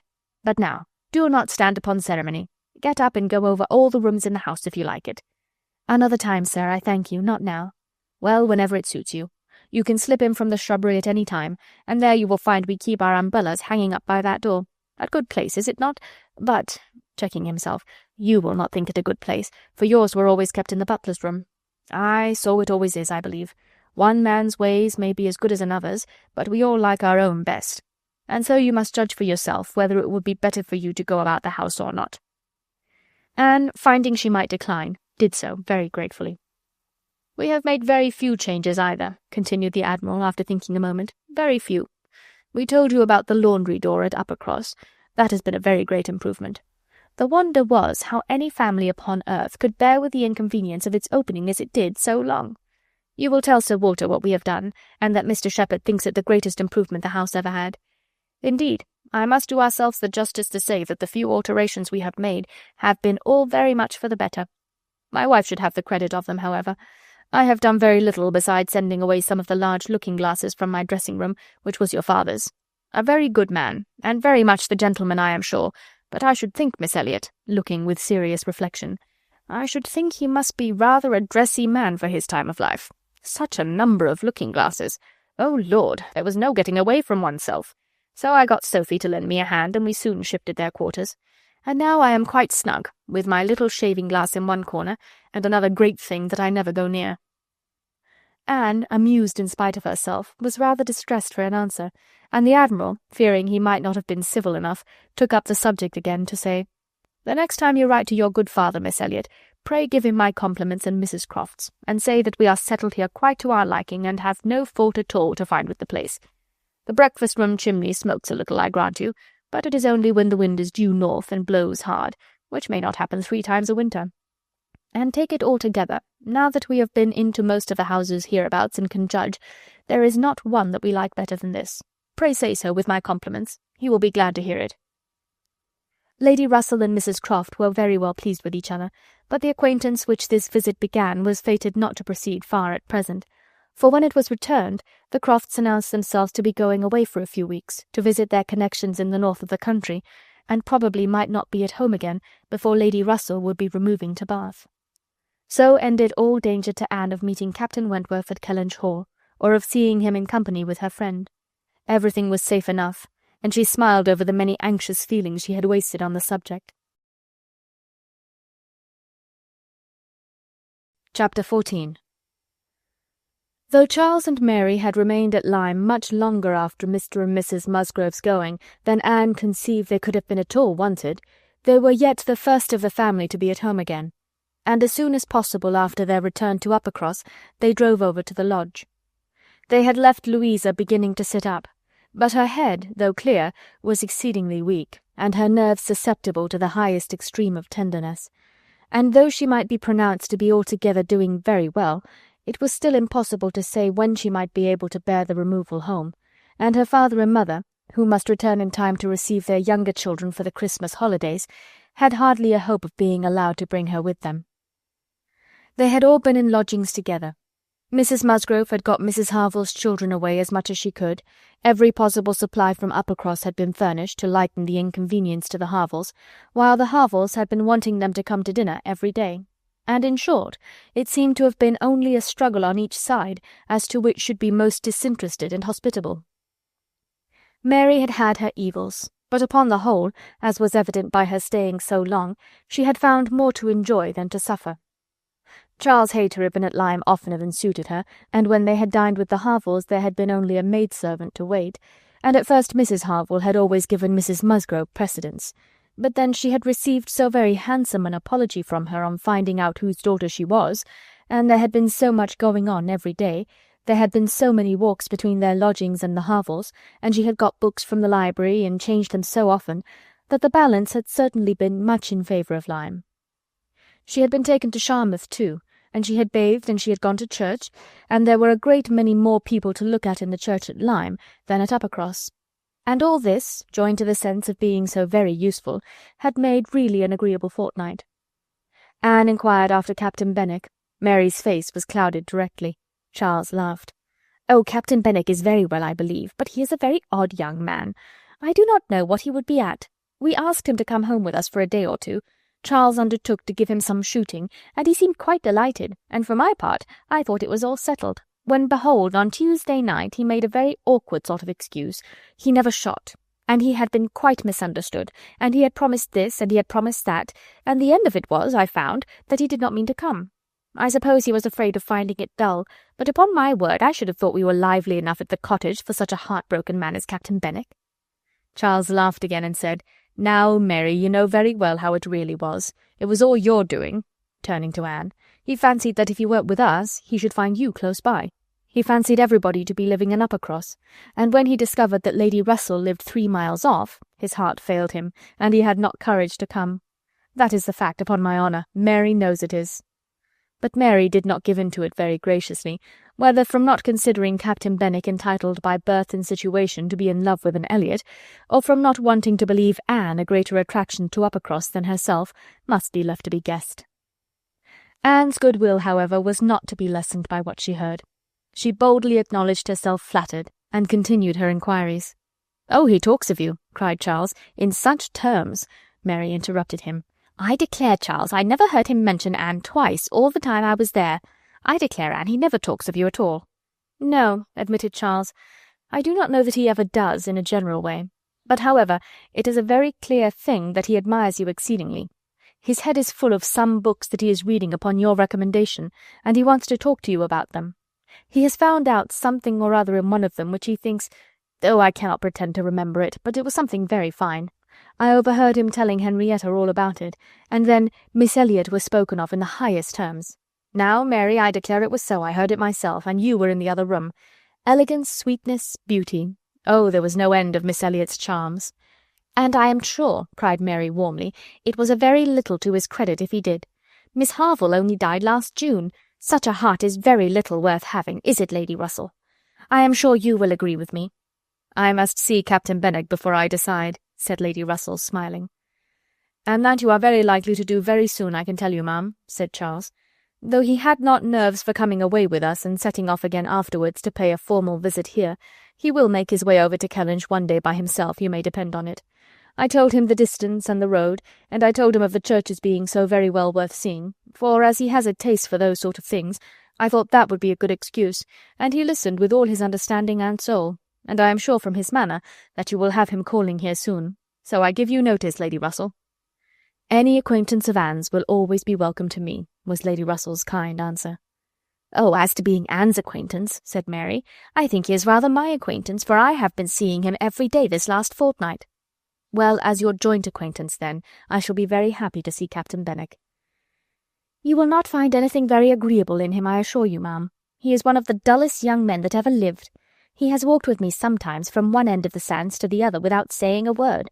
He is not at all a well-bred young man. I am sure you will not like him." "There we differ, Mary," said Anne. "I think Lady Russell would like him. I think she would be so much pleased with his mind that she would very soon see no deficiency in his manner." "So do I, Anne," said Charles. "I am sure Lady Russell would like him. He is just Lady Russell's sort. Give him a book, and he will read all day long." "Yes, that he will," exclaimed Mary tauntingly. "He will sit poring over his book, and not know when a person speaks to him, or when one drops one's scissors, or anything that happens. Do you think Lady Russell would like that?" Lady Russell could not help laughing. "Upon my word," she said, "I should not have supposed that my opinion of anyone could have admitted of such difference of conjecture, steady and matter-of-fact as I may call myself. I have really a curiosity to see the person who can give occasion to such directly opposite notions. I wish he may be induced to call here, and when he does, Mary, you may depend upon hearing my opinion, but I am determined not to judge him beforehand." "You will not like him, I will answer for it." Lady Russell began talking of something else.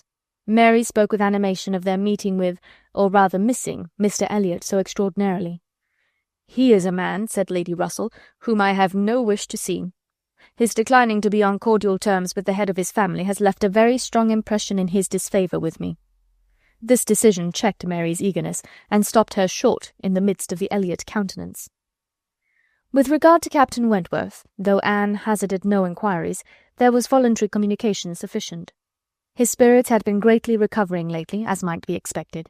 As Louisa improved, he had improved, and he was now quite a different creature from what he had been the first week. He had not seen Louisa, and was so extremely fearful of any ill consequence to her from an interview that he did not press for it at all, and on the contrary seemed to have a plan of going away for a week or 10 days till her head was stronger. He had talked of going down to Plymouth for a week, and wanted to persuade Captain Benwick to go with him. But, as Charles maintained to the last, Captain Benwick seemed much more disposed to ride over to Kellynch. There can be no doubt that Lady Russell and Anne were both occasionally thinking of Captain Benwick from this time. Lady Russell could not hear the door-bell without feeling that it might be his herald, nor could Anne return from any stroll of solitary indulgence in her father's grounds, or any visit of charity in the village, without wondering whether she might see him or hear of him. Captain Benwick came not, however. He was either less disposed for it than Charles had imagined, or he was too shy. And after giving him a week's indulgence, Lady Russell determined him to be unworthy of the interest which he had been beginning to excite.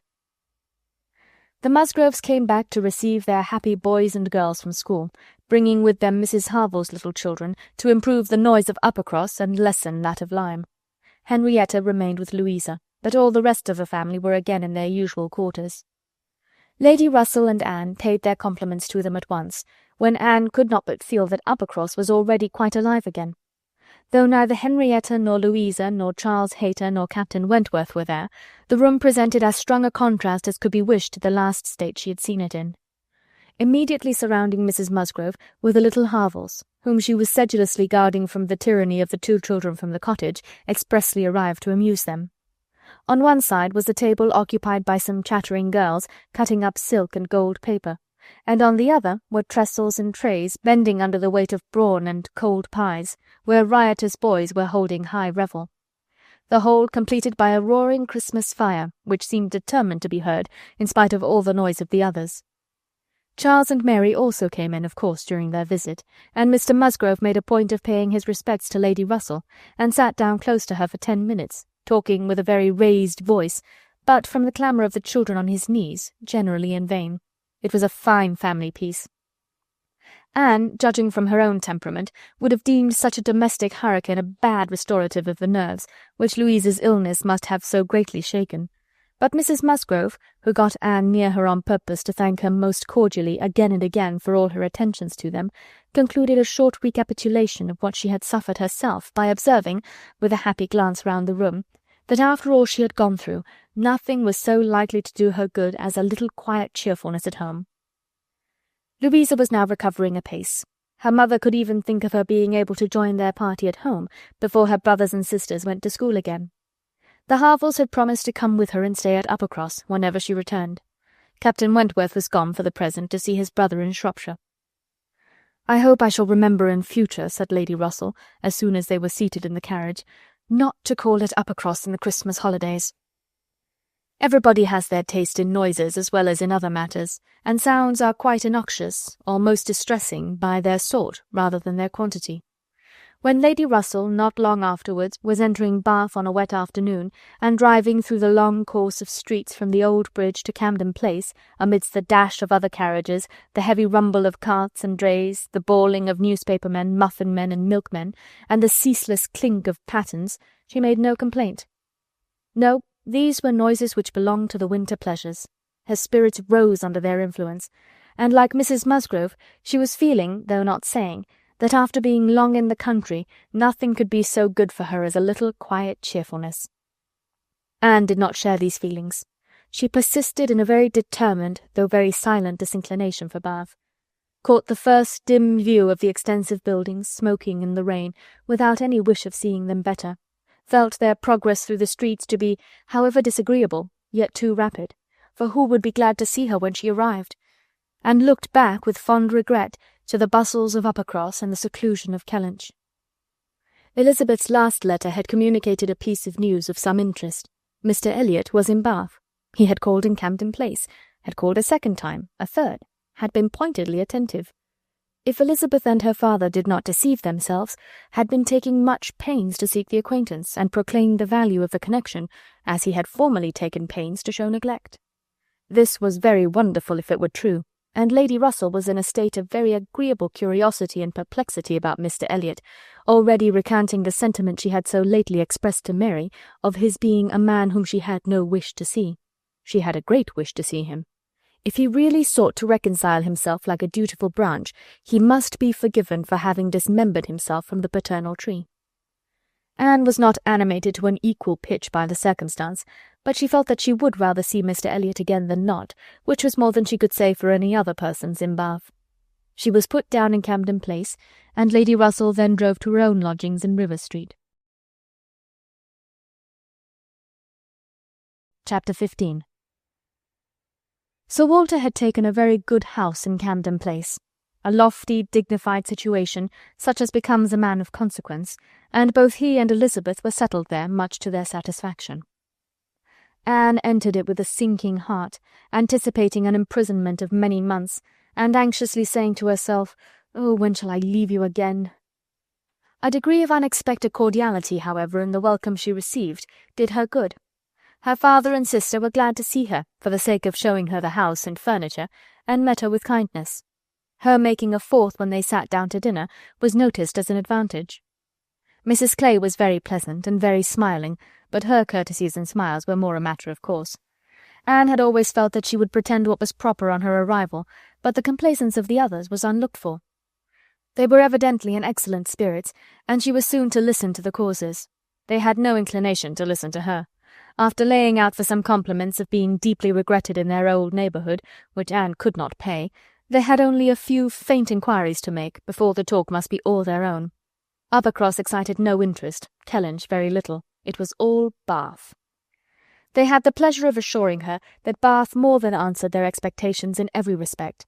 Their house was undoubtedly the best in Camden Place, their drawing-rooms had many decided advantages over all the others which they had either seen or heard of, and the superiority was not less in the style of the fitting up or the taste of the furniture. Their acquaintance was exceedingly sought after. Everybody was wanting to visit them. They had drawn back from many introductions, and still were perpetually having cards left by people of whom they knew nothing. Here were funds of enjoyment. Could Anne wonder that her father and sister were happy? She might not wonder, but she must sigh that her father should feel no degradation in his change, should see nothing to regret in the duties and dignity of the resident landholder, should find so much to be in vain of in the littlenesses of a town, and she must sigh and smile and wonder too, as Elizabeth threw open the folding doors and walked with exultation from one drawing-room to the other, boasting of their space, at the possibility of that woman, who had been mistress of Kellynch Hall, finding extent to be proud of between two walls perhaps 30 feet asunder. But this was not all which they had to make them happy. They had Mr. Elliot too. Anne had a great deal to hear of Mr. Elliot. He was not only pardoned, they were delighted with him. He had been in Bath about a fortnight. He had passed through Bath in November, in his way to London, when the intelligence of Sir Walter's being settled there had of course reached him, though only 24 hours in the place, but he had not been able to avail himself of it. But he had now been a fortnight in Bath, and his first object on arriving had been to leave his card in Camden Place, following it up by such assiduous endeavours to meet, and when they did meet, by such great openness of conduct, such readiness to apologize for the past, such solicitude to be received as a relation again, that their former good understanding was completely re-established. They had not a fault to find in him. He had explained away all the appearance of neglect on his own side. It had originated in misapprehension entirely. He had never had any idea of throwing himself off. He had feared that he was thrown off, but knew not why, and delicacy had kept him silent. Upon the hint of having spoken disrespectfully or carelessly of the family and the family honours, he was quite indignant. He who had ever boasted of being an Elliot, and whose feelings as to connection were only too strict to suit the unfeudal tone of the present day. He was astonished indeed, but his character and general conduct must refute it. He could refer Sir Walter to all who knew him, and certainly the pains he had been taking on this, the first opportunity of reconciliation, to be restored to the footing of a relation and heir presumptive, was a strong proof of his opinions on the subject. The circumstances of his marriage, too, were found to admit of much extenuation. This was an article not to be entered on by himself, but a very intimate friend of his, a Colonel Wallis, a highly respectable man, perfectly the gentleman, and not an ill-looking man, Sir Walter added, who was living in very good style in Marlborough Buildings, and had, at his own particular request, been admitted to their acquaintance through Mr. Elliot, had mentioned one or two things relative to the marriage, which made a material difference in the discredit of it. Colonel Wallis had known Mr. Elliot long, had been well acquainted also with his wife, had perfectly understood the whole story. She was certainly not a woman of family, but well educated, accomplished, rich, and excessively in love with his friend. There had been the charm. She had sought him. Without that attraction, not all her money would have tempted Elliot, and Sir Walter was, moreover, assured of her having been a very fine woman. Here was a great deal to soften the business. A very fine woman with a large fortune in love with him. Sir Walter seemed to admit it as a complete apology, and though Elizabeth could not see the circumstance in quite so favourable a light, she allowed it to be a great extenuation. Mr. Elliot had called repeatedly, had dined with them once, evidently delighted by the distinction of being asked, for they gave no dinners in general, delighted, in short, by every proof of cousinly notice, and placing his whole happiness in being on intimate terms in Camden Place. Anne listened, but without quite understanding it. Allowances, large allowances, she knew, must be made for the ideas of those who spoke. She heard it all under embellishment. All that sounded extravagant or irrational in the progress of the reconciliation might have no origin but in the language of the relators. Still, however, she had the sensation of there being something more than immediately appeared in Mr. Elliot's wishing, after an interval of so many years, to be well received by them. In a worldly view, he had nothing to gain by being on terms with Sir Walter, nothing to risk by a state of variance. In all probability he was already the richer of the two, and the Kellynch estate would as surely be his hereafter as the title. A sensible man, and he had looked very like a sensible man, why should it be an object to him? She could only offer one solution. It was, perhaps, for Elizabeth's sake. There might really have been a liking formerly, though convenience and accident had drawn him a different way, and now that he could afford to please himself, he might mean to pay his addresses to her. Elizabeth was certainly very handsome, with well-bred, elegant manners, and her character might never have been penetrated by Mr. Elliot, knowing her but in public, and when very young himself. How her temper and understanding might bear the investigation of his present keener time of life was another concern, and rather a fearful one. Most earnestly did she wish that he might not be too nice or too observant if Elizabeth were his object, and that Elizabeth was disposed to believe herself so, and that her friend Mrs. Clay was encouraging the idea, seemed apparent by a glance or two between them, while Mr. Elliot's frequent visits were talked of. Anne mentioned the glimpses she had had of him at Lyme, but without being much attended to. Oh yes, perhaps it had been Mr. Elliot, they did not know. It might be him, perhaps.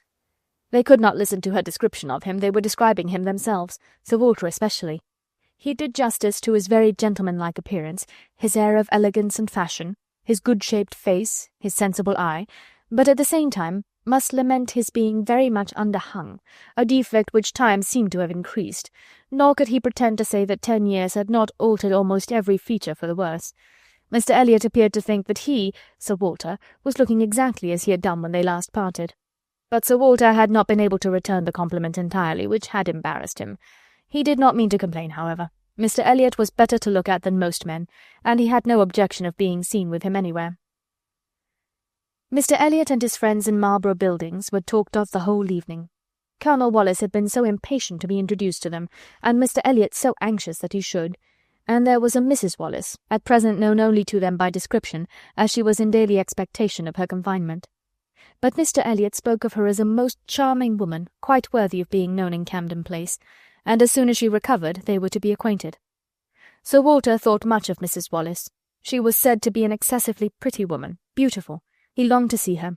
He hoped she might make some amends for the very many plain faces he was continually passing in the streets. The worst of Bath was the number of its plain women. He did not mean to say that there were no pretty women, but the number of the plain was out of all proportion.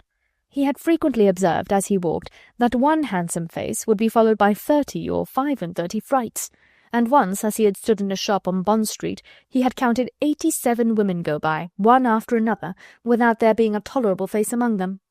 It had been a frosty morning, to be sure, a sharp frost, which hardly one woman in 1,000 could stand the test of. But still, there certainly were a dreadful multitude of ugly women in Bath, and as for the men, they were infinitely worse. Such scarecrows as the streets were full of. It was evident how little the women were used to the sight of anything tolerable by the effect which a man of decent appearance produced. He had never walked anywhere arm in arm with Colonel Wallis, who was a fine military figure, though sandy-haired, without observing that every woman's eye was upon him. Every woman's eye was sure to be upon Colonel Wallis. Modest Sir Walter. He was not allowed to escape, however. His daughter and Mrs. Clay united in hinting that Colonel Wallis's companion might have as good a figure as Colonel Wallis, and certainly was not sandy-haired.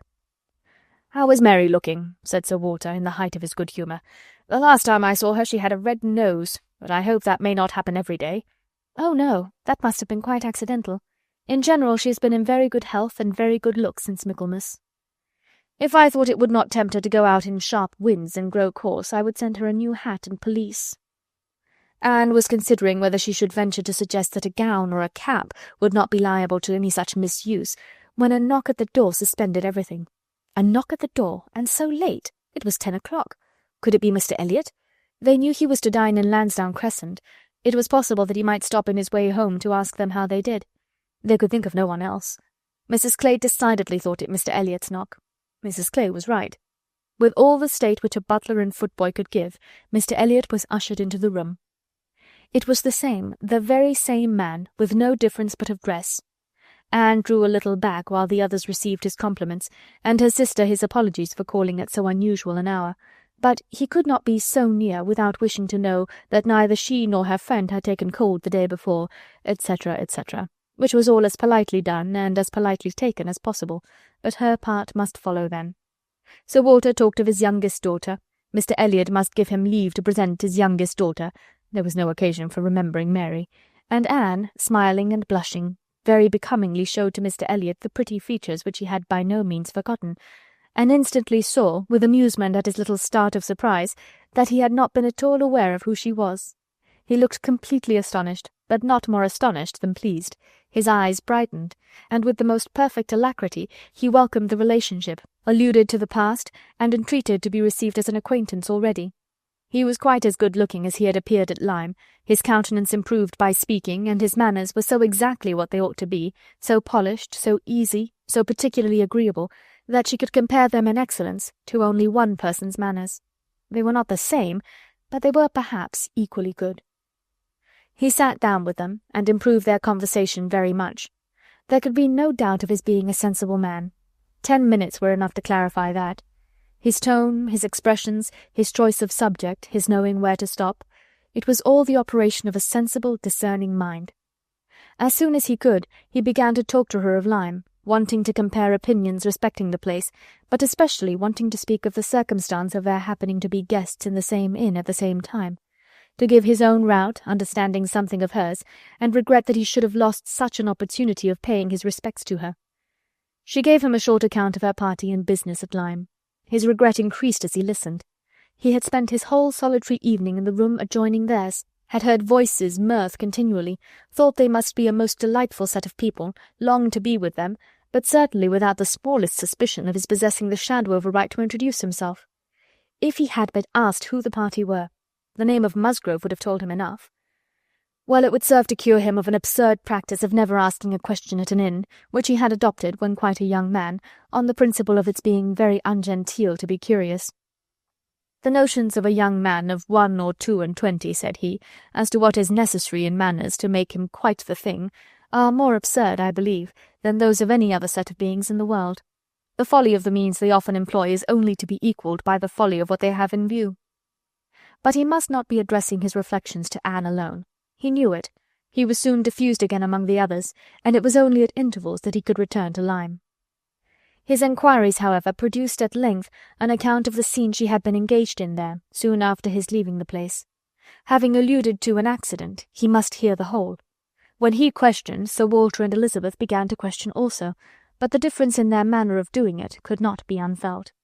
She could only compare Mr. Elliot to Lady Russell, in the wish of really comprehending what had passed, and in the degree of concern for what she must have suffered in witnessing it. He stayed an hour with them. The elegant little clock on the mantelpiece had struck 11 with its silver sounds, and the watchman was beginning to be heard at a distance telling the same tale, before Mr. Elliot or any of them seemed to feel that he had been there long. Anne could not have supposed it possible that her first evening in Camden Place could have passed so well. Chapter 16. There was one point which Anne, on returning to her family, would have been more thankful to ascertain even than Mr. Elliot's being in love with Elizabeth, which was her father's not being in love with Mrs. Clay, and she was very far from easy about it when she had been at home a few hours. On going down to breakfast the next morning, she found there had just been a decent pretence on the ladies' side of meaning to leave them. She could imagine Mrs. Clay to have said that now Miss Anne was come she could not suppose herself at all wanted, for Elizabeth was replying in a sort of whisper, "That must not be any reason indeed. I assure you I feel it none. She is nothing to me compared with you." And she was in full time to hear her father say, "My dear madam, this must not be. As yet you have seen nothing of Bath. You have been here only to be useful. You must not run away from us now. You must stay to be acquainted with Mrs. Wallace, the beautiful Mrs. Wallace. To your fine mind I well know the sight of beauty is a real gratification." He spoke and looked so much in earnest that Anne was not surprised to see Mrs. Clay stealing a glance at Elizabeth and herself. Her countenance, perhaps, might express some watchfulness, but the praise of the fine mind did not appear to excite a thought in her sister. The lady could not but yield to such joint entreaties, and promised to stay. In the course of the same morning, Anne and her father chancing to be alone together, he began to compliment her on her improved looks. He thought her less thin in her person, in her cheeks, her skin, her complexion greatly improved, clearer, fresher. Had she been using anything in particular? No, nothing. Merely Gowland, he supposed. No, nothing at all. Ah, he was surprised at that, and added, "Certainly you cannot do better than to continue as you are. You cannot be better than well, or I should recommend Gowland, the constant use of Gowland during the spring months. Mrs. Clay has been using it at my recommendation, and you see what it has done for her. You see how it has carried away her freckles." If Elizabeth could have but heard this! Such personal praise might have struck her, especially as it did not appear to Anne that the freckles were at all lessened. But everything must take its chance. The evil of a marriage would be much diminished if Elizabeth were also to marry. As for herself, she might always command a home with Lady Russell. Lady Russell's composed mind and polite manners were put to some trial on this point in her intercourse in Camden Place. The sight of Mrs. Clay in such favour, and of Anne so overlooked, was a perpetual provocation to her there, and vexed her as much when she was away, as a person in Bath who drinks the water, gets all the new publications, and has a very large acquaintance, has time to be vexed. As Mr. Elliot became known to her, she grew more charitable, or more indifferent towards the others. His manners were an immediate recommendation, and on conversing with him, she found the solid so fully supporting the superficial, that she was at first, as she told Anne, almost ready to exclaim, "Can this be Mr. Elliot?" and could not seriously picture to herself a more agreeable or estimable man. Everything united in him, good understanding, correct opinions, knowledge of the world, and a warm heart. He had strong feelings of family attachment and family honour without pride or weakness. He lived with the liberality of a man of fortune, without display. He judged for himself in everything essential, without defying public opinion in any point of worldly decorum. He was steady, observant, moderate, candid, never run away with by spirits or by selfishness which fancied itself strong feeling, and yet with a sensibility to what was amiable and lovely, and a value for all the felicities of domestic life, which characters of fancied enthusiasm and violent agitation seldom really possess. She was sure that he had not been happy in marriage. Colonel Wallis said it, and Lady Russell saw it. But it had been no unhappiness to sour his mind, nor, she began pretty soon to suspect, to prevent his thinking of a second choice. Her satisfaction in Mr. Elliot outweighed all the plague of Mrs. Clay. It was now some years since Anne had begun to learn that she and her excellent friend could sometimes think differently, and it did not surprise her, therefore, that Lady Russell should see nothing suspicious or inconsistent, nothing to require more motives than appeared in Mr. Elliot's great desire of a reconciliation. In Lady Russell's view, it was perfectly natural that Mr. Elliot, at a mature time of life, should feel it a most desirable object, and what would very generally recommend him among all sensible people to be on good terms with the head of his family. The simplest process in the world of time upon a head naturally clear, and only erring in the heyday of youth. Anne presumed, however, still to smile about it, and at last to mention Elizabeth. Lady Russell listened, and looked, and made only this cautious reply, "Elizabeth? Very well. Time will explain." It was a reference to the future which Anne, after a little observation, felt she must submit to. She could determine nothing at present. In that house Elizabeth must be first, and she was in the habit of such general observance as Miss Elliot, that any particularity of attention seemed almost impossible. Mr. Elliot, too, it must be remembered, had not been a widower 7 months. A little delay on his side might be very excusable. In fact, Anne could never see the crape round his hat without fearing that she was the inexcusable one in attributing to him such imaginations, for though his marriage had not been very happy, still it had existed so many years that she could not comprehend a very rapid recovery from the awful impression of its being dissolved. However it might end, he was without any question their pleasantest acquaintance in Bath. She saw nobody equal to him, and it was a great indulgence now and then to talk to him about Lyme, which he seemed to have as lively a wish to see again, and to see more of, as herself. They went through the particulars of their first meeting a great many times. He gave her to understand that he had looked at her with some earnestness. She knew it well, and she remembered another person's look also. They did not always think alike. His value for rank and connection she perceived was greater than hers. It was not merely complaisance, it must be a liking to the cause, which made him enter warmly into her father and sister's solicitudes on a subject which she thought unworthy to excite them. The Bath paper one morning announced the arrival of the Dowager Viscountess Dalrymple and her daughter, the Honourable Miss Carteret, and all the comfort of No. Camden Place was swept away for many days, for the Dalrymples, in Anne's opinion most unfortunately, were cousins of the Elliots, and the agony was how to introduce themselves properly. Anne had never seen her father and sister before in contact with nobility, and she must acknowledge herself disappointed. She had hoped better things from their high ideas of their own situation in life, and was reduced to form a wish which she had never foreseen, a wish that they had more pride. For "our cousins Lady Dalrymple and Miss Carteret, our cousins the Dalrymples," sounded in her ears all day long. Sir Walter had once been in company with the late Viscount, but had never seen any of the rest of the family, and the difficulties of the case arose from there having been a suspension of all intercourse by letters of ceremony, ever since the death of that said late Viscount, when, in consequence of a dangerous illness of Sir Walter's at the same time, there had been an unlucky omission at Kellynch. No letter of condolence had been sent to Ireland.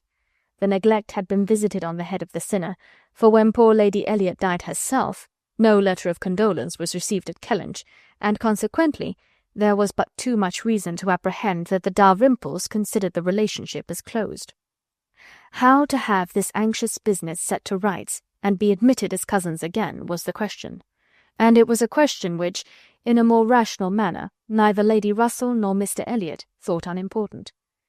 Family connections were always worth preserving, good company always worth seeking. Lady Dalrymple had taken a house for 3 months in Laura Place, and would be living in style. She had been at Bath the year before, and Lady Russell had heard her spoken of as a charming woman. It was very desirable that the connection should be renewed, if it could be done, without any compromise of propriety on the side of the Elliots. Sir Walter, however, would choose his own means, and at last wrote a very fine letter of ample explanation, regret, and entreaty to his right honourable cousin. Neither Lady Russell nor Mr. Elliot could admire the letter, but it did all that was wanted in bringing 3 lines of scrawl from the Dowager Viscountess. She was very much honoured, and should be happy in their acquaintance. The toils of the business were over. The sweets began. They visited in Laura Place. They had the cards of Dowager Viscountess Dalrymple and the Honourable Miss Carteret to be arranged wherever they might be most visible, and our cousins in Laura Place, our cousin Lady Dalrymple and Miss Carteret, were talked of to everybody. Anne was ashamed. Had Lady Dalrymple and her daughter even been very agreeable, she would still have been ashamed of the agitation they created, but they were nothing. There was no superiority of manner, accomplishment, or understanding. Lady Dalrymple had acquired the name of a charming woman because she had a smile and a civil answer for everybody. Miss Carteret, with still less to say, was so plain and so awkward that she would never have been tolerated in Camden Place but for her birth. Lady Russell confessed she had expected something better, but yet it was an acquaintance worth having, and when Anne ventured to speak her opinion of them to Mr. Elliot, he agreed to their being nothing in themselves, but still maintained that as a family connection, as good company, as those who would collect good company around them, they had their value. Anne smiled and said, "My idea of good company, Mr. Elliot, is the company of clever, well-informed people who have a great deal of conversation. That is what I call good company." "You are mistaken," said he gently. "That is not good company. That is the best. Good company requires only birth, education, and manners, and with regard to education it is not very nice. Birth and good manners are essential, but a little learning is by no means a dangerous thing in good company. On the contrary, it will do very well." My cousin Anne shakes her head. She is not satisfied. She is fastidious. "My dear cousin," sitting down by her, "you have a better right to be fastidious than almost any other woman I know. But will it answer? Will it make you happy? Will it not be wiser to accept the society of those good ladies in Laura Place, and enjoy all the advantages of the connection as far as possible? You may depend upon it that they will move in the first set in Bath this winter, and as rank, your being known to be related to them will have its use in fixing your family, our family, let me say, in that degree of consideration which we must all wish for." "Yes," sighed Anne, "we shall indeed be known to be related to them." Then, recollecting herself, and not wishing to be answered, she added, "I certainly do think there has been by far too much trouble taken to procure the acquaintance. I suppose," smiling, "I have more pride than any of you, but I confess it does vex me that we should be so solicitous to have the relationship acknowledged, which we may be very sure is a matter of perfect indifference to them. Pardon me, dear cousin, you are unjust in your own claims. In London, perhaps, in your present quiet style of living, it might be as you say. But in Bath, Sir Walter Elliot and his family will always be worth knowing, always acceptable as acquaintance." "Well," said Anne, "I certainly am proud, too proud to enjoy a welcome which depends so entirely upon place." "I love your indignation," said he. "It is very natural. But here you are in Bath, and the object is to be established here with all the credit and dignity which ought to belong to Sir Walter Elliot. You talk of being proud. I am called proud, I know, and I shall not wish to believe myself otherwise, for our pride, if investigated, would have the same object, I have no doubt, though the kind may seem a little different. In one point I am sure, my dear cousin," he continued, speaking lower, though there was no one else in the room, "in one point I am sure we must feel alike. We must feel that every addition to your father's society among his equals or superiors may be of use in diverting his thoughts from those who are beneath him." He looked, as he spoke, to the seat which Mrs. Clay had been lately occupying, a sufficient explanation of what he particularly meant, and though Anne could not believe in their having the same sort of pride, she was pleased with him for not liking Mrs. Clay, and her conscience admitted that his wishing to promote her father's getting great acquaintance was more than excusable in the view of defeating her. Chapter 17. While Sir Walter and Elizabeth were assiduously pushing their good fortune in Laura Place, Anne was renewing an acquaintance of a very different description. She had called on her former governess, and had heard from her of there being an old schoolfellow in Bath, who had the two strong claims on her attention of past kindness and present suffering. Miss Hamilton, now Mrs. Smith, had shown her kindness in one of those periods of her life when it had been most valuable. Anne had gone unhappy to school, grieving for the loss of a mother whom she had dearly loved, feeling her separation from home, and suffering as a girl of 14, of strong sensibility and not high spirits, must suffer at such a time. And Miss Hamilton, 3 years older than herself, but still from the want of near relations and a settled home, remaining another year at school, had been useful and good to her in a way which had considerably lessened her misery, and could never be remembered with indifference. Miss Hamilton had left school, had married not long afterwards, was said to have married a man of fortune, and this was all that Anne had known of her, till now that their governess's account brought her situation forward in a more decided but very different form. She was a widow, and poor. Her husband had been extravagant, and at his death, about 2 years before, had left his affairs dreadfully involved. She had had difficulties of every sort to contend with, and in addition to these distresses had been afflicted with a severe rheumatic fever, which, finally settling in her legs, had made her for the present a cripple. She had come to Bath on that account, and was now in lodgings near the hot baths, living in a very humble way, unable even to afford herself the comfort of a servant, and of course almost excluded from society. Their mutual friend answered for the satisfaction which a visit from Miss Elliot would give Mrs. Smith, and Anne therefore lost no time in going. She mentioned nothing of what she had heard, or what she intended at home. It would excite no proper interest there. She only consulted Lady Russell, who entered thoroughly into her sentiments, and was most happy to convey her as near to Mrs. Smith's lodgings in Westgate Buildings as Anne chose to be taken. The visit was paid, their acquaintance re-established, their interest in each other more than rekindled. The first 10 minutes had its awkwardness and its emotion. 12 years were gone since they had parted, and each presented a somewhat different person from what the other had imagined. 12 years had changed Anne from the blooming, silent, unformed girl of 15 to the elegant little woman of 27, with every beauty except bloom, and with manners as consciously right as they were invariably gentle. And 12 years had transformed the fine-looking, well-grown Miss Hamilton, in all the glow of health and confidence of superiority, into a poor, infirm, helpless widow, receiving the visit of her former protégée as a favour. But all that was uncomfortable in the meeting had soon passed away, and left only the interesting charm of remembering former partialities and talking over old times. Anne found in Mrs. Smith the good sense and agreeable manners which she had almost ventured to depend on, and a disposition to converse and be cheerful beyond her expectation. Neither the dissipations of the past, and she had lived very much in the world, nor the restrictions of the present, neither sickness nor sorrow, seemed to have closed her heart or ruined her spirits. In the course of a second visit she talked with great openness, and Anne's astonishment increased. She could scarcely imagine a more cheerless situation in itself than Mrs. Smith's. She had been very fond of her husband. She had buried him. She had been used to affluence. It was gone. She had no child to connect her with life and happiness again, no relations to assist in the arrangement of perplexed affairs, no health to make all the rest supportable.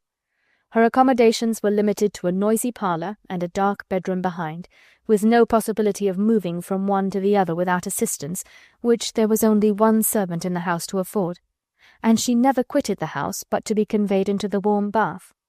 Yet in spite of all this, Anne had reason to believe that she had moments only of languor and depression, to hours of occupation and enjoyment. How could it be? She watched, observed, reflected, and finally determined that this was not a case of fortitude or of resignation only. A submissive spirit might be patient, a strong understanding would supply resolution, but here was something more. Here was that elasticity of mind, that disposition to be comforted, that power of turning readily from evil to good and of finding employment which carried her out of herself, which was from nature alone.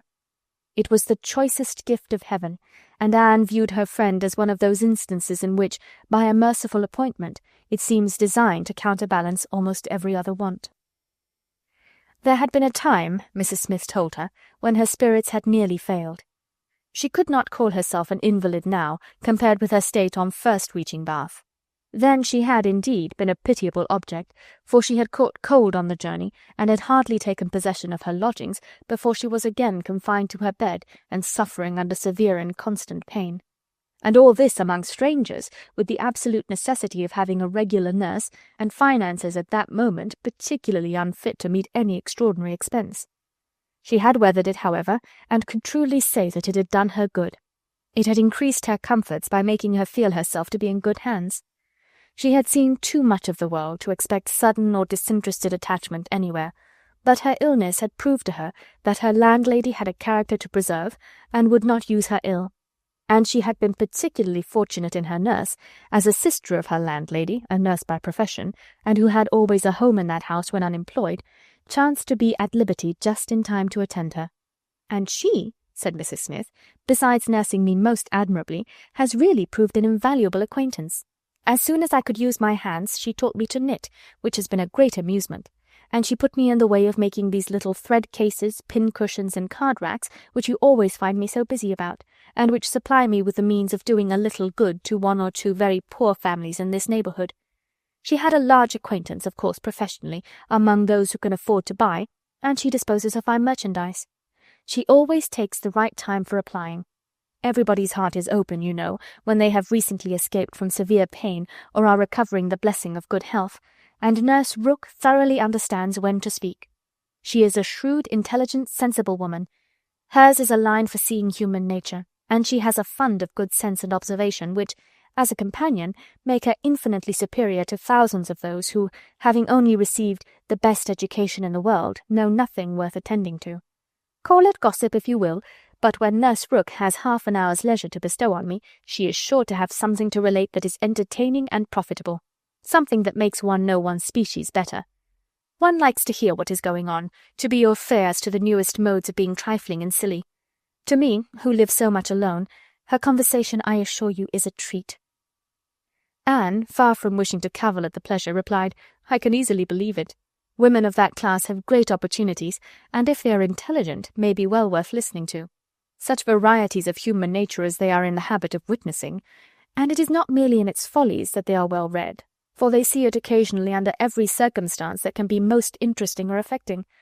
What instances must pass before them of ardent, disinterested, self-denying attachment, of heroism, fortitude, patience, resignation, of all the conflicts and all the sacrifices that ennoble us most. A sick-chamber may often furnish the worth of volumes." "Yes," said Mrs. Smith more doubtingly, "sometimes it may, though I fear its lessons are not often in the elevated style you describe. Here and there human nature may be great in times of trial, but generally speaking it is its weakness and not its strength that appears in a sick-chamber. It is selfishness and impatience rather than generosity and fortitude that one hears of. There is so little real friendship in the world, and unfortunately, speaking low and tremulously, there are so many who forget to think seriously till it is almost too late." Anne saw the misery of such feelings. The husband had not been what he ought, and the wife had been led among that part of mankind which made her think worse of the world than she hoped it deserved. It was but a passing emotion, however, with Mrs. Smith. She shook it off, and soon added in a different tone, "I do not suppose the situation my friend Mrs. Rooke is in at present will furnish much either to interest or edify me. She is only nursing Mrs. Wallace of Marlborough Buildings, a mere pretty, silly, expensive, fashionable woman, I believe, and of course will have nothing to report but of lace and finery. I mean to make my profit of Mrs. Wallace, however. She has plenty of money, and I intend she shall buy all the high-priced things I have in hand now." Anne had called several times on her friend before the existence of such a person was known in Camden Place. At last it became necessary to speak of her. Sir Walter, Elizabeth, and Mrs. Clay returned one morning from Laura Place with a sudden invitation from Lady Dalrymple for the same evening, and Anne was already engaged to spend that evening in Westgate Buildings. She was not sorry for the excuse. They were only asked, she was sure, because Lady Dalrymple, being kept at home by a bad cold, was glad to make use of the relationship which had been so pressed on her, and she declined on her own account with great alacrity. She was engaged to spend the evening with an old schoolfellow. They were not much interested in anything relative to Anne, but still there were questions enough asked to make it understood what this old schoolfellow was, and Elizabeth was disdainful and Sir Walter severe. "Westgate Buildings," said he, "and who is Miss Anne Elliot to be visiting in Westgate Buildings? A Mrs. Smith, a widow Mrs. Smith. And who was her husband? One of 5,000 Mr. Smiths whose names are to be met with everywhere. And what is her attraction? That she is old and sickly? Upon my word, Miss Anne Elliot, you have the most extraordinary taste. Everything that revolts other people, low company, paltry rooms, foul air, disgusting associations, are inviting to you. But surely you may put off this old lady till tomorrow. She is not so near her end, I presume, but that she may hope to see another day. What is her age? 40? No, sir, she is not 31, but I do not think I can put off my engagement, because it is the only evening for some time which will at once suit her and myself. She goes into the warm bath tomorrow, and for the rest of the week you know we are engaged." "But what does Lady Russell think of this acquaintance?" asked Elizabeth. "She sees nothing to blame in it," replied Anne. "On the contrary, she approves it, and has generally taken me when I have called on Mrs. Smith." "Westgate Buildings must have been rather surprised by the appearance of a carriage drawn up near its pavement," observed Sir Walter. "Sir Henry Russell's widow, indeed, has no honours to distinguish her arms, but still it is a handsome equipage, and no doubt is well known to convey a Miss Elliot. A widow Mrs. Smith lodging in Westgate Buildings, a poor widow barely able to live between 30 and 40, a mere Mrs. Smith, an everyday Mrs. Smith, of all people and all names in the world, to be the chosen friend of Miss Anne Elliot, and to be preferred by her to her own family connections among the nobility of England and Ireland. Mrs. Smith! Such a name!" Mrs. Clay, who had been present while all this passed, now thought it advisable to leave the room, and Anne could have said much, and did long to say a little in defence of her friend's not very dissimilar claims to theirs, but her sense of personal respect to her father prevented her. She made no reply.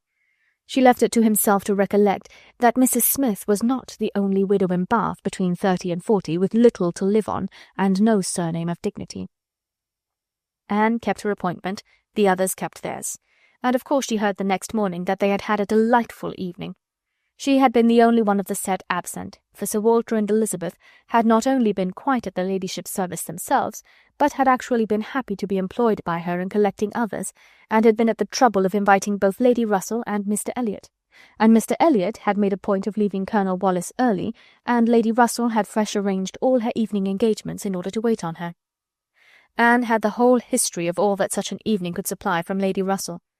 To her its greatest interest must be in having been very much talked of between her friend and Mr. Elliot, in having been wished for, regretted, and at the same time honoured for staying away in such a cause.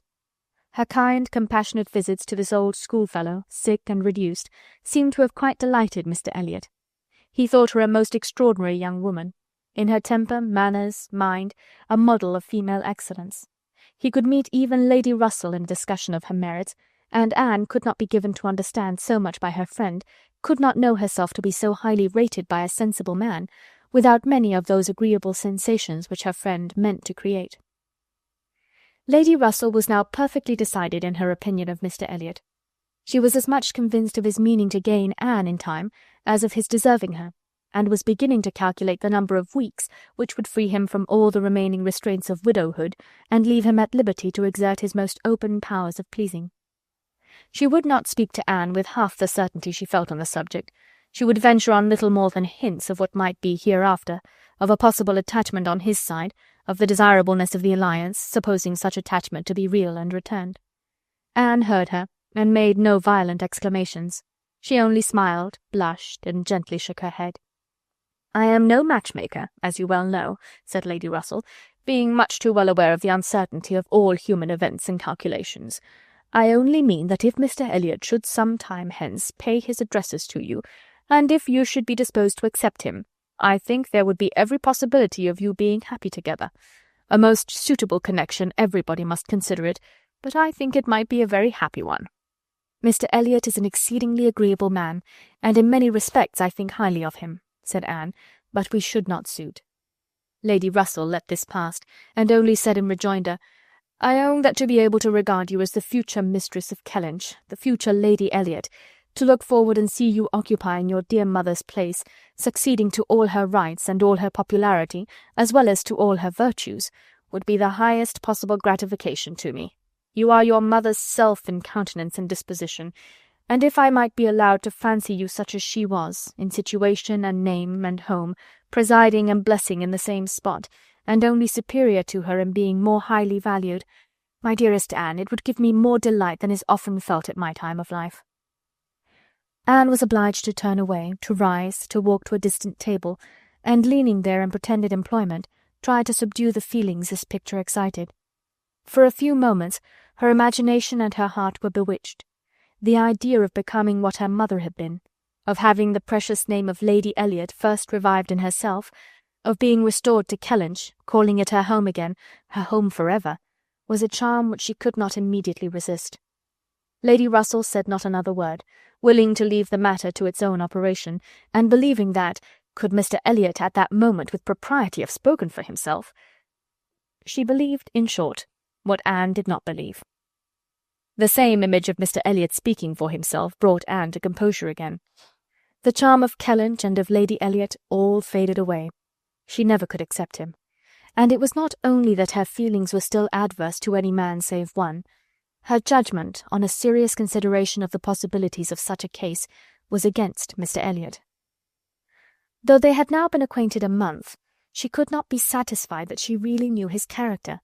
That he was a sensible man, an agreeable man, that he talked well, professed good opinions, seemed to judge properly and as a man of principle, this was all clear enough.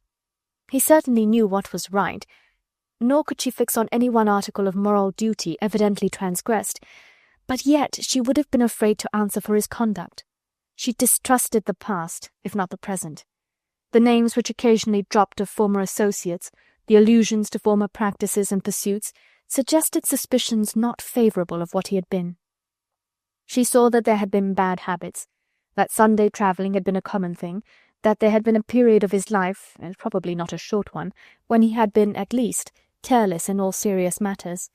And though he might now think very differently, who could answer for the true sentiments of a clever, cautious man grown old enough to appreciate a fair character? How could it ever be ascertained that his mind was truly cleansed?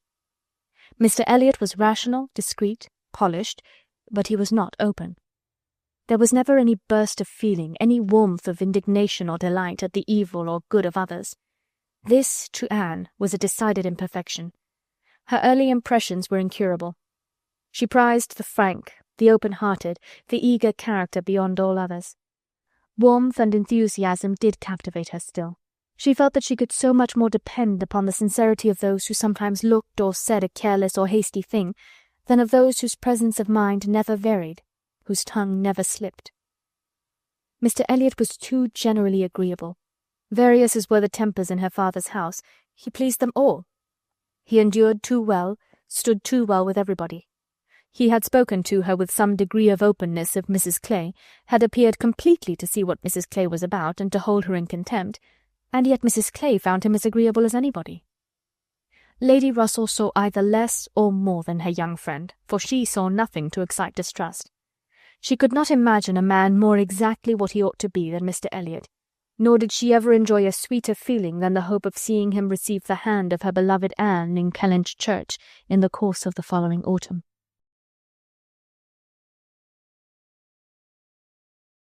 Chapter 18. It was the beginning of February, and Anne, having been a month in Bath, was growing very eager for news from Uppercross and Lyme. She wanted to hear much more than Mary had communicated. It was 3 weeks since she had heard at all. She only knew that Henrietta was at home again, and that Louisa, though considered to be recovering fast, was still in Lyme. And she was thinking of them all very intently one evening, when a thicker letter than usual from Mary was delivered to her, and to quicken the pleasure and surprise, with Admiral and Mrs. Croft's compliments. The Crofts must be in Bath, a circumstance to interest her. They were people whom her heart turned to very naturally. "What is this?" cried Sir Walter. "The Crofts have arrived in Bath? The Crofts who rent Kellynch? What have they brought you?" "A letter from Uppercross Cottage, sir." "Oh, those letters are convenient passports. They secure an introduction. I should have visited Admiral Croft, however, at any rate. I know what is my due to my tenant." Anne could listen no longer. She could not even have told how the poor Admiral's complexion escaped. Her letter engrossed her. It had been begun several days back. February 1st. My dear Anne, I make no apology for my silence, because I know how little people think of letters in such a place as Bath. You must be a great deal too happy to care for Uppercross, which, as you well know, affords little to write about. We have had a very dull Christmas. Mr. and Mrs. Musgrove have not had one dinner-party all the holidays. I do not reckon the Hayters as anybody. The holidays, however, are over at last. I believe no children ever had such long ones. I am sure I had not. The house was cleared yesterday, except of the little Harvilles, but you will be surprised to hear they have never gone home. Mrs. Harville must be an odd mother to part with them so long. I do not understand it. They are not at all nice children, in my opinion, but Mrs. Musgrove seems to like them quite as well, if not better, than her grandchildren. What dreadful weather we have had! It may not be felt in Bath, with your nice pavements, but in the country it is of some consequence. I have not had a creature call on me since the 2nd week of January, except Charles Hayter, who had been calling much oftener than was welcome. Between ourselves, I think it a great pity Henrietta did not remain at Lyme as long as Louisa. It would have kept her a little out of his way. The carriage is gone to-day to bring Louisa and the Harvilles to-morrow. We are not asked to dine with them, however, till the day after. Mrs. Musgrove is so afraid of her being fatigued by the journey, which is not very likely, considering the care that will be taken of her, and it will be much more convenient to me to dine there to-morrow. I am glad you find Mr. Elliot so agreeable, and I wish I could be acquainted with him too. But I have my usual luck. I am always out of the way when anything desirable is going on, always the last of my family to be noticed. What an immense time Mrs. Clay has been staying with Elizabeth. Does she never mean to go away? But perhaps if she were to leave the room vacant, we might not be invited. Let me know what you think of this. I do not expect my children to be asked, you know. I can leave them at the great house very well, for a month or 6 weeks. I have this moment heard that the Crofts are going to Bath almost immediately. They think the Admiral gouty. Charles heard it quite by chance. They have not had the civility to give me any notice, or of offering to take anything. I do not think they improve at all as neighbours. We see nothing of them, and this is really an instance of gross inattention. Charles joins me in love and everything proper. Yours affectionately, Mary M. I am sorry to say that I am very far from well, and Jemima has just told me that the butcher says there is a bad sore throat very much about. I dare say I shall catch it, and my sore throats, you know, are always worse than anybody's. So ended the first part, which had been afterwards put into an envelope containing nearly as much more. I kept my letter open that I might send you word how Louisa bore her journey, and now I am extremely glad I did, having a great deal to add. In the first place, I had a note from Mrs. Croft yesterday, offering to convey anything to you, a very kind, friendly note indeed, addressed to me, just as it ought. I shall therefore be able to make my letter as long as I like. The Admiral does not seem very ill, and I sincerely hope Bath will do him all the good he wants. I shall be truly glad to have them back again. Our neighbourhood cannot spare such a pleasant family. But now for Louisa. I have something to communicate that will astonish you not a little. She and the Harvilles came on Tuesday very safely, and in the evening we went to ask her how she did, when we were rather surprised not to find Captain Benwick of the party, for he had been invited as well as the Harvilles. And what do you think was the reason? Neither more nor less than his being in love with Louisa, and not choosing to venture to Uppercross till he had had an answer from Mr. Musgrove, for it was all settled between him and her before she came away, and he had written to her father by Captain Harville. True, upon my honour. Are not you astonished? I shall be surprised at least if you ever received a hint of it, for I never did. Mrs. Musgrove protests solemnly that she knew nothing of the matter. We are all very pleased, however, for though it is not equal to her marrying Captain Wentworth, it is infinitely better than Charles Hayter, and Mr. Musgrove has written his consent, and Captain Benwick is expected to-day. Mrs. Harville says her husband feels a good deal on his poor sister's account, but, however, Louisa is a great favourite with both. Indeed, Mrs. Harville and I quite agree that we love her the better for having nursed her. Charles wonders what Captain Wentworth will say, but if you remember, I never thought him attached to Louisa. I never could see anything of it. And this is the end, you see, of Captain Benwick's being supposed to be an admirer of yours. How Charles could take such a thing into his head was always incomprehensible to me. I hope he will be more agreeable now. Certainly not a great match for Louisa Musgrove, but 1,000,000 times better than marrying among the haters." Mary need not have feared her sister's being in any degree prepared for the news. She had never in her life been more astonished. Captain Benwick and Louisa Musgrove! It was almost too wonderful for belief, and it was with the greatest effort that she could remain in the room, preserve an air of calmness, and answer the common questions of the moment. Happily for her, they were not many. Sir Walter wanted to know whether the Crofts travelled with 4 horses, and whether they were likely to be situated in such a part of Bath as it might suit Miss Elliot and himself to visit in, but had little curiosity beyond. "How is Mary?" said Elizabeth, and without waiting for an answer, "and pray what brings the Crofts to Bath?" "They come on the Admiral's account. He is thought to be gouty." "Gout and decrepitude," said Sir Walter. "Poor old gentleman." "Have they any acquaintance here?" asked Elizabeth. "I do not know, but I can hardly suppose that at Admiral Croft's time of life and in his profession he should not have many acquaintance in such a place as this." "I suspect," said Sir Walter coolly, "that Admiral Croft will be best known in Bath as the renter of Kellynch Hall. Elizabeth, may we venture to present him and his wife in Laura Place?" "Oh, no, I think not. Situated as we are with Lady Dalrymple, cousins, we ought to be very careful not to embarrass her with acquaintance she might not approve. If we were not related, it would not signify, but as cousins, she would feel scrupulous as to any proposal of ours. We had better leave the Crofts to find their own level. There are several odd-looking men walking about here who, I am told, are sailors. The Crofts will associate with them." This was Sir Walter and Elizabeth's share of interest in the letter. When Mrs. Clay had paid her tribute of more decent attention, in an inquiry after Mrs. Charles Musgrove and her 5 little boys, Anne was at liberty. In her own room she tried to comprehend it. Well might Charles wonder how Captain Wentworth would feel. Perhaps he had quitted the field, had given Louisa up, had ceased to love, had found he did not love her. She could not endure the idea of treachery or levity, or anything akin to ill usage between him and his friend. She could not endure that such a friendship as theirs should be severed unfairly. Captain Benwick and Louisa Musgrove!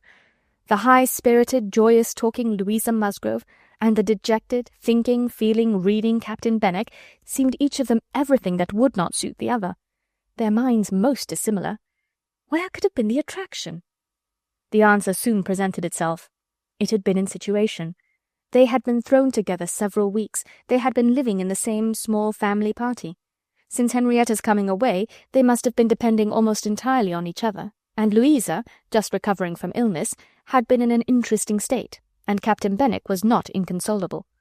That was a point which Anne had not been able to avoid suspecting before, and instead of drawing the same conclusion as Mary from the present course of events, they served only to confirm the idea of his having felt some dawning of tenderness toward herself. She did not mean, however, to derive much more from it to gratify her vanity than Mary might have allowed. She was persuaded that any tolerably pleasing young woman who had listened and seemed to feel for him would have received the same compliment. He had an affectionate heart. He must love somebody. She saw no reason against their being happy. Louisa had fine naval fervour to begin with, and they would soon grow more alike. He would gain cheerfulness, and she would learn to be an enthusiast for Scott and Lord Byron. Nay, that was probably learnt already. Of course they had fallen in love over poetry. The idea of Louisa Musgrove turned into a person of literary taste and sentimental reflection was amusing, but she had no doubt of its being so. The day at Lyme, the fall from the cob, might influence her health, her nerves, her courage, her character, to the end of her life, as thoroughly as it appeared to have influenced her fate. The conclusion of the whole was that if the woman who had been sensible of Captain Wentworth's merits could be allowed to prefer another man, there was nothing in the engagement to excite lasting wonder, and if Captain Wentworth lost no friend by it, certainly nothing to be regretted. No, it was not regret which made Anne's heart beat in spite of herself, and brought the colour into her cheeks when she thought of Captain Wentworth unshackled and free. She had some feelings which she was ashamed to investigate. They were too much like joy, senseless joy. She longed to see the Crofts, but when the meeting took place, it was evident that no rumour of the news had yet reached them. The visit of ceremony was paid and returned, and Louisa Musgrove was mentioned, and Captain Benwick too, without even half a smile. The Crofts had placed themselves in lodgings in Gay Street, perfectly to Sir Walter's satisfaction. He was not at all ashamed of the acquaintance, and did, in fact, think and talk a great deal more about the Admiral than the Admiral ever thought or talked about him. The Crofts knew quite as many people in Bath as they wished for, and considered their intercourse with the Elliots as a mere matter of form, and not in the least likely to afford them any pleasure. They brought with them their country habit of being almost always together. He was ordered to walk to keep off the gout, and Mrs. Croft seemed to go shares with him in everything, and to walk for her life to do him good. Anne saw them wherever she went. Lady Russell took her out in her carriage almost every morning, and she never failed to think of them, and never failed to see them. Knowing their feelings as she did, it was a most attractive picture of happiness to her. She always watched them as long as she could, delighted to fancy she understood what they might be talking of as they walked along in happy independence, or equally delighted to see the Admiral's hearty shake of the hand when he encountered an old friend, and observe their eagerness of conversation when occasionally forming into a little knot of the navy, Mrs. Croft looking as intelligent and keen as any of the officers around her. Anne was too much engaged with Lady Russell to be often walking herself, but it so happened one morning, about a week or 10 days after the Crofts' arrival, it suited her best to leave her friend, or her friend's carriage, in the lower part of the town, and return alone to Camden Place. And in walking up Milson Street, she had the good fortune to meet with the Admiral. He was standing by himself at a print-shop window, with his hands behind him, in earnest contemplation of some print, and she not only might have passed him unseen, but was obliged to touch as well as address him before she could catch his notice. When he did perceive and acknowledge her, however, it was done with all his usual frankness and good humour. "Ah, is it you? Thank you, thank you. This is treating me like a friend. Here I am, you see, staring at a picture. I can never get by this shop without stopping. But what a thing here is by way of a boat. Do look at it. Did you ever see the like? What queer fellows your fine painters must be to think that anybody would venture their lives in such a shapeless old cockleshell as that. And yet here are 2 gentlemen stuck up in it, mightily at their ease, and looking about them at the rocks and mountains, as if they were not to be upset the next moment, which they certainly must be. I wonder where that boat was built," laughing heartily. "I would not venture over a horse-pond in it. Well," turning away, "now, where are you bound? Can I go anywhere for you, or with you? Can I be of any use?" "None, I thank you, unless you will give me the pleasure of your company the little way our road lies together. I am going home." "That I will with all my heart, and father too. Yes, yes, we will have a snug walk together, and I have something to tell you as we go along. There, take my arm, that's right. I do not feel comfortable if I have not a woman there. Lord, what a boat it is," taking a last look at the picture as they began to be in motion. "Did you say that you had something to tell me, sir?" "Yes, I have, presently. But here comes a friend, Captain Bridgen.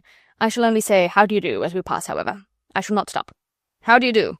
Bridgen stares to see anybody with me but my wife. She, poor soul, is tied by the leg. She has a blister on one of her heels, as large as a 3-shilling piece. If you look across the street, you will see Admiral Brand coming down, and his brother. Shabby fellows, both of them. I am glad they are not on this side of the way. Sophie cannot bear them. They played me a pitiful trick once, got away with some of my best men. I will tell you the whole story another time. There comes old Sir Archibald Drew and his grandson. Look, he sees us. He kisses his hand to you. He takes you for my wife. Ah, the peace has come too soon for that yonker. Poor old Sir Archibald. How do you like Bath, Miss Elliot? It suits us very well.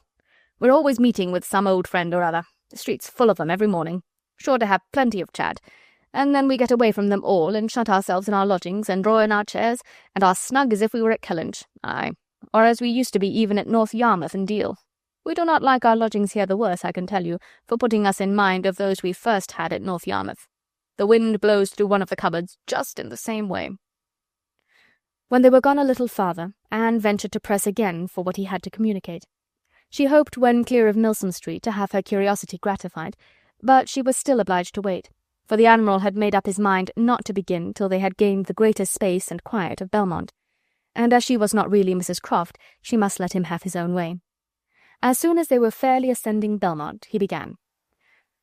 "Well, now you shall hear something that will surprise you. But first of all, you must tell me the name of the young lady I am going to talk about. That young lady, you know, that we have all been so concerned for. The Miss Musgrove that all this has been happening to. Her Christian name. I always forget her Christian name." Anne had been ashamed to appear to comprehend so soon as she really did, but now she could safely suggest the name of Louisa. "Aye, aye, Miss Louisa Musgrove, that is the name. I wish young ladies had not such a number of fine Christian names. I should never be out if they were all Sophies or something of that sort. Well, this Miss Louisa, we all thought, was to marry Frederick. He was courting her week after week. The only wonder was what they should be waiting for, till the business at Lyme came. Then indeed it was clear enough that they must wait till her brain was set to right.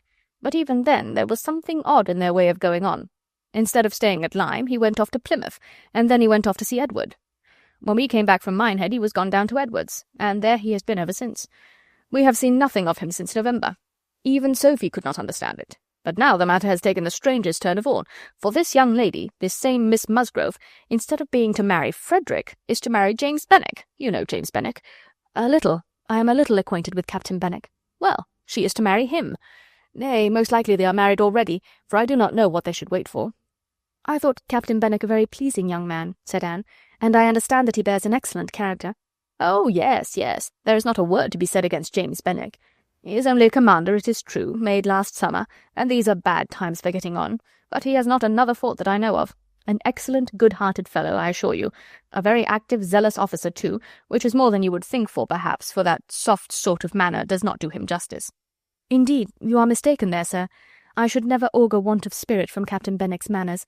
I thought them particularly pleasing, and I will answer for it, they would generally please. Well, ladies are the best judges. But James Benwick is rather too piano for me. And though very likely it is all our partiality, Sophie and I cannot help thinking Frederick's manners better than his. There is something about Frederick more to our taste. Anne was caught. She had only meant to oppose the too common idea of spirit and gentleness being incompatible with each other, not at all to represent Captain Benwick's manners as the very best that could possibly be. And after a little hesitation she was beginning to say, I was not entering into any comparison of the two friends, but the Admiral interrupted her with, And the thing is certainly true. It is not a mere bit of gossip. We have had it from Frederick himself. His sister had a letter from him yesterday in which he tells us of it, and he had just had it in a letter from Harville, written upon the spot, from Uppercross. I fancy they are all at Uppercross. This was an opportunity which Anne could not resist. She said, therefore, I hope, Admiral, there is nothing in the style of Captain Wentworth's letter to make you and Mrs. Croft particularly uneasy.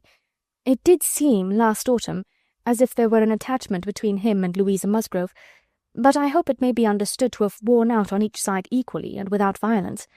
I hope his letter does not breathe the spirit of an ill-used man. Not at all, not at all. There is not an oath or a murmur from beginning to end. Anne looked down to hide her smile. No, Frederick is not a man to whine and complain. He has too much spirit for that. If the girl likes another man better, it is very fit she should have him. Certainly, but what I mean is that I hope there is nothing in Captain Wentworth's manner of writing to make you suppose he thinks himself ill-used by his friend, which might appear, without its being absolutely said. I should be very sorry that such a friendship as has subsisted between him and Captain Benwick should be destroyed, or even wounded, by a circumstance of this sort. Yes, I understand you, but there is nothing at all of that nature in the letter. He does not give the least fling at Benwick, does not so much as say, I wonder at it, I have a reason of my own for wondering at it. No, you would not guess from his way of writing that he had ever thought of this Miss What's-her-name for himself. He very handsomely hopes they will be happy together, and there is nothing very unforgiving in that, I think.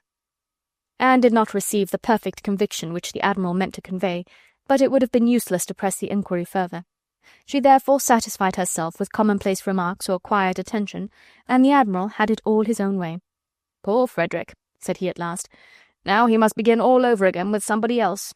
I think we must get him to Bath. Sophie must write and beg him to come to Bath. Here are pretty girls enough, I am sure.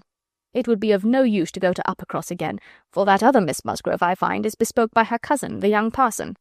Do not you think, Miss Elliot, we had better try to get him to Bath? Chapter 19. While Admiral Croft was taking this walk with Anne, and expressing his wish of getting Captain Wentworth to Bath, Captain Wentworth was already on his way thither. Before Mrs. Croft had written, he was arrived, and the very next time Anne walked out, she saw him. Mr. Elliot was attending his two cousins and Mrs. Clay. They were in Milsom Street. It began to rain, not much, but enough to make shelter desirable for women, and quite enough to make it very desirable for Miss Elliot to have the advantage of being conveyed home in Lady Dalrymple's carriage, which was seen waiting at a little distance. She, Anne, and Mrs. Clay therefore turned into Mollen's, while Mr. Elliot stepped to Lady Dalrymple to request her assistance. He soon joined them again, successful of course. Lady Dalrymple would be most happy to take them home, and would call for them in a few minutes. Her ladyship's carriage was a barouche, and did not hold more than 4 with any comfort. Miss Carteret was with her mother, consequently it was not reasonable to expect accommodation for all the 3 Camden Place ladies. There could be no doubt as to Miss Elliot. Whoever suffered inconvenience, she must suffer none, but it occupied a little time to settle the point of civility between the other 2. The rain was a mere trifle, and Anne was most sincere in preferring a walk with Mr. Elliot. But the rain was also a mere trifle to Mrs. Clay. She would hardly allow it even to drop at all, and her boots were so thick, much thicker than Miss Anne's, and, in short, her civility rendered her quite as anxious to be left to walk with Mr. Elliot as Anne could be, and it was discussed between them with a generosity so polite and so determined that the others were obliged to settle it for them, Miss Elliot maintaining that Mrs. Clay had a little cold already, and Mr. Elliot deciding on appeal that his cousin Anne's boots were rather the thickest. It was fixed accordingly that Mrs. Clay should be of the party in the carriage, and they had just reached this point when Anne, as she sat near the window, descried most decidedly and distinctly Captain Wentworth walking down the street. Her start was perceptible only to herself, but she instantly felt that she was the greatest simpleton in the world, the most unaccountable and absurd. For a few minutes she saw nothing before her. It was all confusion. She was lost, and when she had scolded back her senses, she found the others still waiting for the carriage, and Mr. Elliot, always obliging, just setting off for Union Street on a commission of Mrs. Clay's. She now felt a great inclination to go to the outer door. She wanted to see if it rained. Why was she to suspect herself of another motive? Captain Wentworth must be out of sight. She left her seat. She would go. One half of her should not be always so much wiser than the other half, or always suspecting the other of being worse than it was. She would see if it rained. She was sent back, however, in a moment by the entrance of Captain Wentworth himself, among a party of gentlemen and ladies, evidently his acquaintance, and whom he must have joined a little below Milsom Street. He was more obviously struck and confused by the sight of her than she had ever observed before. He looked quite red. For the first time since their renewed acquaintance, she felt that she was betraying the least sensibility of the 2. She had the advantage of him in the preparation of the last few moments. All the overpowering, blinding, bewildering first effects of strong surprise were over with her. Still, however, she had enough to feel. It was agitation, pain, pleasure, a something between delight and misery. He spoke to her and then turned away. The character of his manner was embarrassment. She could not have called it either cold or friendly or anything so certainly as embarrassed. After a short interval, however, he came towards her. He spoke again. Mutual inquiries on common subjects passed, neither of them probably much the wiser for what they heard, and Anne continuing fully sensible of his being less at ease than formerly. They had, by dint of being so very much together, got to speak to each other with a considerable portion of apparent indifference and calmness, but he could not do it now. Time had changed him, or Louisa had changed him. There was consciousness of some sort or other.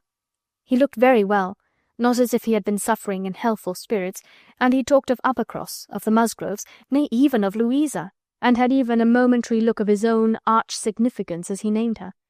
But yet it was Captain Wentworth not comfortable, not easy, not able to feign what he was.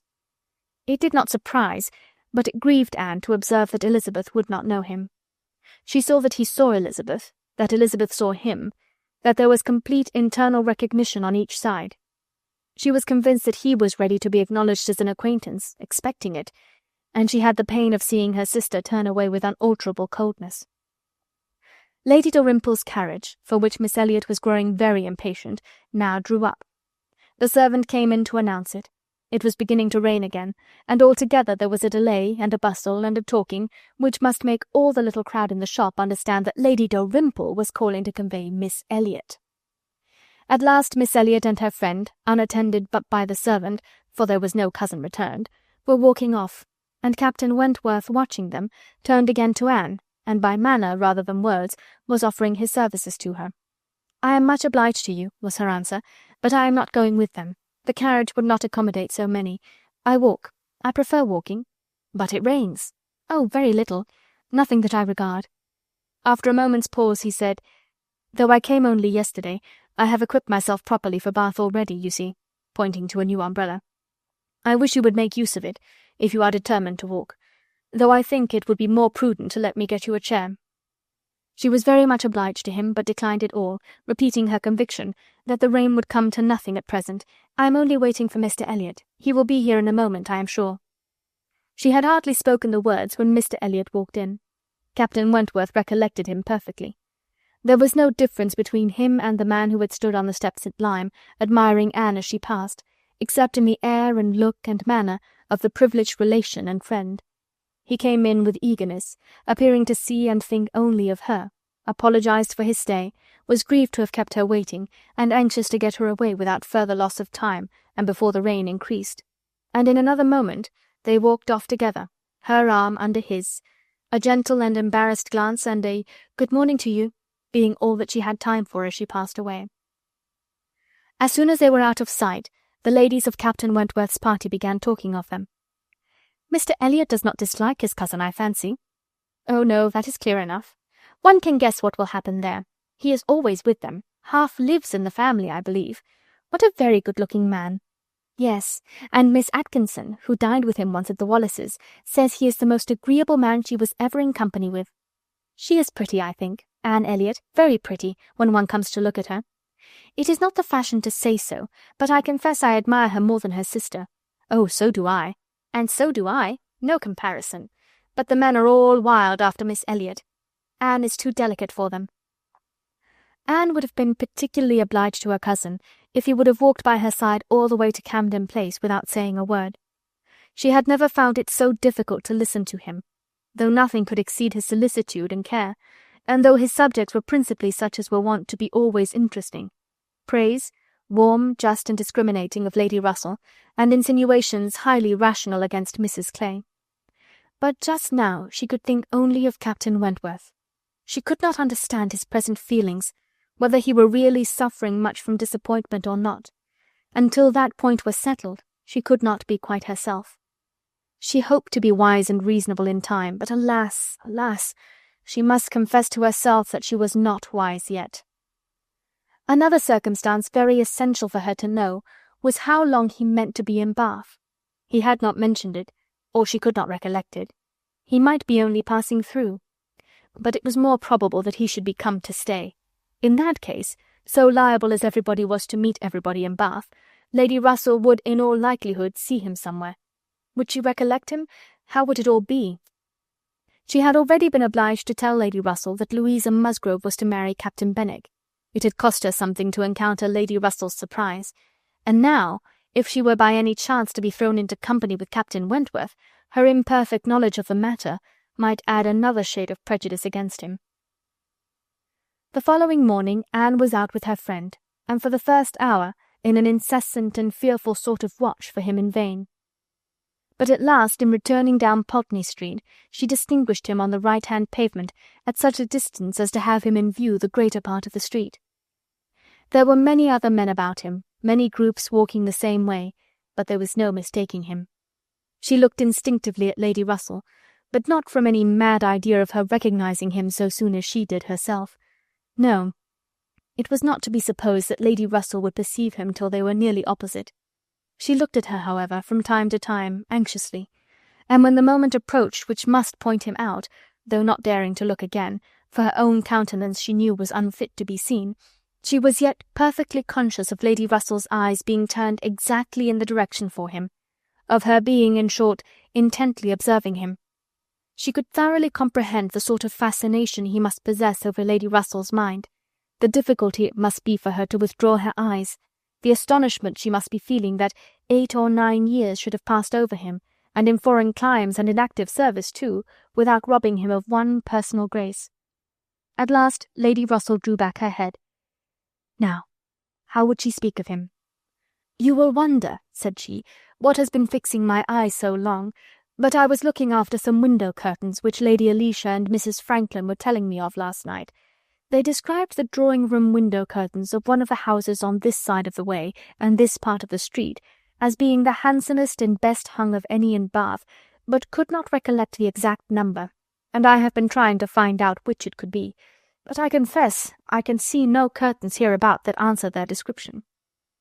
Anne sighed and blushed and smiled, in pity and disdain, either at her friend or herself. The part that provoked her most was that in all this waste of foresight and caution she should have lost the right moment for seeing whether he saw them. A day or two passed without producing anything. The theatre or the rooms where he was most likely to be were not fashionable enough for the Elliots, whose evening amusements were solely in the elegant stupidity of private parties, in which they were getting more and more engaged. And Anne, wearied of such a state of stagnation, sick of knowing nothing, and fancying herself stronger because her strength was not tried, was quite impatient for the concert evening. It was a concert for the benefit of a person patronized by Lady Dalrymple. Of course they must attend. It was really expected to be a good one, and Captain Wentworth was very fond of music. If only she could have a few minutes' conversation with him again, she fancied she should be satisfied, and as to the power of addressing him, she felt all over courage if the opportunity occurred. Elizabeth had turned from him, Lady Russell overlooked him. Her nerves were strengthened by these circumstances. She felt that she owed him attention.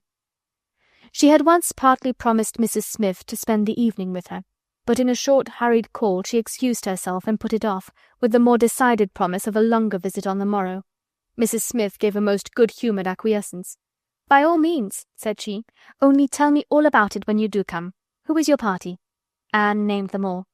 Mrs. Smith made no reply, but when she was leaving her said, and with an expression half serious, half arch, "Well, I heartily wish your concert may answer, and do not fail me tomorrow if you can come, for I begin to have a foreboding that I may not have many more visits from you." Anne was startled and confused, but after standing in a moment's suspense, was obliged, and not sorry to be obliged, to hurry away.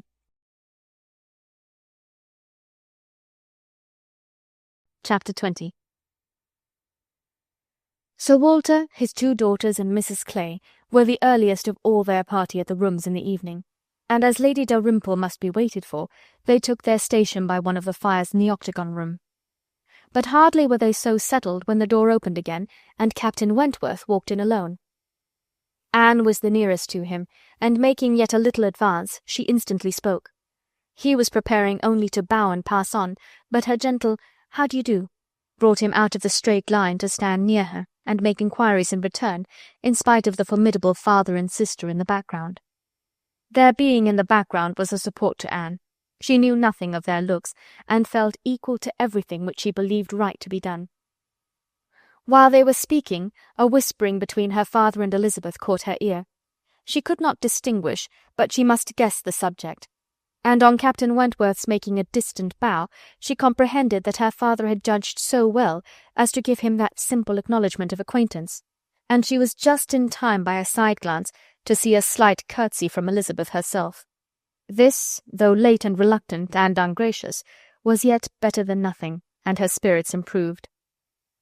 After talking, however, of the weather, and Bath, and the concert, their conversation began to flag, and so little was said at last that she was expecting him to go every moment. But he did not. He seemed in no hurry to leave her, and presently, with renewed spirit, with a little smile, a little glow, he said, "I have hardly seen you since our day at Lyme. I am afraid you must have suffered from the shock, and the more from its not overpowering you at the time." She assured him that she had not. "It was a frightful hour," said he, "a frightful day," and he passed his hand across his eyes, as if the remembrance was still too painful, but in a moment, half smiling again, added, "The day has produced some effects, however, has had some consequences which must be considered as the very reverse of frightful. When you had the presence of mind to suggest that Benwick would be the properest person to fetch a surgeon, you could have little idea of his being eventually one of those most concerned in her recovery." "Certainly I could have none. But it appears, I should hope, it would be a very happy match. There are on both sides good principles and good temper." "Yes," said he, looking not exactly forward, "but there, I think, ends the resemblance. With all my soul I wish them happy, and rejoice over every circumstance in favour of it. They have no difficulties to contend with at home, no opposition, no caprice, no delays. The Musgroves are behaving like themselves, most honourably and kindly, only anxious with true parental hearts to promote their daughter's comfort. All this is much, very much, in favour of their happiness. More than perhaps—" He stopped. A sudden recollection seemed to occur, and to give him some taste of that emotion which was reddening Anne's cheeks and fixing her eyes on the ground. After clearing his throat, however, he proceeded thus. "I confess that I do think there is a disparity, too great a disparity, and in a point no less essential than mind. I regard Louisa Musgrove as a very amiable, sweet-tempered girl, and not deficient in understanding, but Benwick is something more. He is a clever man, a reading man, and I confess that I do consider his attaching himself to her with some surprise. Had it been the effect of gratitude, had he learnt to love her because he believed her to be preferring him, it would have been another thing. But I have no reason to suppose it so. It seems, on the contrary, to have been a perfectly spontaneous, untaught feeling on his side, and this surprises me. A man like him, in his situation, with a heart pierced, wounded, almost broken. Fanny Harville was a very superior creature, and his attachment to her was indeed attachment. A man does not recover from such a devotion of the heart to such a woman. He ought not. He does not." Either from the consciousness, however, that his friend had recovered, or from other consciousness, he went no further, and Anne, who, in spite of the agitated voice in which the latter part had been uttered, and in spite of all the various noises of the room, the almost ceaseless slam of the door, and ceaseless buzz of persons walking through, had distinguished every word, was struck, gratified, confused, and beginning to breathe very quick, and feel 100 things in a moment. It was impossible for her to enter on such a subject, and yet, after a pause, feeling the necessity of speaking, and having not the smallest wish for a total change, she only deviated so far as to say, "You were a good while at Lyme, I think?" "About a fortnight. I could not leave it till Louisa's doing well was ascertained. I had been too deeply concerned in the mischief to be soon at peace. It had been my doing, solely mine. She would not have been obstinate if I had not been weak. The country round Lyme is very fine. I walked and rode a great deal, and the more I saw, the more I found to admire." "I should very much like to see Lyme again," said Anne. "Indeed? I should not have supposed that you could have found anything in Lyme to inspire such a feeling. The horror and distress you were involved in, the stretch of mind, the wear of spirits. I should have thought your last impressions of Lyme must have been strong disgust." "The last hours were certainly very painful," replied Anne, "but when pain is over, the remembrance of it often becomes a pleasure. One does not love a place the less for having suffered in it, unless it has been all suffering, nothing but suffering, which was by no means the case at Lyme. We were only in anxiety and distress during the last 2 hours, and previously there had been a great deal of enjoyment, so much novelty and beauty. I have travelled so little that every fresh place would be interesting to me, but there is real beauty at Lyme, and in short," with a faint blush at some recollections, "altogether my impressions of the place are very agreeable." As she ceased, the entrance door opened again, and the very party appeared for whom they were waiting. "Lady Dalrymple, Lady Dalrymple," was the rejoicing sound, and with all the eagerness compatible with anxious elegance, Sir Walter and his 2 ladies stepped forward to meet her. Lady Dalrymple and Miss Carteret, escorted by Mr. Elliot and Colonel Wallis, who had happened to arrive nearly at the same instant, advanced into the room. The others joined them, and it was a group in which Anne found herself also necessarily included. She was divided from Captain Wentworth. Their interesting, almost too interesting conversation must be broken up for a time, but slight was the penance compared with the happiness which brought it on. She had learnt, in the last 10 minutes, more of his feelings towards Louisa, more of all his feelings, than she dared to think of, and she gave herself up to the demands of the party, to the needful civilities of the moment, with exquisite, though agitated sensations. She was in good humour with all. She had received ideas which disposed her to be courteous and kind to all, and to pity everyone as being less happy than herself. The delightful emotions were a little subdued when, on stepping back from the group to be joined again by Captain Wentworth, she saw that he was gone. She was just in time to see him turn into the concert-room. He was gone. He had disappeared. She felt a moment's regret. But they should meet again. He would look for her. He would find her out before the evening were over, and at present, perhaps, it was as well to be asunder. She was in need of a little interval for recollection. Upon Lady Russell's appearance soon afterwards, the whole party was collected, and all that remained was to marshal themselves and proceed into the concert-room, and be of all the consequence in their power, draw as many eyes, excite as many whispers, and disturb as many people as they could. Very, very happy were both Elizabeth and Anne Elliot as they walked in. Elizabeth, arm in arm with Miss Carteret, and looking on the broad back of the Dowager Viscountess Dalrymple before her, had nothing to wish for which did not seem within her reach. And Anne— but it would be an insult to the nature of Anne's felicity to draw any comparison between it and her sister's. The origin of one all selfish vanity, of the other all generous attachment. Anne saw nothing, thought nothing of the brilliancy of the room. Her happiness was from within. Her eyes were bright and her cheeks glowed, but she knew nothing about it. She was thinking only of the last half-hour, and as they passed to their seats, her mind took a hasty range over it. His choice of subjects, his expressions, and still more his manner and look, had been such as she could see in only one light.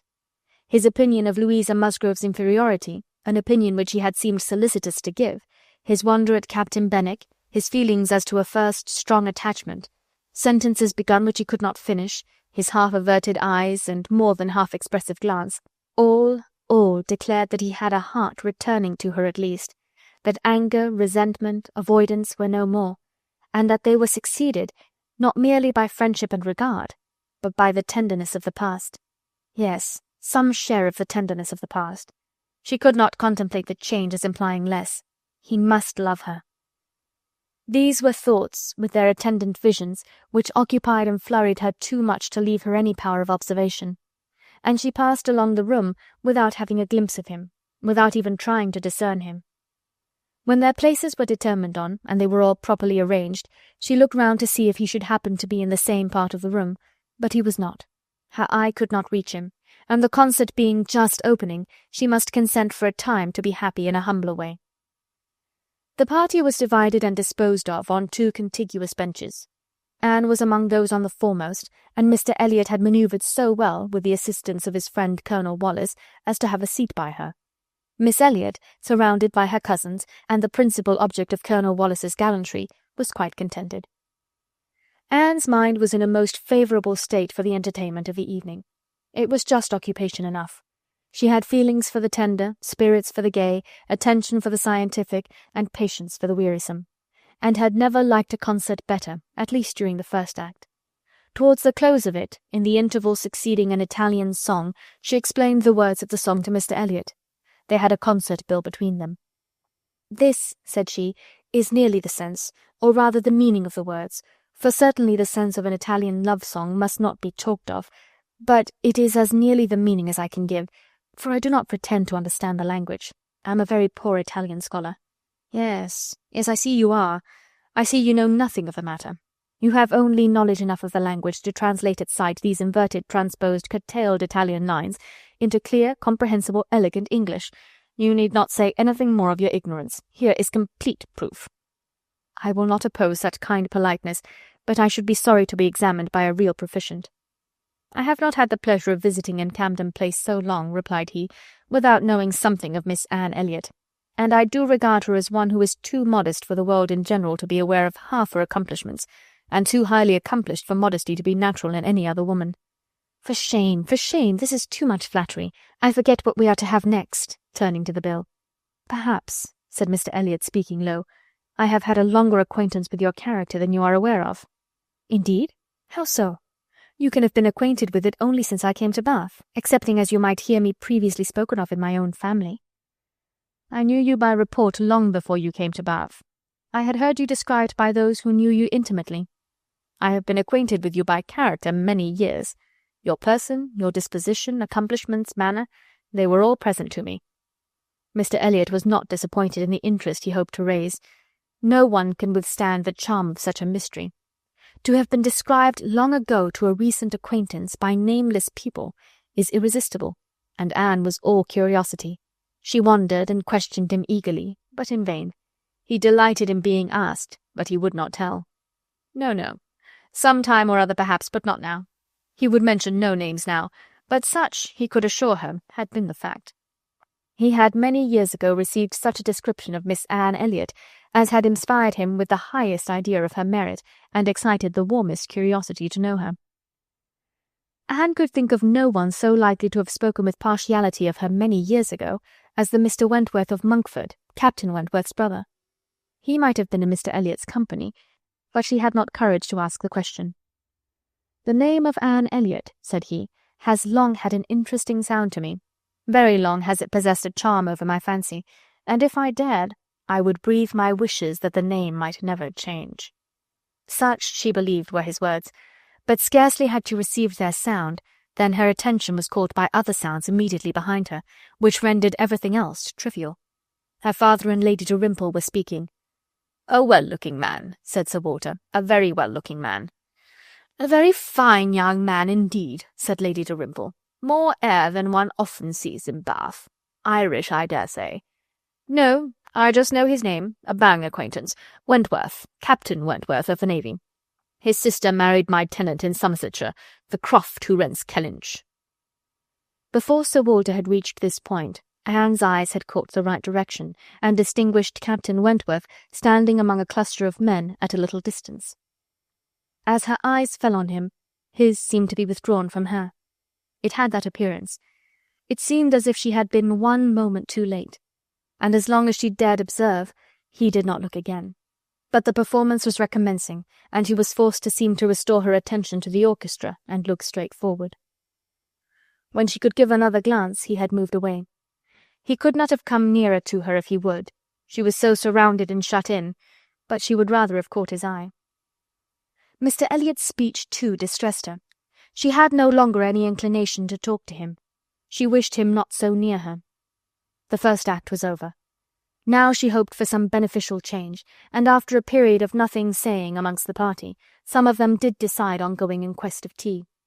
Anne was one of the few who did not choose to move. She remained in her seat, and so did Lady Russell, but she had the pleasure of getting rid of Mr. Elliot, and she did not mean, whatever she might feel on Lady Russell's account, to shrink from conversation with Captain Wentworth if he gave her the opportunity. She was persuaded by Lady Russell's countenance that she had seen him. He did not come, however. Anne sometimes fancied she discerned him at a distance, but he never came. The anxious interval wore away unproductively. The others returned, the room filled again, benches were reclaimed and repossessed, and another hour of pleasure or of penance was to be sat out. Another hour of music was to give delight or the gapes, as real or affected taste for it prevailed. To Anne it chiefly wore the prospect of an hour of agitation. She could not quit that room in peace without seeing Captain Wentworth once more, without the interchange of one friendly look. In resettling themselves, there were now many changes, the result of which was favourable for her. Colonel Wallis declined sitting down again, and Mr. Elliot was invited by Elizabeth and Miss Carteret, in a manner not to be refused, to sit between them, and by some other removals, and a little scheming of her own, Anne was enabled to place herself much nearer the end of the bench than she had been before, much more within reach of a passer-by. She could not do so without comparing herself with Miss Larolles, the inimitable Miss Larolles, but still she did it, and not with much happier effect, though by what seemed prosperity in the shape of an early abdication in her next neighbours, she found herself at the very end of the bench before the concert closed. Such was her situation, with a vacant space at hand, when Captain Wentworth was again in sight.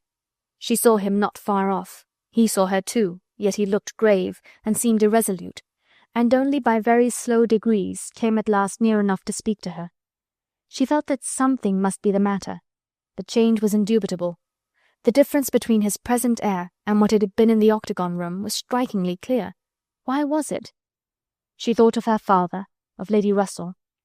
Could there have been any unpleasant glances?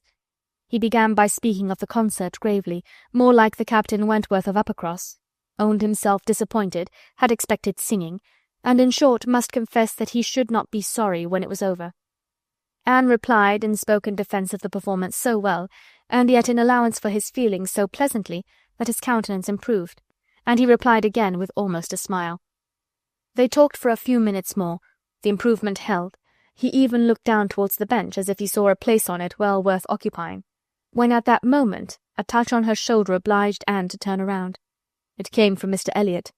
He begged her pardon, but she must be applied to explain Italian again. Miss Carteret was very anxious to have a general idea of what was next to be sung. Anne could not refuse, but never had she sacrificed to politeness with a more suffering spirit. A few minutes, though as few as possible, were inevitably consumed, and when her own mistress again, when able to turn and look as she had done before, She found herself accosted by Captain Wentworth in a reserved yet hurried sort of farewell. He must wish her good night. He was going. He should get home as fast as he could. "Is not this song worth staying for?" said Anne, suddenly struck by an idea which made her yet more anxious to be encouraging. "No," he replied impressively. "There is nothing worth my staying for." And he was gone directly.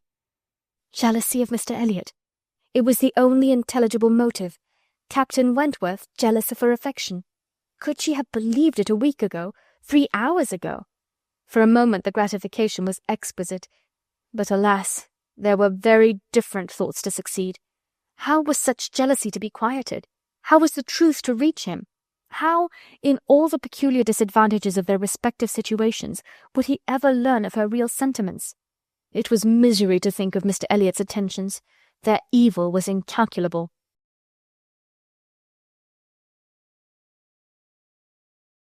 Chapter 21.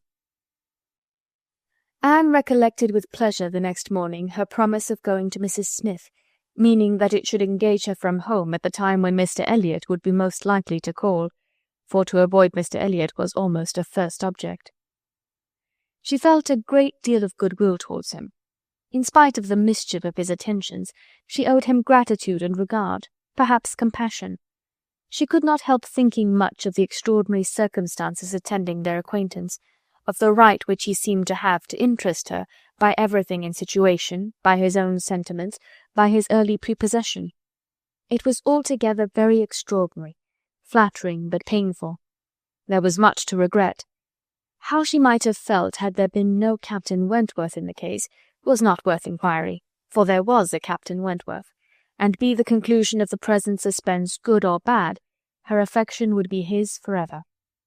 Their union, she believed, could not divide her more from other men than their final separation.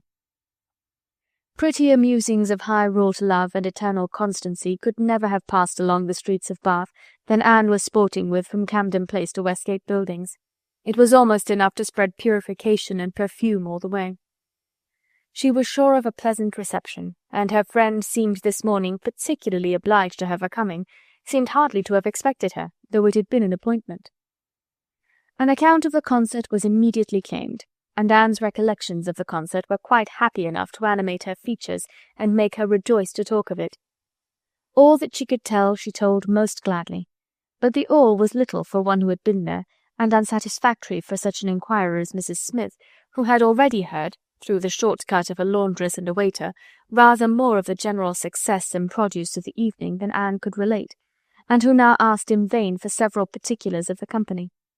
Everybody of any consequence or notoriety in Bath was well known by name to Mrs. Smith. "The little Durans were there, I conclude," she said, "with their mouths open to catch the music, like unfledged sparrows ready to be fed. They never miss a concert." "Yes, I did not see them myself, but I heard Mr. Elliot say they were in the room." "The Ibbotsons, were they there? And the 2 new beauties, with the tall Irish officer who is talked of for one of them?" "I do not know. I do not think they were." "Old Lady Mary Maclean?" "I need not ask after her. She never misses, I know, and you must have seen her. She must have been in your own circle, for as you went with Lady Dalrymple you were in the seats of grandeur, round the orchestra, of course." "No, that was what I dreaded. It would have been very unpleasant to me in every respect. But happily Lady Dalrymple always chooses to be farther off, and we were exceedingly well placed, that is, for hearing. I must not say for seeing, because I appear to have seen very little." "Oh, you saw enough for your own amusement, I can understand. There is a sort of domestic enjoyment to be known even in a crowd, and this you had. You were a large party in yourselves, and you wanted nothing beyond." "But I ought to have looked about me more," said Anne, conscious while she spoke that there had in fact been no want of looking about, that the object only had been deficient. "No, no, you were better employed. You need not tell me that you had a pleasant evening. I see it in your eye. I perfectly see how the hours passed, that you always had something agreeable to listen to. In the intervals of the concert it was conversation." Anne half smiled and said, "Do you see that in my eye?" "Yes, I do. Your countenance perfectly informs me that you were in company last night with the person whom you think the most agreeable in the world, the person who interests you at this present time more than all the rest of the world put together." A blush overspread Anne's cheeks. She could say nothing. "And such being the case," continued Mrs. Smith after a short pause, "I hope you believe that I do know how to value your kindness in coming to me this morning. It is really very good of you to come and sit with me, when you must have so many pleasanter demands upon your time." Anne heard nothing of this. She was still in astonishment and confusion, excited by her friend's penetration, unable to imagine how any report of Captain Wentworth could have reached her. After another short silence, "Pray," said Mrs. Smith, "is Mr. Elliot aware of your acquaintance with me? Does he know that I am in Bath?" "Mr. Elliot?" replied Anne, looking up surprised. A moment's reflection showed her the mistake she had been under. She caught it instantaneously, and recovering her courage with the feeling of safety, soon added more composedly, "Are you acquainted with Mr. Elliot?"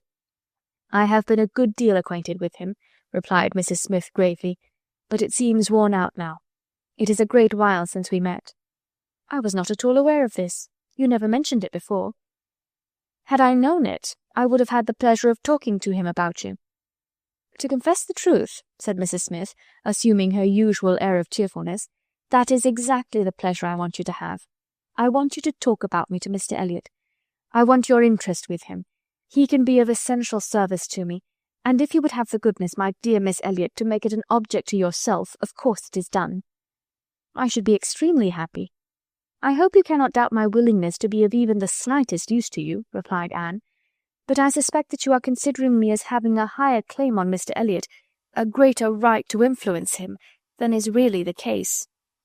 I am sure you have, somehow or other, imbibed such a notion. You must consider me only as Mr. Elliot's relation. If, in that light, there is anything which you suppose his cousin might fairly ask of him, I beg you would not hesitate to employ me." Mrs. Smith gave her a penetrating glance, and then, smiling, said, "I have been a little premature, I perceive. I beg your pardon. I ought to have waited for official information.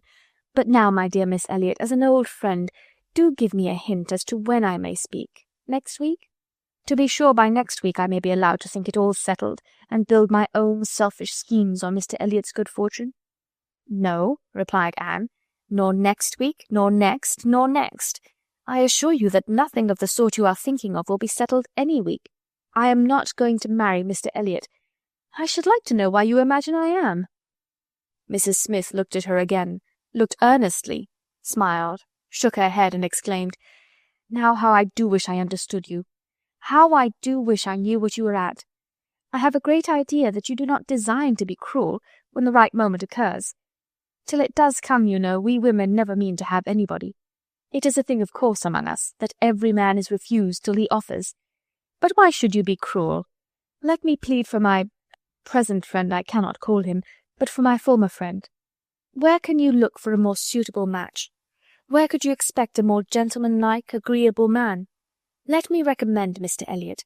I am sure you hear nothing but good of him from Colonel Wallis, and who can know him better than Colonel Wallis?" "My dear Mrs. Smith, Mr. Elliot's wife has not been dead much above half a year. He ought not to be supposed to be paying his addresses to anyone." "Oh, if these are your only objections," cried Mrs. Smith archly, "Mr. Elliot is safe, and I shall give myself no more trouble about him. Do not forget me when you are married, that's all. Let him know me to be a friend of yours, and then he will think little of the trouble required, which it is very natural for him now, with so many affairs and engagements of his own, to avoid and get rid of as he can. Very natural, perhaps. 99 out of 100 would do the same. Of course, he cannot be aware of the importance to me. Well, my dear Miss Elliot, I hope and trust you will be very happy. Mr. Elliot has sense to understand the value of such a woman. Your peace will not be shipwrecked as mine has been. You are safe in all worldly matters, and safe in his character. He will not be led astray. He will not be misled by others to his ruin." "No," said Anne, "I can readily believe all that of my cousin. He seems to have a calm, decided temper, not at all open to dangerous impressions. I consider him with great respect. I have no reason, from anything that has fallen within my observation, to do otherwise. But I have not known him long, and he is not a man, I think, to be known intimately soon. Will not this manner of speaking of him, Mrs. Smith, convince you that he is nothing to me? Surely this must be calm enough, and upon my word he is nothing to me. Should he ever propose to me, which I have very little reason to imagine he has any thought of doing, I shall not accept him. I assure you I shall not. I assure you Mr. Elliot had not the share which you have been supposing in whatever pleasure the concert of last night might afford. Not Mr. Elliot. It is not Mr. Elliot that—" She stopped, regretting with a deep blush that she had implied so much, but less would hardly have been sufficient. Mrs. Smith would hardly have believed so soon in Mr. Elliot's failure, but from the perception of there being a somebody else. As it was, she instantly submitted, and with all the semblance of seeing nothing beyond, and Anne, eager to escape farther notice, was impatient to know why Mrs. Smith should have fancied she was to marry Mr. Elliot, where she could have received the idea, or from whom she could have heard it. "Do tell me how it first came into your head." "It first came into my head," replied Mrs. Smith, "upon finding how much you were together, and feeling it to be the most probable thing in the world to be wished for by everybody belonging to either of you. And you may depend upon it that all your acquaintance have disposed of you in the same way. But I never heard it spoken of till 2 days ago." "And has it indeed been spoken of? Did you observe the woman who opened the door to you when you called yesterday?" "No. Was it not Mrs. Speed as usual, or the maid?" "I observed no one in particular." "It was my friend Mrs. Rooke, Nurse Rooke, who, by the by, had a great curiosity to see you, and was delighted to be in the way to let you in. She came away from Marlborough Buildings only on Sunday, and she it was who told me you were to marry Mr. Elliot. She had had it from Mrs. Wallace herself, which did not seem bad authority. She sat an hour with me on Monday evening, and gave me the whole history." "The whole history?" repeated Anne, laughing. "She could not make a very long history, I think, of one such little article of unfounded news." Mrs. Smith said nothing. "But," continued Anne presently, "though there is no truth in my having this claim on Mr. Elliot, I should be extremely happy to be of use to you in any way that I could. Shall I mention to him your being in Bath? Shall I take any message?" "No, I thank you. No, certainly not. In the warmth of the moment, and under a mistaken impression, I might, perhaps, have endeavoured to interest you in some circumstances, but not now. No, I thank you. I have nothing to trouble you with." "I think you spoke of having known Mr. Elliot many years." "I did." "Not before he was married, I suppose?" "Yes, he was not married when I knew him first." "And you were much acquainted?" "Intimately." "Indeed? Then do tell me what he was at that time of life. I have a great curiosity to know what Mr. Elliot was as a very young man. Was he at all such as he appears now?" "I have not seen Mr. Elliot these 3 years," was Mrs. Smith's answer, given so gravely that it was impossible to pursue the subject farther, and Anne felt that she had gained nothing but an increase of curiosity. They were both silent, Mrs. Smith very thoughtful.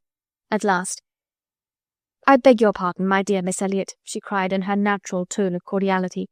"I beg your pardon for the short answers I have been giving you, but I have been uncertain what I ought to do. I have been doubting and considering as to what I ought to tell you. There were many things to be taken into the account. One hates to be officious, to be giving bad impressions, making mischief. Even the smooth surface of family union seems worth preserving, though there may be nothing durable beneath. However, I have determined. I think I am right. I think you ought to be made acquainted with Mr. Elliot's real character. Though I fully believe that, at present, you have not the smallest intention of accepting him, there is no saying what may happen. You might some time or other be differently affected towards him. Hear the truth, therefore, now, while you are unprejudiced. Mr. Elliot is a man without heart or conscience, a designing, wary, cold-blooded being who thinks only of himself, whom, for his own interest or ease, would be guilty of any cruelty or any treachery that could be perpetrated without risk of his general character. He has no feeling for others. Those whom he has been the chief cause of leading into ruin, he can neglect and desert without the smallest compunction. He is totally beyond the reach of any sentiment of justice or compassion. Oh, he is black at heart, hollow and black." Anne's astonished air and exclamation of wonder made her pause, and in a calmer manner she added, "My expressions startle you. You must allow for an injured, angry woman. But I will try to command myself. I will not abuse him. I will only tell you what I have found him. Facts shall speak. He was the intimate friend of my dear husband, who trusted and loved him, and thought him as good as himself. The intimacy had been formed before our marriage. I found them most intimate friends, and I too became excessively pleased with Mr. Elliot, and entertained the highest opinion of him. At 19, you know, one does not think very seriously. But Mr. Elliot appeared to me quite as good as others, and much more agreeable than most others, and we were almost always together. We were principally in town, living in very good style. He was then the inferior in circumstances, he was then the poor one. He had chambers in the Temple, and it was as much as he could do to support the appearance of a gentleman. He had always a home with us whenever he chose it. He was always welcome. He was like a brother. My poor Charles, who had the finest, most generous spirit in the world, would have divided his last farthing with him, and I know that his purse was open to him. I know that he often assisted him. This must have been about that very period of Mr. Elliot's life, said Anne, which has always excited my particular curiosity. It must have been about the same time that he became known to my father and sister. I never knew him myself, I only heard of him, but there was a something in his conduct then with regard to my father and sister, and afterwards in the circumstances of his marriage, which I never could quite reconcile with present times. It seemed to announce a different sort of man. I know it all, cried Mrs. Smith. He had been introduced to Sir Walter and your sister before I was acquainted with him, but I heard him speak of them forever. I know he was invited and encouraged, and I know he did not choose to go. I can satisfy you, perhaps, on points which you would little expect, and as to his marriage, I knew all about it at the time. I was privy to all the fors and againsts. I was the friend to whom he confided his hopes and plans, and though I did not know his wife previously, her inferior situation in society indeed rendered that impossible, yet I knew her all her life afterwards, or at least till within the last 2 years of her life, and can answer any question you may wish to put. Nay, said Anne, I have no particular inquiry to make about her. I have always understood they were not a happy couple. But I should like to know why, at that time of his life, he should slight my father's acquaintance as he did. My father was certainly disposed to take very kind and proper notice of him. Why did Mr. Elliot draw back? Mr. Elliot, replied Mrs. Smith, at that period of his life, had one object in view, to make his fortune, and by a rather quicker process than the law. He was determined to make it by marriage. He was determined at least not to mar it by an imprudent marriage, and I know it was his belief, whether justly or not of course I cannot decide, that your father and sister, in their civilities and invitations, were designing a match between the heir and the young lady, and it was impossible that such a match could have answered his ideas of wealth and independence. That was his motive for drawing back, I can assure you. He told me the whole story. He had no concealments with me. It was curious that having just left you behind me in Bath, my first and principal acquaintance on marrying should be your cousin, and that through him I should be continually hearing of your father and sister. He described one Miss Elliot, and I thought very affectionately of the other. Perhaps, cried Anne, struck by a sudden idea, you sometimes spoke of me to Mr. Elliot? To be sure I did, very often. I used to boast of my own Anne Elliot, and vouch for your being a very different creature from— She checked herself just in time. This accounts for something which Mr. Elliot said last night, cried Anne. This explains it. I found he had been used to hear of me. I could not comprehend how. What wild imaginations one forms where dear self is concerned. How sure to be mistaken. But I beg your pardon, I have interrupted you. Mr. Elliot married then completely for money? The circumstances probably which first opened your eyes to his character. Mrs. Smith hesitated a little here. Oh, those things are too common. When one lives in the world, a man or woman's marrying for money is too common to strike one as it ought. I was very young, and associated only with the young, and we were a thoughtless, gay set, without any strict rules of conduct. We lived for enjoyment.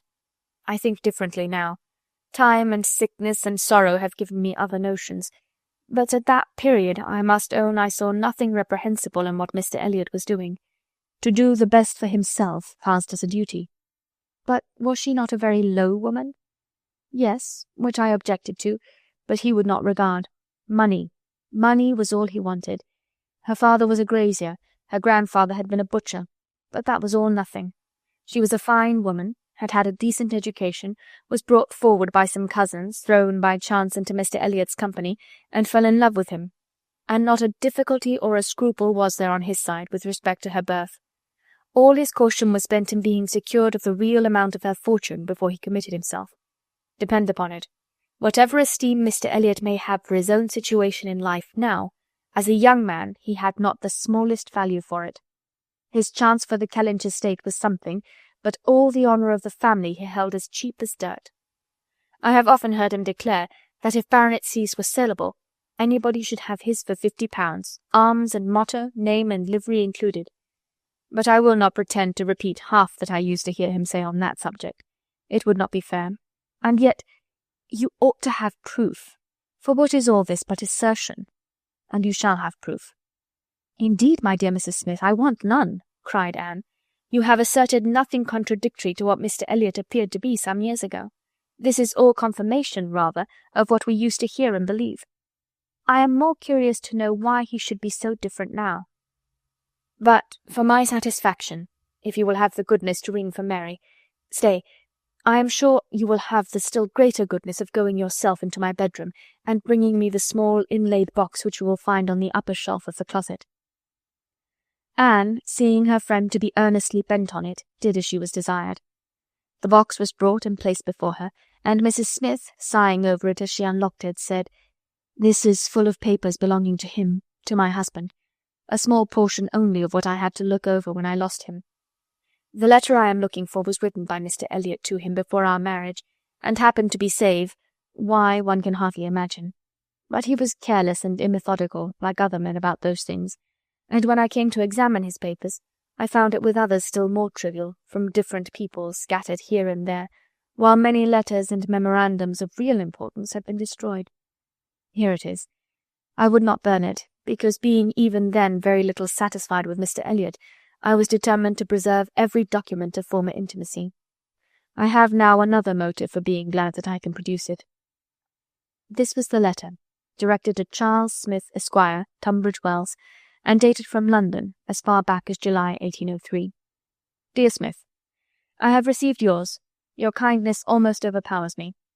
I wish nature had made such hearts as yours more common, but I have lived 23 years in the world, and have seen none like it. At present, believe me, I have no need of your services, being in cash again. Give me joy. I have got rid of Sir Walter and Miss. They are gone back to Kellynch, and almost made me swear to visit them this summer. But my first visit to Kellynch will be with a surveyor, to tell me how to bring it with best advantage to the hammer. The baronet, nevertheless, is not unlikely to marry again. He is quite fool enough. If he does, however, they will leave me in peace, which may be a decent equivalent for the reversion. He is worse than last year. I wish I had any name but Elliot. I am sick of it. The name of Walter I can drop, thank God, and I desire you will never insult me with my second W again, meaning for the rest of my life to be only yours truly, William Elliot." Such a letter could not be read without putting Anne in a glow, and Mrs. Smith, observing the high colour in her face, said, "The language, I know, is highly disrespectful. Though I have forgot the exact terms, I have a perfect impression of the general meaning, but it shows you the man. Mark his professions to my poor husband. Can anything be stronger?" Anne could not immediately get over the shock and mortification of finding such words applied to her father.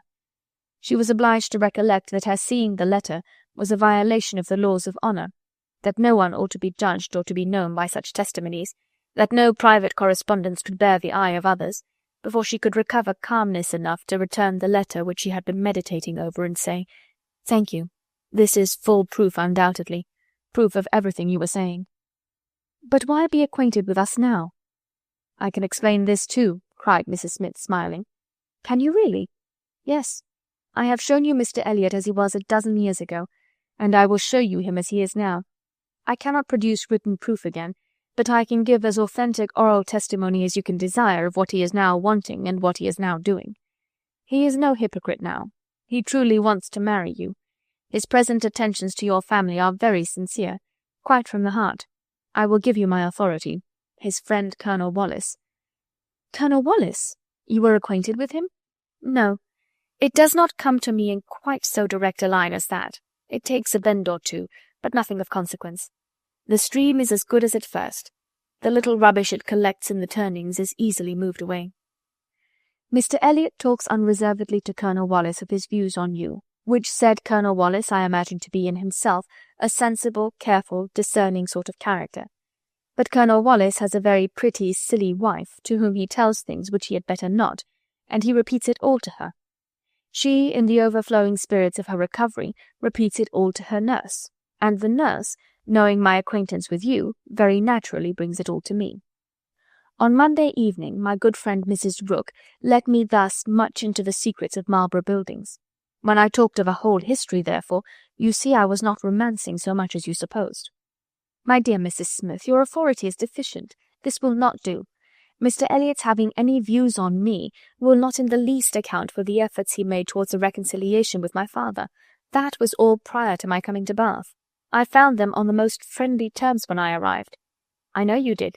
I know it all perfectly, but, indeed, Mrs. Smith, we must not expect to get real information in such a line.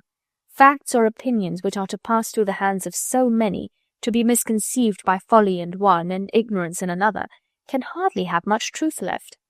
Only give me a hearing. You will soon be able to judge of the general credit due by listening to some particulars which you can yourself immediately contradict or confirm. Nobody supposes that you were his first inducement. He had seen you indeed before he came to Bath, and admired you, but without knowing it to be you. So says my historian, at least. Is this true? Did he see you last summer or autumn, somewhere down in the west, to use her own words, without knowing it to be you? He certainly did. So far it is very true. At Lyme. I happened to be at Lyme. Well, continued Mrs. Smith triumphantly, grant my friend the credit due to the establishment of the first point asserted. He saw you then at Lyme, and liked you so well as to be exceedingly pleased to meet with you again in Camden Place, as Miss Anne Elliot, and from that moment, I have no doubt, had a double motive in his visits there. But there was another and an earlier, which I will now explain. If there is anything in my story which you know to be either false or improbable, stop me.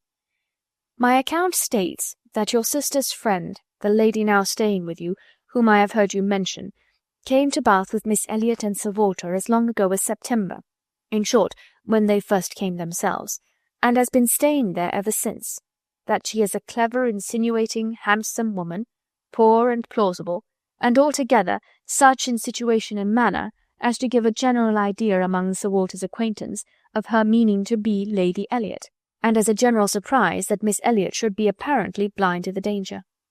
Here Mrs. Smith paused a moment, but Anne had not a word to say, and she continued. This was the light in which it appeared to those who knew the family long before you returned to it. And Colonel Wallis had his eye upon your father enough to be sensible of it, though he did not then visit in Camden Place. But his regard for Mr. Elliot gave him an interest in watching all that was going on there, and when Mr. Elliot came to Bath for a day or two, as he happened to do a little before Christmas, Colonel Wallis made him acquainted with the appearance of things, and the reports beginning to prevail. Now you are to understand that the time had worked a very material change in Mr. Elliot's opinions as to the value of a baronetcy. Upon all points of blood and connection he is a completely altered man. Having long had as much money as he could spend, nothing to wish for on the side of avarice or indulgence, he has been gradually learning to pin his happiness upon the consequence he is heir to. I thought it coming on before our acquaintance ceased, but it is now a confirmed feeling. He cannot bear the idea of not being Sir William. You may guess, therefore, that the news he heard from his friend could not be very agreeable, and you may guess what it produced, the resolution of coming back to Bath as soon as possible, and of fixing himself here for a time, with the view of renewing his former acquaintance, and recovering such a footing in the family as might give him the means of ascertaining the degree of his danger, and of circumventing the lady if he found it material.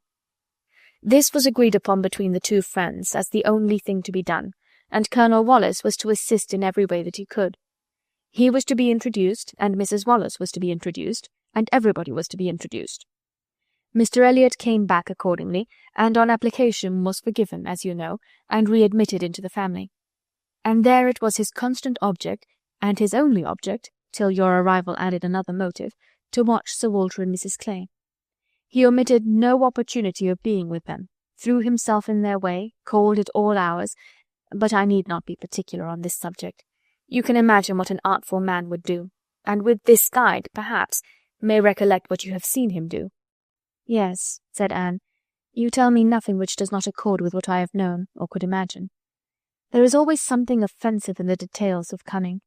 The manoeuvres of selfishness and duplicity must ever be revolting, but I have heard nothing which really surprises me. I know those who would be shocked by such a representation of Mr. Elliot, who would have difficulty in believing it, but I have never been satisfied. I have always wanted some other motive for his conduct than appeared. I should like to know his present opinion as to the probability of the event he has been in dread of, whether he considers the danger to be lessening or not. Lessening, I understand, replied Mrs. Smith.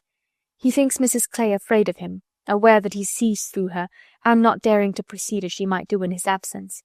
But since he must be absent some time or other, I do not perceive how he can ever be secure while she holds her present influence. Mrs. Wallace has an amusing idea, as nurse tells me, that it is to be put into the marriage articles when you and Mr. Elliot marry, that your father is not to marry Mrs. Clay. A scheme worthy of Mrs. Wallace's understanding by all accounts, but my sensible nurse Rooke sees the absurdity of it. Why, to be sure, ma'am, she said, it would not prevent his marrying anybody else. And indeed, to own the truth, I do not think nurse in her heart is a very strenuous opposer of Sir Walter's making a second match. She must be allowed to be a favour of matrimony, you know. And, since self will intrude, who can say that she may not have some flying visions of attending the next Lady Elliot through Mrs. Wallace's recommendation? I am very glad to know all this, said Anne after a little thoughtfulness. It will be more painful to me in some respects to be in company with him, but I shall know better what to do. My line of conduct will be more direct.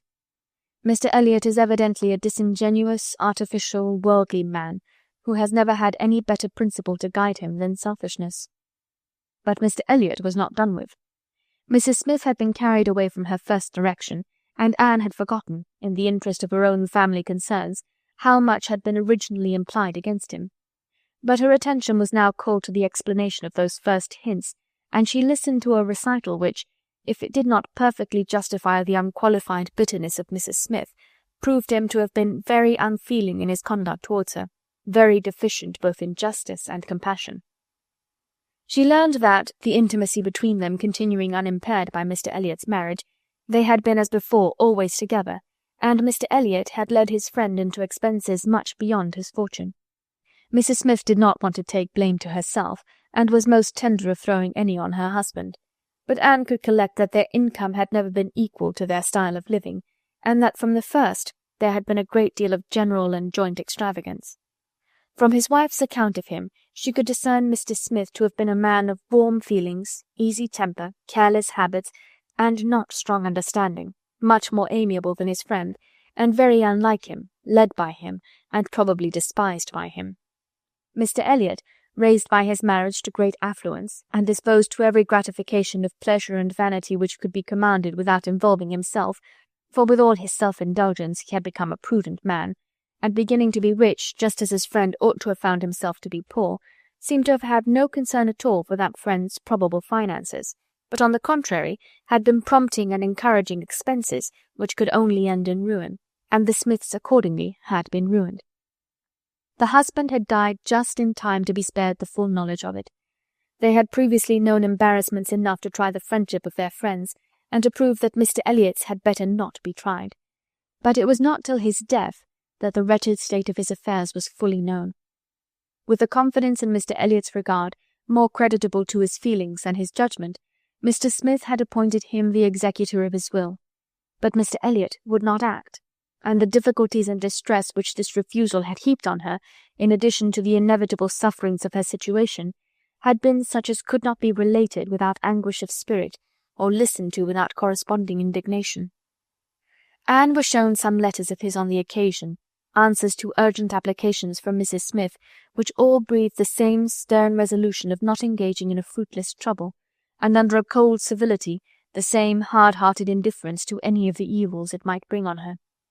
It was a dreadful picture of ingratitude and inhumanity, and Anne felt at some moments that no flagrant open crime could have been worse. She had a great deal to listen to, all the particulars of past sad scenes, all the minutiae of distress upon distress, which in former conversations had been merely hinted at, were dwelt on now with a natural indulgence. Anne could perfectly comprehend the exquisite relief, and was only the more inclined to wonder at the composure of her friend's usual state of mind. There was one circumstance in the history of her grievances of particular irritation. She had good reason to believe that some property of her husband in the West Indies, which had been for many years under a sort of sequestration for the payment of its own encumbrances, might be recoverable by proper measures, and this property, though not large, would be enough to make her comparatively rich. But there was nobody to stir in it. Mr. Elliot would do nothing, and she could do nothing herself, equally disabled from personal exertion by her state of bodily weakness, and from employing others by her want of money. She had no natural connections to assist her even with their counsel, and she could not afford to purchase the assistance of the law. This was a cruel aggravation of actually straitened means. To feel that she ought to be in better circumstances, that a little trouble in the right place might do it, and to fear that delay might be even weakening her claims, was hard to bear. It was on this point that she had hoped to engage Anne's good offices with Mr. Elliot. She had previously, in the anticipation of their marriage, been very apprehensive of losing her friend by it, but on being assured that he could have made no attempt of that nature, since he did not even know her to be in Bath, it immediately occurred that something might be done in her favour by the influence of the woman he loved, and she had been hastily preparing to interest Anne's feelings, as far as the observances due to Mr. Elliot's character would allow, when Anne's refutation of the supposed engagement changed the face of everything, and while it took from her the new-formed hope of succeeding in the object of her first anxiety, left her at least the comfort of telling the whole story her own way. After listening to this full description of Mr. Elliot, Anne could not but express some surprise at Mrs. Smith's having spoken of him so favourably in the beginning of their conversation.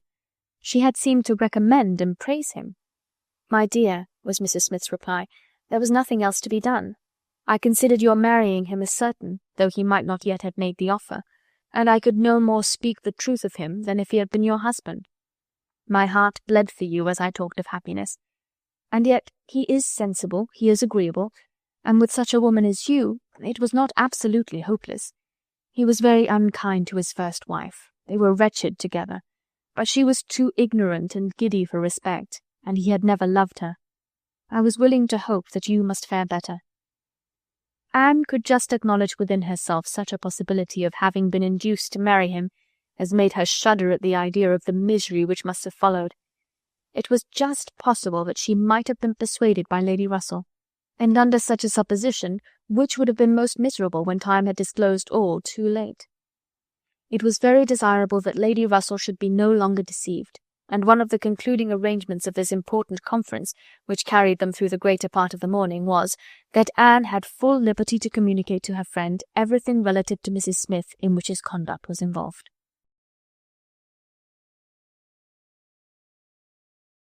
Chapter 22. Anne went home to think over all that she had heard. In one point her feelings were relieved by this knowledge of Mr. Elliot. There was no longer anything of tenderness due to him.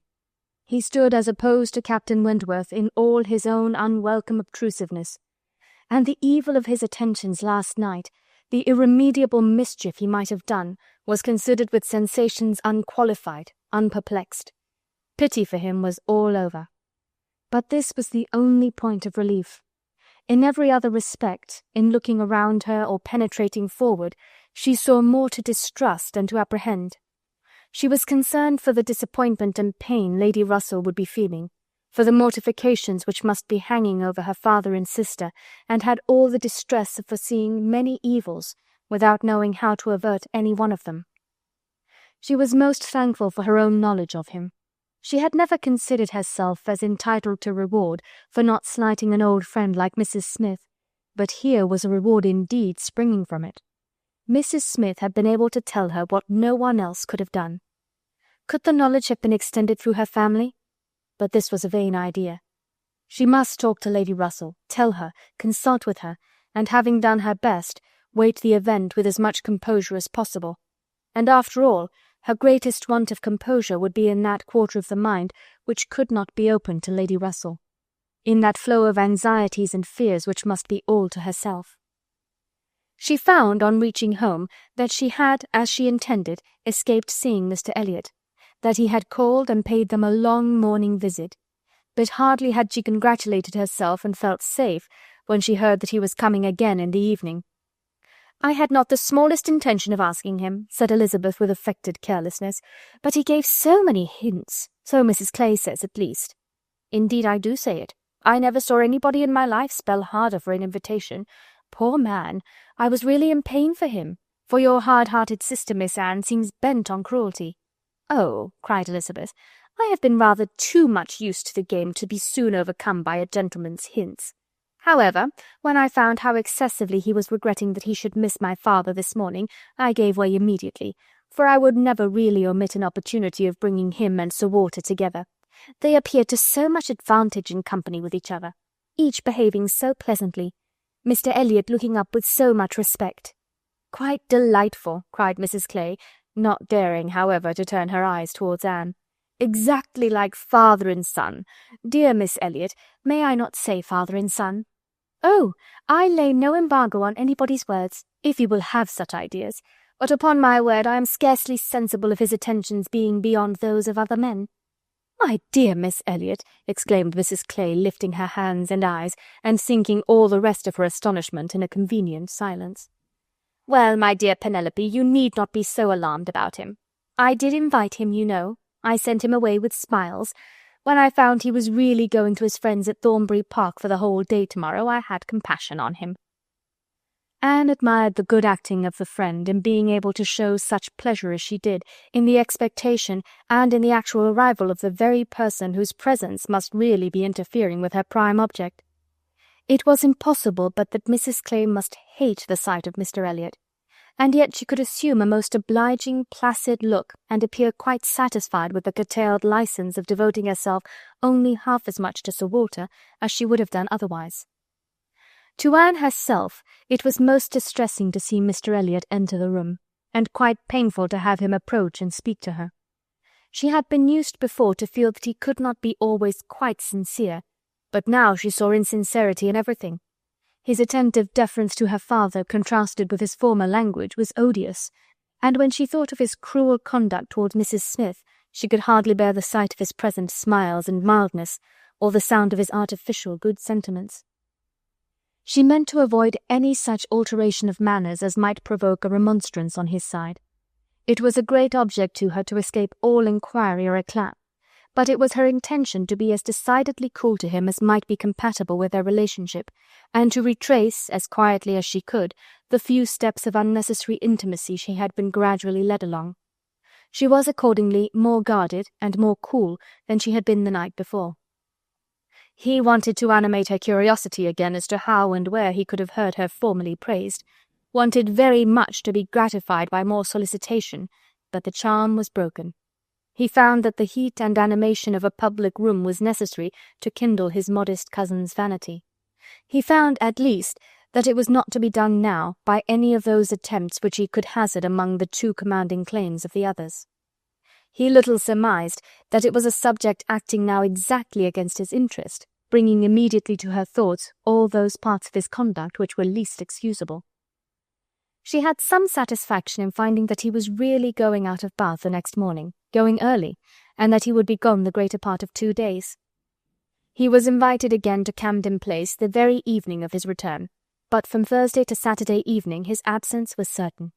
It was bad enough that a Mrs. Clay should be always before her, but that a deeper hypocrite should be added to their party seemed the destruction of everything like peace and comfort.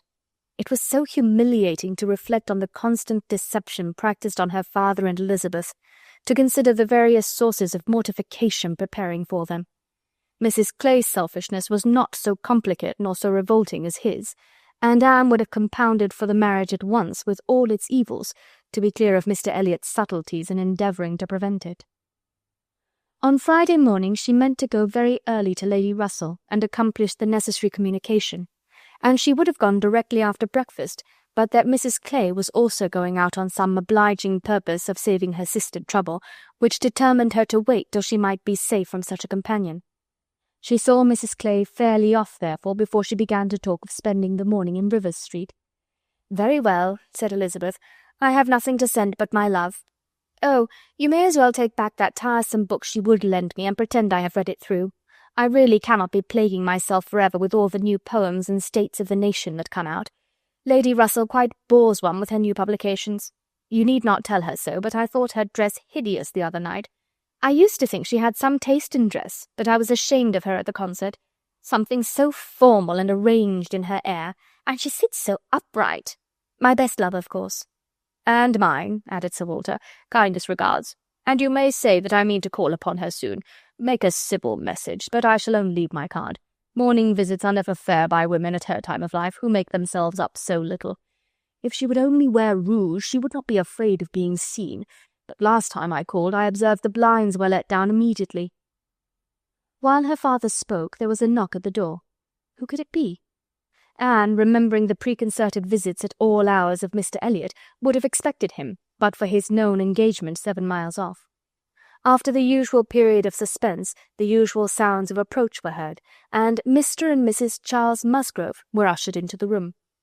Surprise was the strongest emotion raised by their appearance, but Anne was really glad to see them, and the others were not so sorry but that they could put on a decent air of welcome. And as soon as it became clear that these, their nearest relations, were not arrived with any views of accommodation in that house, Sir Walter and Elizabeth were able to rise in cordiality and do the honours of it very well. They were come to Bath for a few days with Mrs. Musgrove, and were at the White Hart. So much was pretty soon understood, but till Sir Walter and Elizabeth were walking Mary into the other drawing-room, and regaling themselves with her admiration, Anne could not draw upon Charles's brain for a regular history of their coming, or an explanation of some smiling hints of particular business which had been ostentatiously dropped by Mary, as well as of some apparent confusion as to whom their party consisted of. She then found that it consisted of Mrs. Musgrove, Henrietta, and Captain Harville, beside their 2 selves. He gave her a very plain, intelligible account of the whole, a narration in which she saw a great deal of most characteristic proceeding. The scheme had received its first impulse by Captain Harville's wanting to come to Bath on business.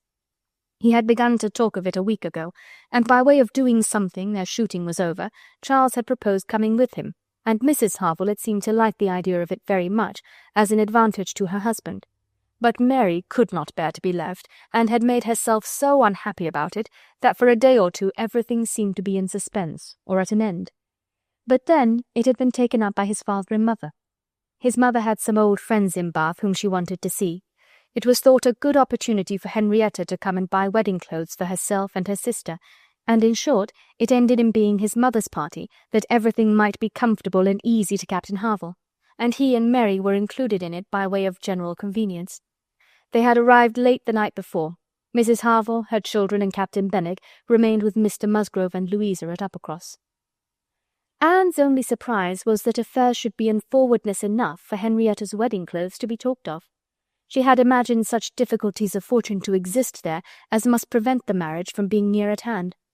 But she learned from Charles that, very recently, since Mary's last letter to herself, Charles Hayter had been applied to by a friend to hold a living for a youth who could not possibly claim it under many years, and that, on the strength of his present income, with almost a certainty of something more permanent long before the term in question, the 2 families had consented to the young people's wishes, and that their marriage was likely to take place in a few months, quite as soon as Louisa's. And a very good living it was, Charles added, only 25 miles from Uppercross, and in a very fine country, fine part of Dorsetshire, in the centre of some of the best preserves in the kingdom, surrounded by 3 great proprietors, each more careful and jealous than the other, and to 2 of the 3 at least Charles Hayter might get a special recommendation. Not that he will value it as he ought, he observed. Charles is too cool about sporting. That's the worst of him. "I am extremely glad indeed," cried Anne, "particularly glad that this should happen, and that of 2 sisters who both deserve equally well, and who have always been such good friends, the pleasant prospect of one should not be dimming those of the other, that they should be so equal in their prosperity and comfort. I hope your father and mother are quite happy with regard to both." "Oh, yes. My father would be well pleased if the gentleman were richer, but he has no other fault to find.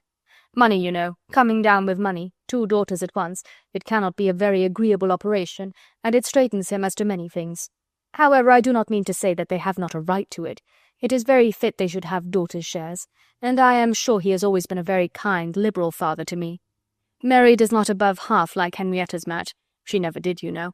But she does not do him justice, nor think enough about Winthrop. I cannot make her attend to the value of the property. It is a very fair match as times go, and I have liked Charles Hayter all my life, and I shall not leave off now." "Such excellent parents as Mr. and Mrs. Musgrove," exclaimed Anne, "should be happy in their children's marriages. They do everything to confer happiness, I am sure. What a blessing to young people to be in such hands! Your father and mother seem so totally free from all those ambitious feelings which have led to so much misconduct and misery both in young and old. I hope you think Louisa perfectly recovered now?" He answered rather hesitatingly, "Yes, I believe I do. Very much recovered. But she is altered. There is no running or jumping about, no laughing or dancing. It is quite different. If one happens only to shut the door a little hard, she starts and wriggles like a young dab-chick in the water, and Benwick sits at her elbow reading verses or whispering to her all day long." Anne could not help laughing. "That cannot be much to your taste, I know," said she, "but I do believe him to be an excellent young man. To be sure he is. Nobody doubts it.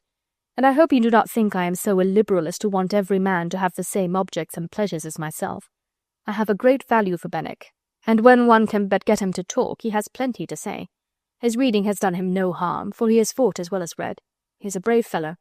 I got more acquainted with him last Monday than ever I did before. We had a famous set-to at rat-hunting all the morning in my father's great barns, and he played his part so well that I have liked him the better ever since." Here they were interrupted by the absolute necessity of Charles's following the others to admire mirrors in China. But Anne had heard enough to understand the present state of Uppercross, and rejoice in its happiness. And though she sighed as she rejoiced, her sigh had none of the ill will of envy in it. She would certainly have risen to their blessings if she could, but she did not want to lessen theirs. The visit passed off altogether in high good humour. Mary was in excellent spirits, enjoying the gaiety and the change, and so well satisfied with the journey in her mother-in-law's carriage with 4 horses, and with her own complete independence of Camden Place, that she was exactly in a temper to admire everything as she ought, and enter most readily into all the superiorities of the house as they were detailed to her. She had no demands on her father or sister, and her consequence was just enough increased by their handsome drawing-rooms. Elizabeth was, for a short time, suffering a good deal. She felt that Mrs. Musgrove and all her party ought to be asked to dine with them, but she could not bear to have the difference of style, the reduction of servants which a dinner must betray, witnessed by those who had always been so inferior to the Elliots of Kellynch. It was a struggle between propriety and vanity, but vanity got the better, and then Elizabeth was happy again. These were her internal persuasions. Old-fashioned notions, country hospitality. We do not profess to give dinners. Few people in Bath do. Lady Alicia never does. Did not even ask her own sister's family, though they were here a month. And I dare say it would be very inconvenient to Mrs. Musgrove, put her quite out of her way. I am sure she would rather not come. She cannot feel easy with us. I will ask them all for an evening. That will do much better. That will be a novelty and a treat. They have not seen 2 such drawing-rooms before. They will be delighted to come tomorrow evening. It shall be a regular party, small but most elegant. And this satisfied Elizabeth, and when the invitation was given to the 2 present, and promised for the absent, Mary was as completely satisfied. She was particularly asked to meet Mr. Elliot, and be introduced to Lady Dalrymple and Miss Carteret, who were, fortunately, already engaged to come, and she could not have received a more gratifying attention. Miss Elliot was to have the honour of calling on Mrs. Musgrove in the course of the morning, and Anne walked off with Charles and Mary to go and see her and Henrietta directly. Her plan of sitting with Lady Russell must give way for the present.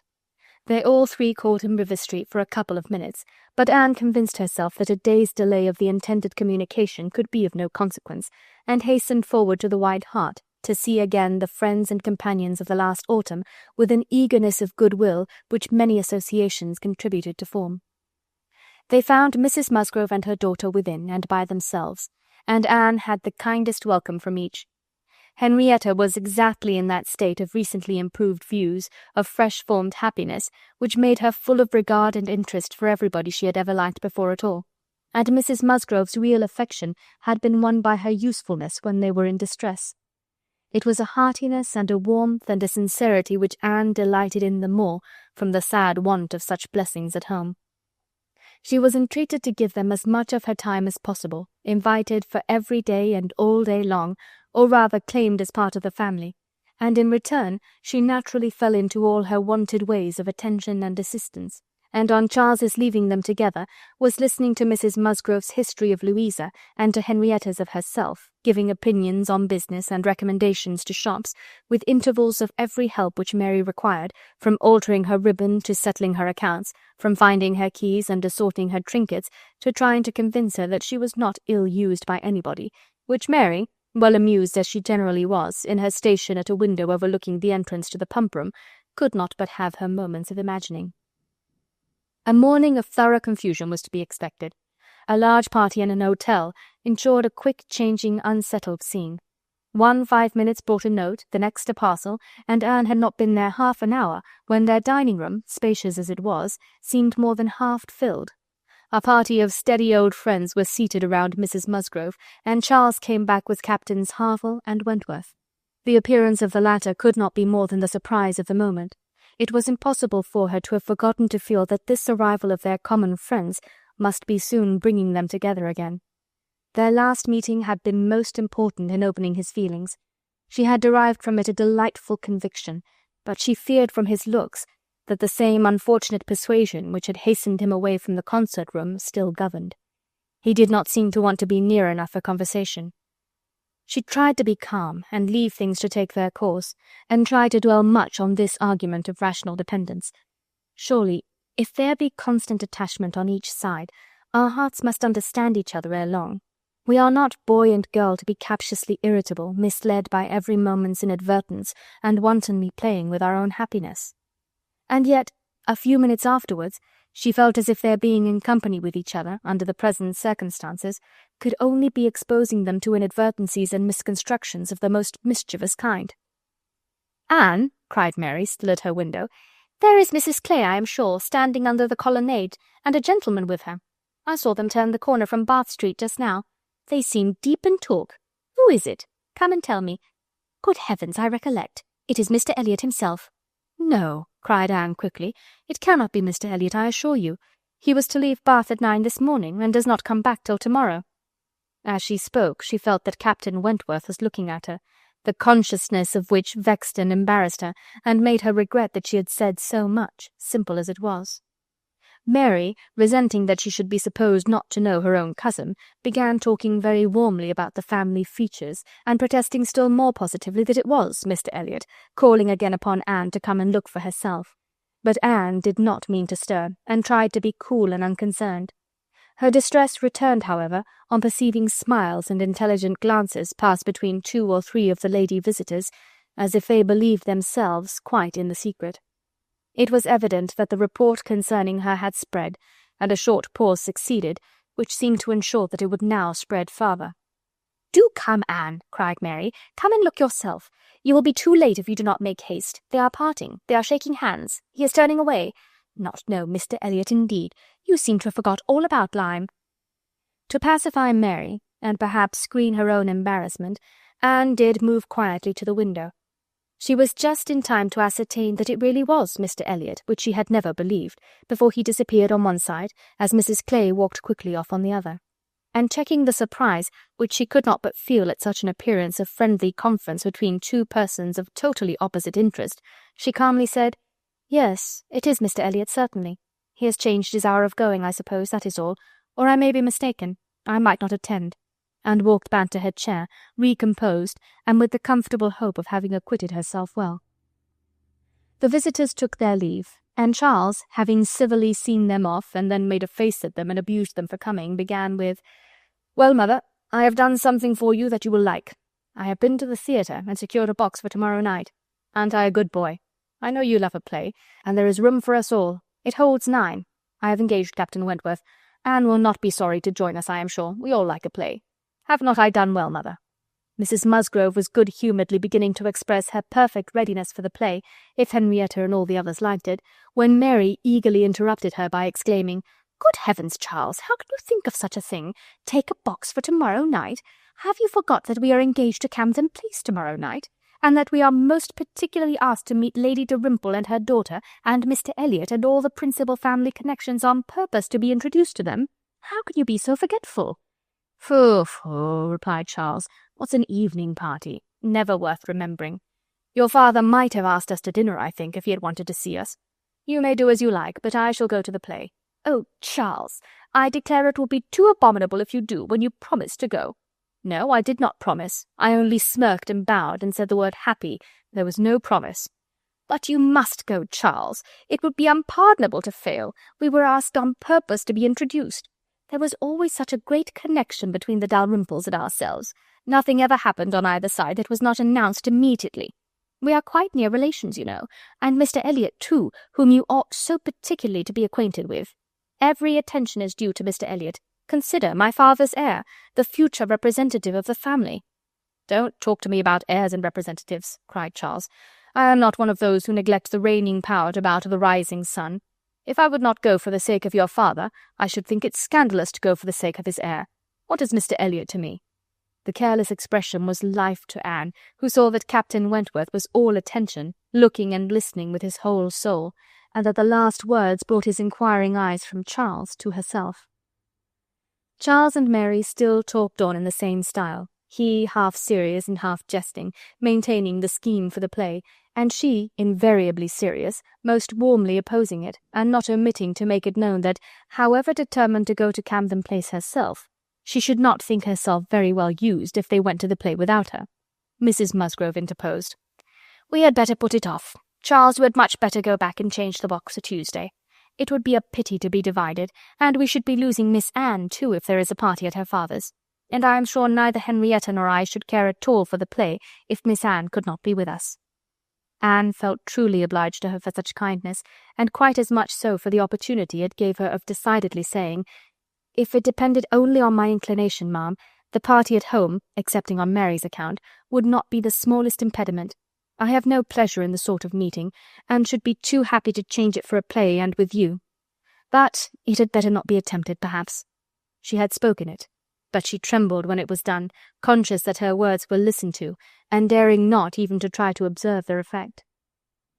It was soon generally agreed that Tuesday should be the day, Charles only reserving the advantage of still teasing his wife by persisting that he would go to the play tomorrow if nobody else would. Captain Wentworth left his seat and walked to the fireplace, probably for the sake of walking away from it soon afterwards and taking a station, with less barefaced design, by Anne. "You have not been long enough in Bath," said he, "to enjoy the evening parties of the place." "Oh, no, the usual character of them has nothing for me. I am no card-player." "You were not formerly, I know. You did not used to like cards, but time makes many changes." "I am not yet so much changed," cried Anne, and stopped, fearing she hardly knew what misconstruction. After waiting a few moments, he said, and as if it were the result of immediate feeling, "It is a period indeed. 8 years and a half is a period." Whether he would have proceeded farther was left to Anne's imagination to ponder over in a calmer hour. For while still hearing the sounds he had uttered, she was startled to other subjects by Henrietta, eager to make use of the present leisure for getting out, and calling on her companions to lose no time, lest somebody else should come in. They were obliged to move. Anne talked of being perfectly ready, and tried to look it, but she felt that could Henrietta have known the regret and reluctance of her heart in quitting that chair, in preparing to quit the room, she would have found, in all her own sensations for her cousin, in the very security of his affection, wherewith to pity her. Their preparations, however, were stopped short. Alarming sounds were heard, other visitors approached, and the door was thrown open for Sir Walter and Miss Elliot, whose entrance seemed to give a general chill. Anne felt an instant oppression, and wherever she looked saw symptoms of the same. The comfort, the freedom, the gaiety of the room was over, hushed into cold composure, determined silence, or insipid talk, to meet the heartless elegance of her father and sister. How mortifying to feel that it was so! Her jealous eye was satisfied in one particular. Captain Wentworth was acknowledged again by each, by Elizabeth more graciously than before. She even addressed him once, and looked at him more than once. Elizabeth was, in fact, revolving a great measure. The sequel explained it. After the waste of a few minutes in saying the proper nothings, she began to give the invitation which was to comprise all the remaining dues of the Musgroves. "Tomorrow evening, to meet a few friends, no formal party." It was all said very gracefully, and the cards with which she had provided herself, the Miss Elliot at home, were laid on the table with a courteous, comprehensive smile to all, and one smile and one card more decidedly for Captain Wentworth. The truth was that Elizabeth had been long enough in Bath to understand the importance of a man of such an air and appearance as his. The past was nothing. The present was that Captain Wentworth would move about well in her drawing-room. The card was pointedly given, and Sir Walter and Elizabeth arose and disappeared. The interruption had been short, though severe, and ease and animation returned to most of those they left as the door shut them out, but not to Anne. She could think only of the invitation she had with such astonishment witnessed, and of the manner in which it had been received, a manner of doubtful meaning, of surprise rather than gratification, of polite acknowledgment rather than acceptance. She knew him. She saw disdain in his eye, and could not venture to believe that he had determined to accept such an offering as an atonement for all the insolence of the past. Her spirits sank. He held the card in his hand after they were gone, as if deeply considering it. "Only think of Elizabeth's including everybody," whispered Mary very audibly. "I do not wonder Captain Wentworth is delighted. You see he cannot put the card out of his hand." Anne caught his eye, saw his cheeks glow, and his mouth form itself into a momentary expression of contempt, and turned away, that she might neither see nor hear more to vex her. The party separated. The gentlemen had their own pursuits, the ladies proceeded on their own business, and they met no more while Anne belonged to them. She was earnestly begged to return and dine, and give them all the rest of the day, but her spirits had been so long exerted that at present she felt unequal to more, and fit only for home, where she might be sure of being as silent as she chose. Promising to be with them the whole of the following morning, therefore, she closed the fatigues of the present by a toilsome walk to Camden Place, there to spend the evening chiefly in listening to the busy arrangements of Elizabeth and Mrs. Clay for the morrow's party, the frequent enumeration of the persons invited, and the continually improving detail of all the embellishments which were to make it the most completely elegant of its kind in Bath, while harassing herself with the never-ending question of whether Captain Wentworth would come or not. They were reckoning him as certain, but with her it was a gnawing solicitude never appeased for 5 minutes together. She generally thought he would come, because she generally thought he ought, but it was a case which she could not so shape into any positive act of duty or discretion as inevitably to defy the suggestions of very opposite feelings. She only roused herself from the broodings of this restless agitation to let Mrs. Clay know that she had been seen with Mr. Elliot 3 hours after his being supposed to be out of Bath, for having watched in vain for some intimation of the interview from the lady herself, she determined to mention it, and it seemed to her that there was guilt in Mrs. Clay's face as she listened. It was transient, cleared away in an instant, but Anne could imagine she read there the consciousness of having, by some complication of mutual trick, or some overbearing authority of his, been obliged to attend, perhaps for half an hour, to his lectures and restrictions on her designs on Sir Walter. She exclaimed, however, with a very tolerable imitation of nature, "Oh dear, very true. Only think, Miss Elliot, to my great surprise I met with Mr. Elliot in Bath Street. I was never more astonished. He turned back and walked with me to the pump-yard. He had been prevented setting off for Thornbury, but I really forget by what, for I was in a hurry and could not much attend, and I can only answer for his being determined not to be delayed in his return. He wanted to know how early he might be admitted tomorrow. He was full of tomorrow, and it is very evident that I have been full of it too, ever since I entered the house and learnt the extension of your plan and all that had happened, or my seeing him could never have gone so entirely out of my head." Chapter 23. 1 day only had passed since Anne's conversation with Mrs. Smith, but a keener interest had succeeded, and she was now so little touched by Mr. Elliot's conduct, except by its effects in one quarter, that it became a matter of course the next morning still to defer her explanatory visit in River Street. She had promised to be with the Musgroves from breakfast to dinner.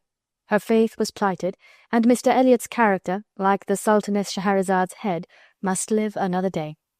She could not keep her appointment punctually, however.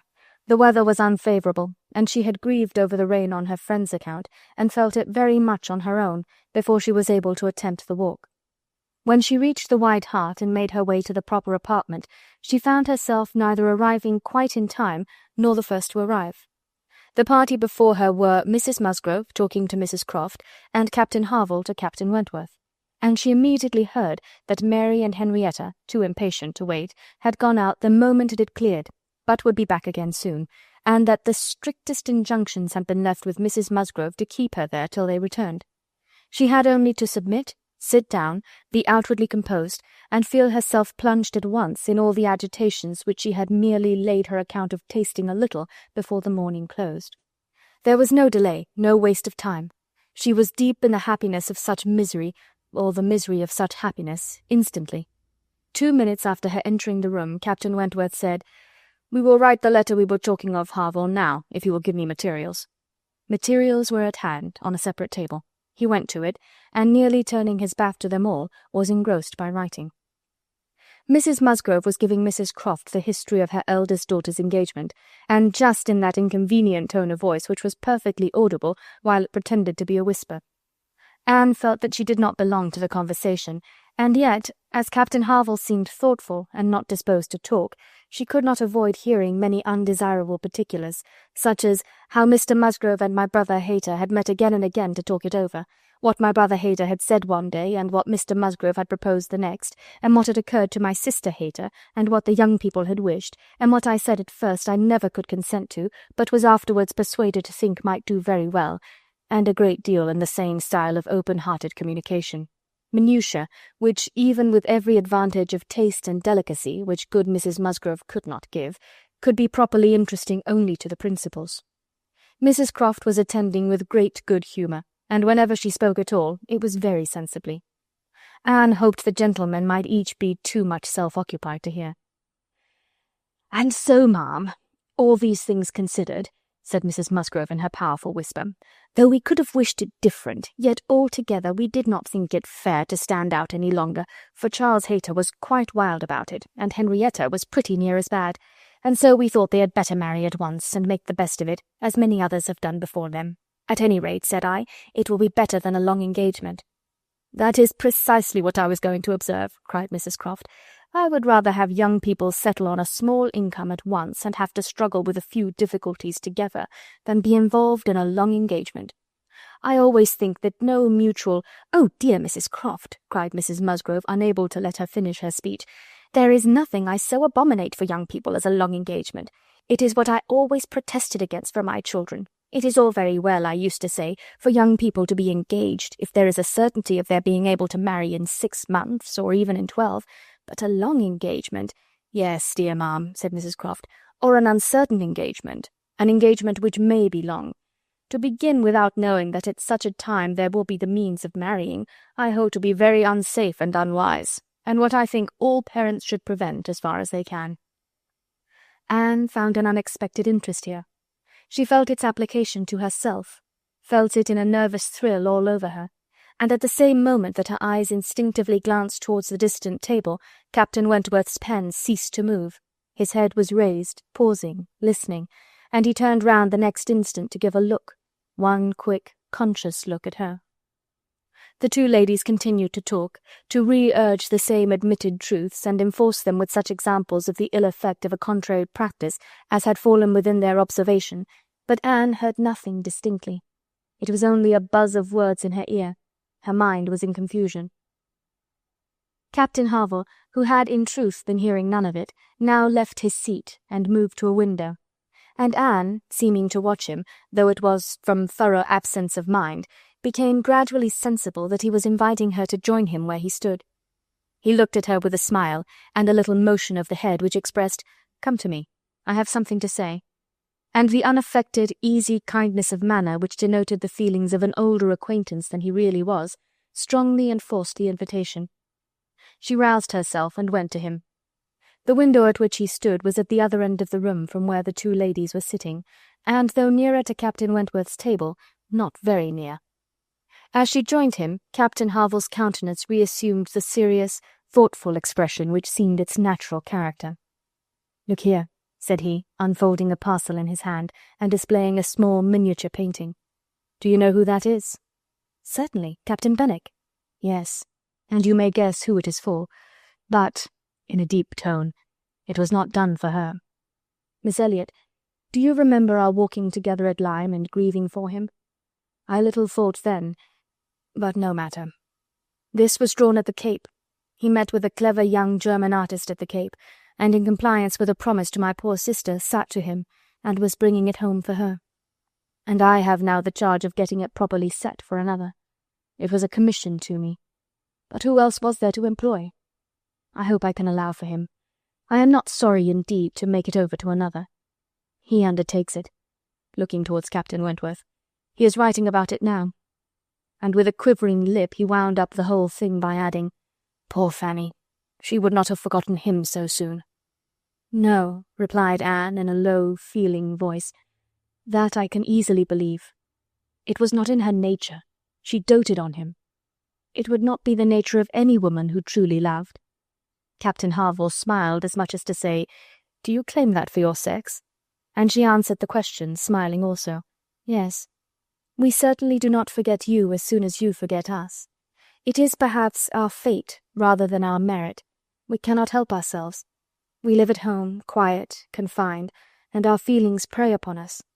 You are forced on exertion. You have always a profession, pursuits, business of some sort or other, to take you back into the world immediately, and continual occupation and change soon weaken impressions. Granting your assertion that the world does all this so soon for men, which, however, I do not think I shall grant, it does not apply to Benwick. He has not been forced upon any exertion. The peace turned him on shore at the very moment, and he has been living with us, in our little family circle, ever since." "True," said Anne, "very true. I did not recollect. But what shall we say now, Captain Harville? If the change be not from outward circumstances, it must be from within. It must be nature, man's nature, which has done the business for Captain Benwick." "No, no, it is not man's nature. I will not allow it to be more man's nature than woman's to be inconstant and forget those they do love, or have loved. I believe the reverse. I believe in a true analogy between our bodily frames and our mental, and that as our bodies are the strongest, so are our feelings, capable of bearing most rough usage and riding out the heaviest weather." "Your feelings may be the strongest," replied Anne, "but the same spirit of analogy will authorize me to assert that ours are the most tender. Man is more robust than woman, but he is not longer lived, which exactly explains my view of the nature of their attachments. Nay, it would be too hard upon you if it were otherwise. You have difficulties and privations and dangers enough to struggle with. You are always labouring and toiling, exposed to every risk and hardship. Your home, country, friends, all quitted, neither time nor health nor life to be called your own. It would be hard indeed," with a faltering voice, "if woman's feelings were to be added to all this." "We shall never agree upon this question," Captain Harville was beginning to say, when a slight noise called their attention to Captain Wentworth's hitherto perfectly quiet division of the room. It was nothing more than that his pen had fallen down, but Anne was startled at finding him nearer than she had supposed, and half inclined to suspect that the pen had only fallen because he had been occupied by them, striving to catch sounds, which yet she did not think he could have caught. "Have you finished your letter?" said Captain Harville. "Not quite. A few lines more. I shall have done in 5 minutes. There is no hurry on my side. I am only ready whenever you are. I am in very good anchorage here," smiling at Anne, "well supplied and want for nothing. No hurry for a signal at all. Well, Miss Elliot," lowering his voice, "as I was saying, we shall never agree, I suppose, upon this point. No man and woman would, probably. But let me observe that all histories are against you, all stories, prose and verse. If I had such a memory as Benwick, I could bring you 50 quotations in a moment on my side of the argument, and I do not think I ever opened a book in my life which had not something to say upon woman's inconstancy. Songs and proverbs all talk of woman's fickleness.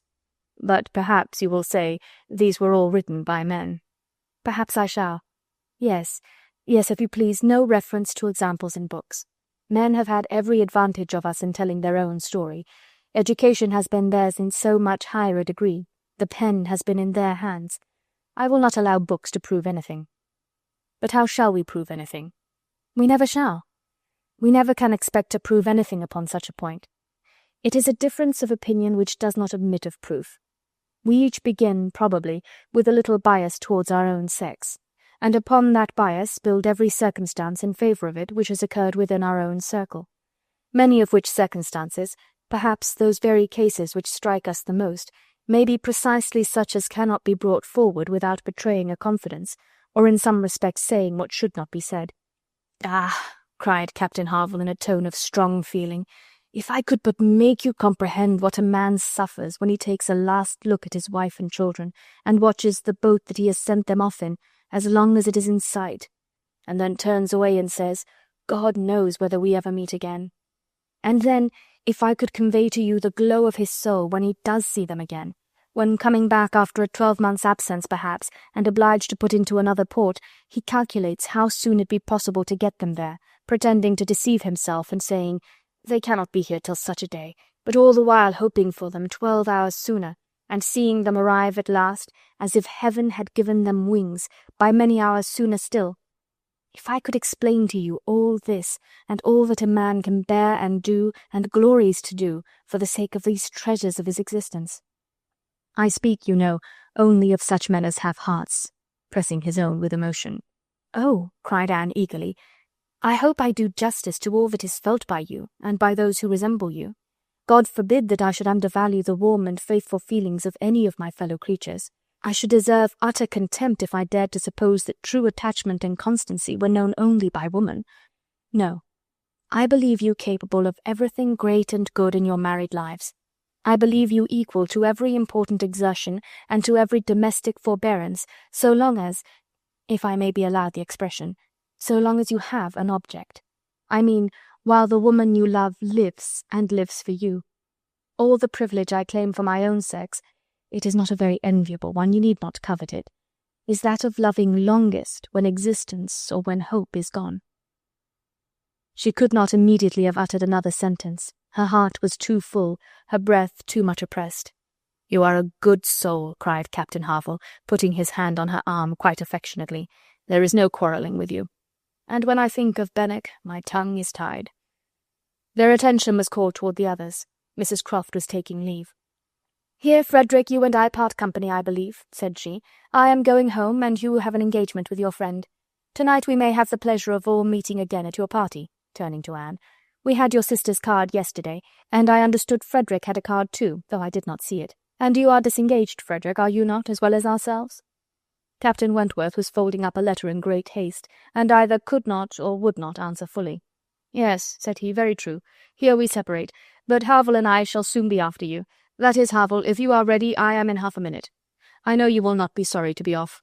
I shall be at your service in half a minute. Mrs. Croft left them, and Captain Wentworth, having sealed his letter with great rapidity, was indeed ready, and had even a hurried, agitated air, which showed impatience to be gone.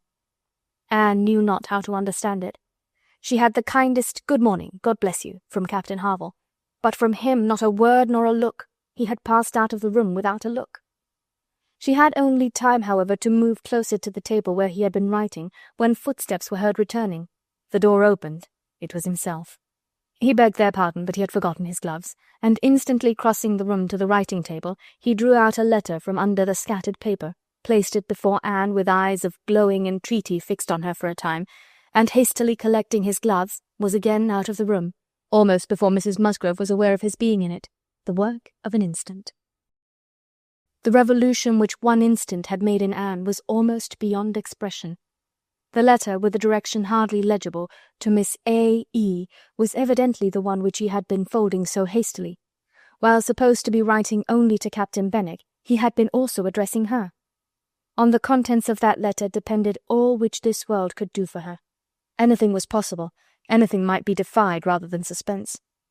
Mrs. Musgrove had little arrangements of her own at her own table. To their protection she must trust, and sinking into the chair which he had occupied, succeeding to the very spot where he had leaned and written, her eyes devoured the following words. I can listen no longer in silence. I must speak to you by such means as are within my reach. You pierce my soul. I am half agony, half hope. Tell me not that I am too late, that such precious feelings are gone forever. I offer myself to you again with a heart even more your own than when you almost broke it 8 years and a half ago. Dare not say that man forgets sooner than woman, that his love has an earlier death. I have loved none but you. Unjust I may have been, weak and resentful I have been, but never inconstant. You alone have brought me to Bath. For you alone I think and plan. Have you not seen this? Can you fail to have understood my wishes? I had not waited even these 10 days could I have read your feelings, as I think you must have penetrated mine. I can hardly write. I am every instant hearing something which overpowers me. You sink your voice, but I can distinguish the tones of that voice when they would be lost on others. Too good, too excellent creature. You do us justice indeed. You do believe that there is true attachment and constancy among men. Believe it to be most fervent, most undeviating in F.W. I must go, uncertain of my fate, but I shall return hither or follow your party as soon as possible. A word, a look, will be enough to decide whether I enter your father's house this evening or never. Such a letter was not to be soon recovered from. Half an hour's solitude and reflection might have tranquilized her, but the 10 minutes only which now passed before she was interrupted with all the restraints of her situation could do nothing towards tranquillity. Every moment rather brought fresh agitation. It was overpowering happiness, and before she was beyond the first stage of full sensation, Charles, Mary, and Henrietta all came in. The absolute necessity of seeming like herself produced then an immediate struggle, but after a while she could do no more. She began not to understand a word they said, and was obliged to plead indisposition and excuse herself. They could then see that she looked very ill, were shocked and concerned, and would not stir without her for the world. This was dreadful. Would they only have gone away and left her in the quiet possession of that room, it would have been her cure, but to have them all standing or waiting around her was distracting, and in desperation she said she would go home. "By all means, my dear," cried Mrs. Musgrove, "go home directly, and take care of yourself, that you may be fit for the evening. I wish Sarah was here to doctor you, but I am no doctor myself. Charles, ring and order a chair. She must not walk." But the chair would never do. Worse than all, to lose the possibility of speaking 2 words to Captain Wentworth in the course of her quiet, solitary progress up the town, and she felt almost certain of meeting him, could not be borne. The chair was earnestly protested against, and Mrs. Musgrove, who thought only of one sort of illness, having assured herself with some anxiety that there had been no fall in the case, that Anne had not at any time lately slipped down and got a blow on her head, that she was perfectly convinced of having had no fall, could part with her cheerfully, and depend on finding her better at night. Anxious to omit no possible precaution, Anne struggled and said, "I am afraid, ma, that it is not perfectly understood. Pray be so good as to mention to the other gentlemen that we hope to see your whole party this evening. I am afraid there had been some mistake, and I wish you particularly to assure Captain Harville and Captain Wentworth that we hope to see them both." "Oh, my dear, it is quite understood. I give you my word. Captain Harville has no thought but of going." "Do you think so? But I am afraid, and I should be so very sorry. Will you promise me to mention it when you see them again? You will see them both this morning, I dare say. Do promise me." "To be sure I will, if you wish it. Charles, if you see Captain Harville anywhere, remember to give Miss Anne's message. But indeed, my dear, you need not be uneasy. Captain Harville holds himself quite engaged, I'll answer for it, and Captain Wentworth the same, I dare say." Anne could do no more, but her heart prophesied some mischance to damp the perfection of her felicity. It could not be very lasting, however. Even if he did not come to Camden Place himself, it would be in her power to send an intelligible sentence by Captain Harville. Another momentary vexation occurred. Charles, in his real concern and good nature, would go home with her. There was no preventing him. This was almost cruel, but she could not be long ungrateful. He was sacrificing an engagement to the gunsmiths to be of use to her, and she set off with him, with no feeling but gratitude apparent. They were on Union Street when a quicker step behind, a something of familiar sound, gave her 2 moments' preparation for the sight of Captain Wentworth. He joined them, but as if irresolute whether to join or to pass on, said nothing, only looked. Anne could command herself enough to receive that look, and not repulsively. The cheeks which had been pale now glowed, and the movements which had hesitated were decided. He walked by her side. Presently, struck by a sudden thought, Charles said, "Captain Wentworth, which way are you going? Only to Gay Street, or farther up the town?" "I hardly know," replied Captain Wentworth, surprised. "Are you going as high as Belmont? Are you going near Camden Place? Because if you are, I shall have no scruple in asking you to take my place and give Anne your arm to her father's door.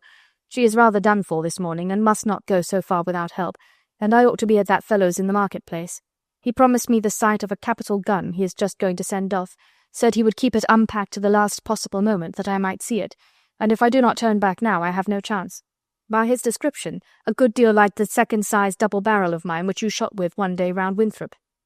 There could not be an objection. There could be only the most proper alacrity, a most obliging compliance for public view, and smiles reigned in, and spirits dancing in private rapture. In half a minute Charles was at the bottom of Union Street again, and the other 2 proceeding together. and soon words enough had passed between them to decide their direction towards the comparatively quiet and retired gravel walk, where the power of conversation would make the present hour a blessing indeed, and prepare it for all the immortality which the happiest recollections of their own future lives could bestow. There they exchanged again those feelings and those promises which had once before seemed to secure everything, but which had been followed by so many, many years of division and estrangement. There they returned again into the past, more exquisitely happy perhaps in their reunion than when it had been first projected, more tender, more tried, more fixed in a knowledge of each other's character, truth, and attachment, more equal to act, more justified in acting. And there, as they slowly paced the gradual ascent, heedless of every group around them, seeing neither sauntering politicians, bustling housekeepers, flirting girls, nor nursery maids and children, they could indulge in those retrospections and acknowledgments, and especially in those explanations of what had directly preceded the present moment, which were so poignant and so ceaselessly in interest. All the little variations of the last week were gone through, and of yesterday and today there could scarcely be an end. She had not mistaken him. Jealousy of Mr. Elliot had been the retarding weight, the doubt, the torment. That had begun to operate in the very hour of first meeting her in Bath. That had returned after a short suspension to ruin the concert, and that had influenced him in everything he had said and done, or omitted to say and do, in the last 24 hours. It had been gradually yielding to the better hopes which her looks or words or actions occasionally encouraged. It had been vanquished at last by those sentiments and those tones which had reached him while she talked with Captain Harville, and under the irresistible governance of which he had seized a sheet of paper and poured out his feelings. Of what he had written, nothing was to be retracted or qualified. He persisted in having loved none but her. She had never been supplanted. He never even believed himself to see her equal. Thus much indeed he was obliged to acknowledge, that he had been constant unconsciously, nay, unintentionally, that he had meant to forget her, and believed it to be done. He had imagined himself indifferent when he had only been angry, and he had been unjust to her merits because he had been a sufferer from them. Her character was now fixed on his mind as perfection itself, maintaining the loveliest medium of fortitude and gentleness, but he was obliged to acknowledge that only at Uppercross had he learned to do her justice, and only at Lyme had he begun to understand himself. At Lyme he had received lessons of more than one sort. The passing admiration of Mr. Elliot had at least roused him, and the scenes on the Cobb and at Captain Harville's had fixed her superiority. In his preceding attempts to attach himself to Louisa Musgrove, the attempts of an angry pride, he protested that he had forever felt it to be impossible, that he had not cared, could not care for Louisa, though till that day, till the leisure for reflection which followed it, he had not understood the perfect excellence of the mind with which Louisa's could so ill bear a comparison, or the perfect unrivalled hold it possessed over his own. There he had learnt to distinguish between the steadiness of principle and the obstinacy of self-will, between the darings of heedlessness and the resolution of a collected mind. There he had seen everything to exalt in his estimation the woman he had lost, and there begun to deplore his pride, the folly, the madness of resentment, which had kept him from trying to regain her when thrown in his way. From that period his penance had become severe. He had no sooner been free from the horror and remorse attending the first few days of Louisa's accidents, no sooner begun to feel himself alive again, than he had begun to feel himself, though alive, not at liberty. "I found," said he, "that I was considered by Harville an engaged man, that neither Harville nor his wife entertained a doubt of our mutual attachment. I was startled and shocked. To a degree I could contradict this instantly. But when I began to reflect that others might have felt the same, her own family, nay, perhaps herself, I was no longer at my own disposal. I was hers in honour if she wished it. I had been unguarded. I had not thought seriously on this subject before. I had not considered that my excessive intimacy must have its danger of ill consequence in many ways, and that I had no right to be trying whether I could attach myself to either of the girls at the risk of raising even an unpleasant report were there no other ill effects.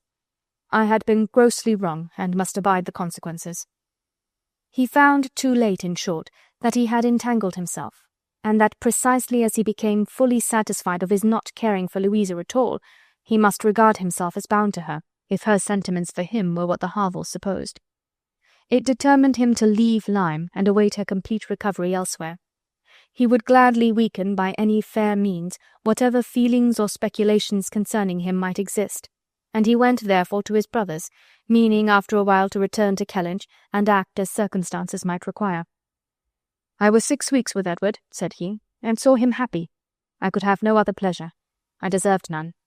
He inquired after you very particularly, asked even if you were personally altered, little suspecting that to my eye you could never alter."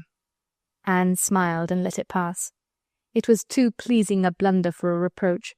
It is something for a woman to be assured in her 28th year that she has not lost one charm of earlier youth, but the value of such homage was inexpressibly increased to Anne by comparing it with former words, and feeling it to be the result, not the cause, of a revival of his warm attachment. He had remained in Shropshire, lamenting the blindness of his own pride and the blunders of his own calculations, till at once released from Louisa by the astonishing and felicitous intelligence of her engagement with Benwick. "Here," said he, "ended the worst of my state, for now I could at least put myself in the way of happiness. I could exert myself, I could do something. But to be waiting so long in inaction, and waiting only for evil, had been dreadful. Within the first 5 minutes I said, 'I will be at Bath on Wednesday,' and I was. Was it unpardonable to think it worth my while to come, and to arrive with some degree of hope? You were single. It was possible that you might retain the feelings of the past as I did, and one encouragement happened to be mine. I could never doubt that you would be loved and sought by others, but I knew to a certainty that you had refused one man at least of better pretensions than myself, and I could not help often saying, 'Was this for me?' Their first meeting in Milsom Street afforded much to be said, but the concert still more. That evening seemed to be made up of exquisite moments. The moment of her stepping forward in the octagon room to speak to him, the moment of Mr. Elliot's appearing and tearing her away, and one or two subsequent moments, marked by returning hope or increasing despondency, were dwelt on with energy. "To see you," cried he, "in the midst of those who could not be my well-wishers, to see your cousin close by you, conversing and smiling, and feel all the horrible eligibilities and proprieties of the match, to consider it as the certain wish of every being who could hope to influence you, even if your own feelings were reluctant or indifferent, to consider what powerful supports would be his. Was it not enough to make the fool of me which I appeared? How could I look on you without agony? Was not the very sight of the friend who sat behind you, was not the recollection of what had been, the knowledge of her influence, the indelible, immovable impression of what Persuasion had once done, was it not all against me?" "You should have distinguished," replied Anne. "You should not have suspected me now. The case is so different, and my age is so different. If I was wrong in yielding to Persuasion once, remember that it was to persuasion exerted on the side of safety, not of risk. When I yielded, I thought it was to duty, but no duty could be called in aid here. In marrying a man indifferent to me, all risk would have been incurred, and all duty violated." "Perhaps I ought to have reasoned thus," he replied, "but I could not. I could not derive benefit from the late knowledge I had acquired of your character. I could not bring it into play. It was overwhelmed, buried, lost in those earlier feelings which I had been smarting under year after year. I could think of you only as one who had yielded, who had given me up, who had been influenced by anyone rather than by me. I saw you with the very person who had guided you in that year of misery. I had no reason to believe her of less authority now. The force of habit was to be added." "I should have thought," said Anne, "that my manner to yourself might have spared you much or all of this." "No, no. Your manner might be only the ease which your engagement to another man would give. I left you in this belief, and yet I was determined to see you again. My spirits rallied with the morning, and I felt that I had still a motive for remaining here." At last Anne was at home again, and happier than anyone in that house could have conceived.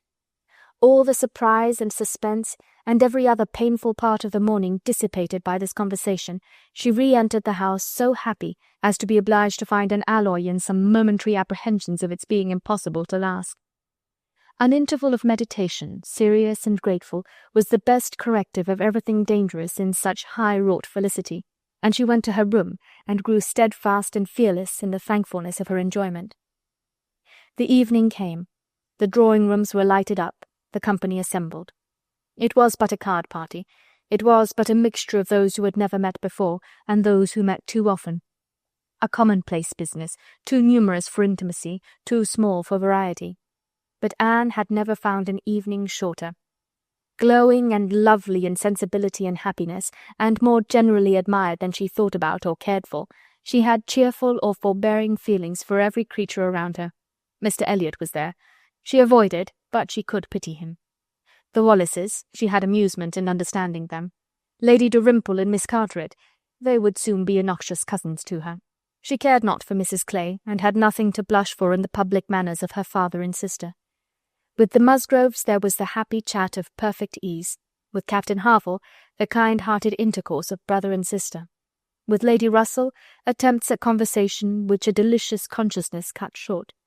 With Admiral and Mrs. Croft, everything of peculiar cordiality and fervent interest which the same consciousness sought to conceal. And with Captain Wentworth, some moments of communications continually occurring, and always the hope of more, and always the knowledge of his being there.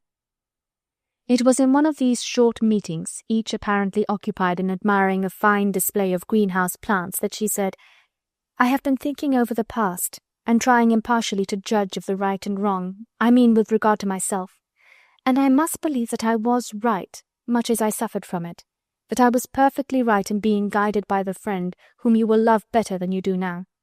To me she was in the place of a parent. Do not mistake me, however. I am not saying that she did not err in her advice.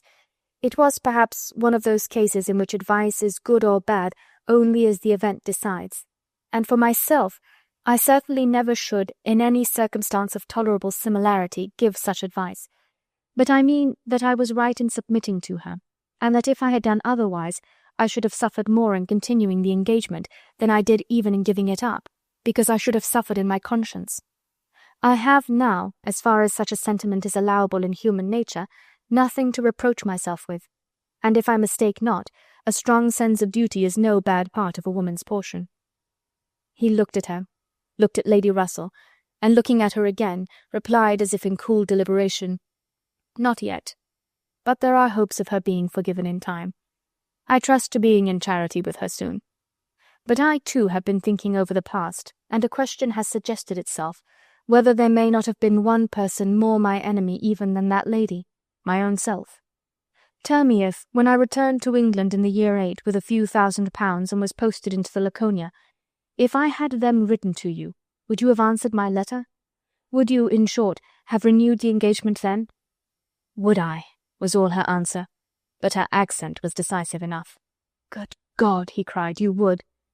It is not that I did not think of it, or desire it, as what could alone crown all my other success, but I was proud, too proud to ask again. I did not understand you. I shut my eyes and would not understand you or do you justice. This is a recollection which ought to make me forgive everyone sooner than myself. 6 years of separation and suffering might have been spared. It is a sort of pain, too, which is new to me. I have been used to the gratification of believing myself to earn every blessing that I enjoyed. I have valued myself on honourable toils and just rewards. Like other great men under reverses," he added with a smile, "I must endeavour to subdue my mind to my fortune. I must learn to brook being happier than I deserve." Chapter 24.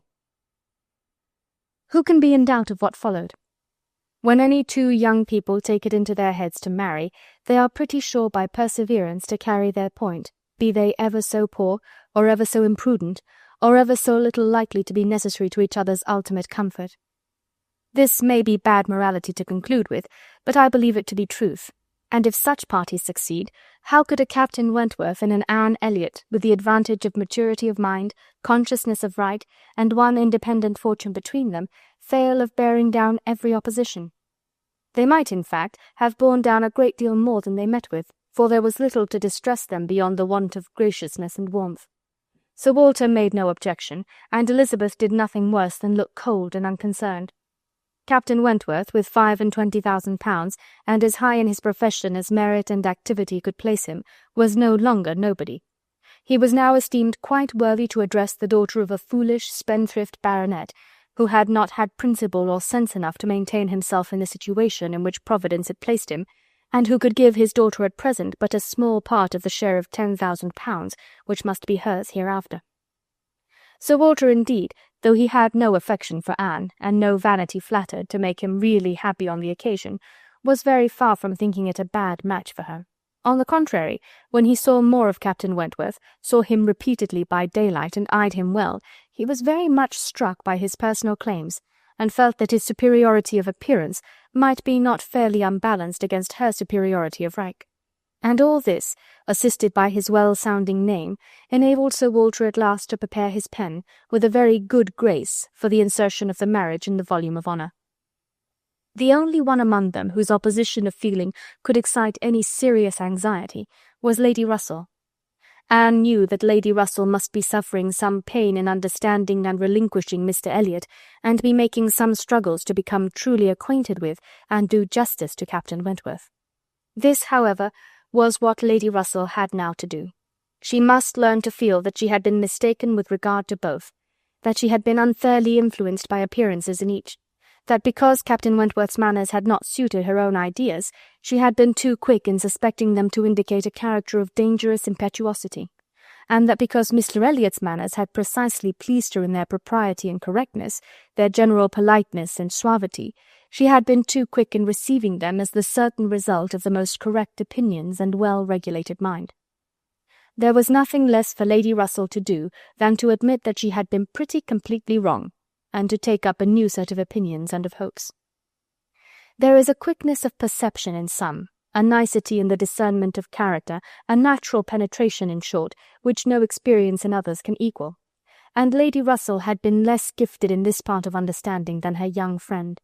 But she was a very good woman, and if her second object was to be sensible and well-judging, her first was to see Anne happy. She loved Anne better than she loved her own abilities, and when the awkwardness of the beginning was over, found little hardship in attaching herself as a mother to the man who was securing the happiness of her other child. Of all the family, Mary was probably the one most immediately gratified by the circumstance. It was creditable to have a sister married, and she might flatter herself with having been greatly instrumental to the connection by keeping Anne with her in the autumn. And as her own sister must be better than her husband's sisters, it was very agreeable that Captain Wentworth should be a richer man than either Captain Benwick or Charles Hayter. She had something to suffer, perhaps, when they came into contact again, in seeing Anne restored to the rights of seniority, and the mistress of a very pretty landolette, but she had a future to look forward to of powerful consolation. Anne had no Uppercross Hall before her, no landed estate, no headship of a family, and if they could but keep Captain Wentworth from being made a baronet, she would not change situations with Anne. It would be well for the eldest sister if she were equally satisfied with her situation, for a change is not very probable there.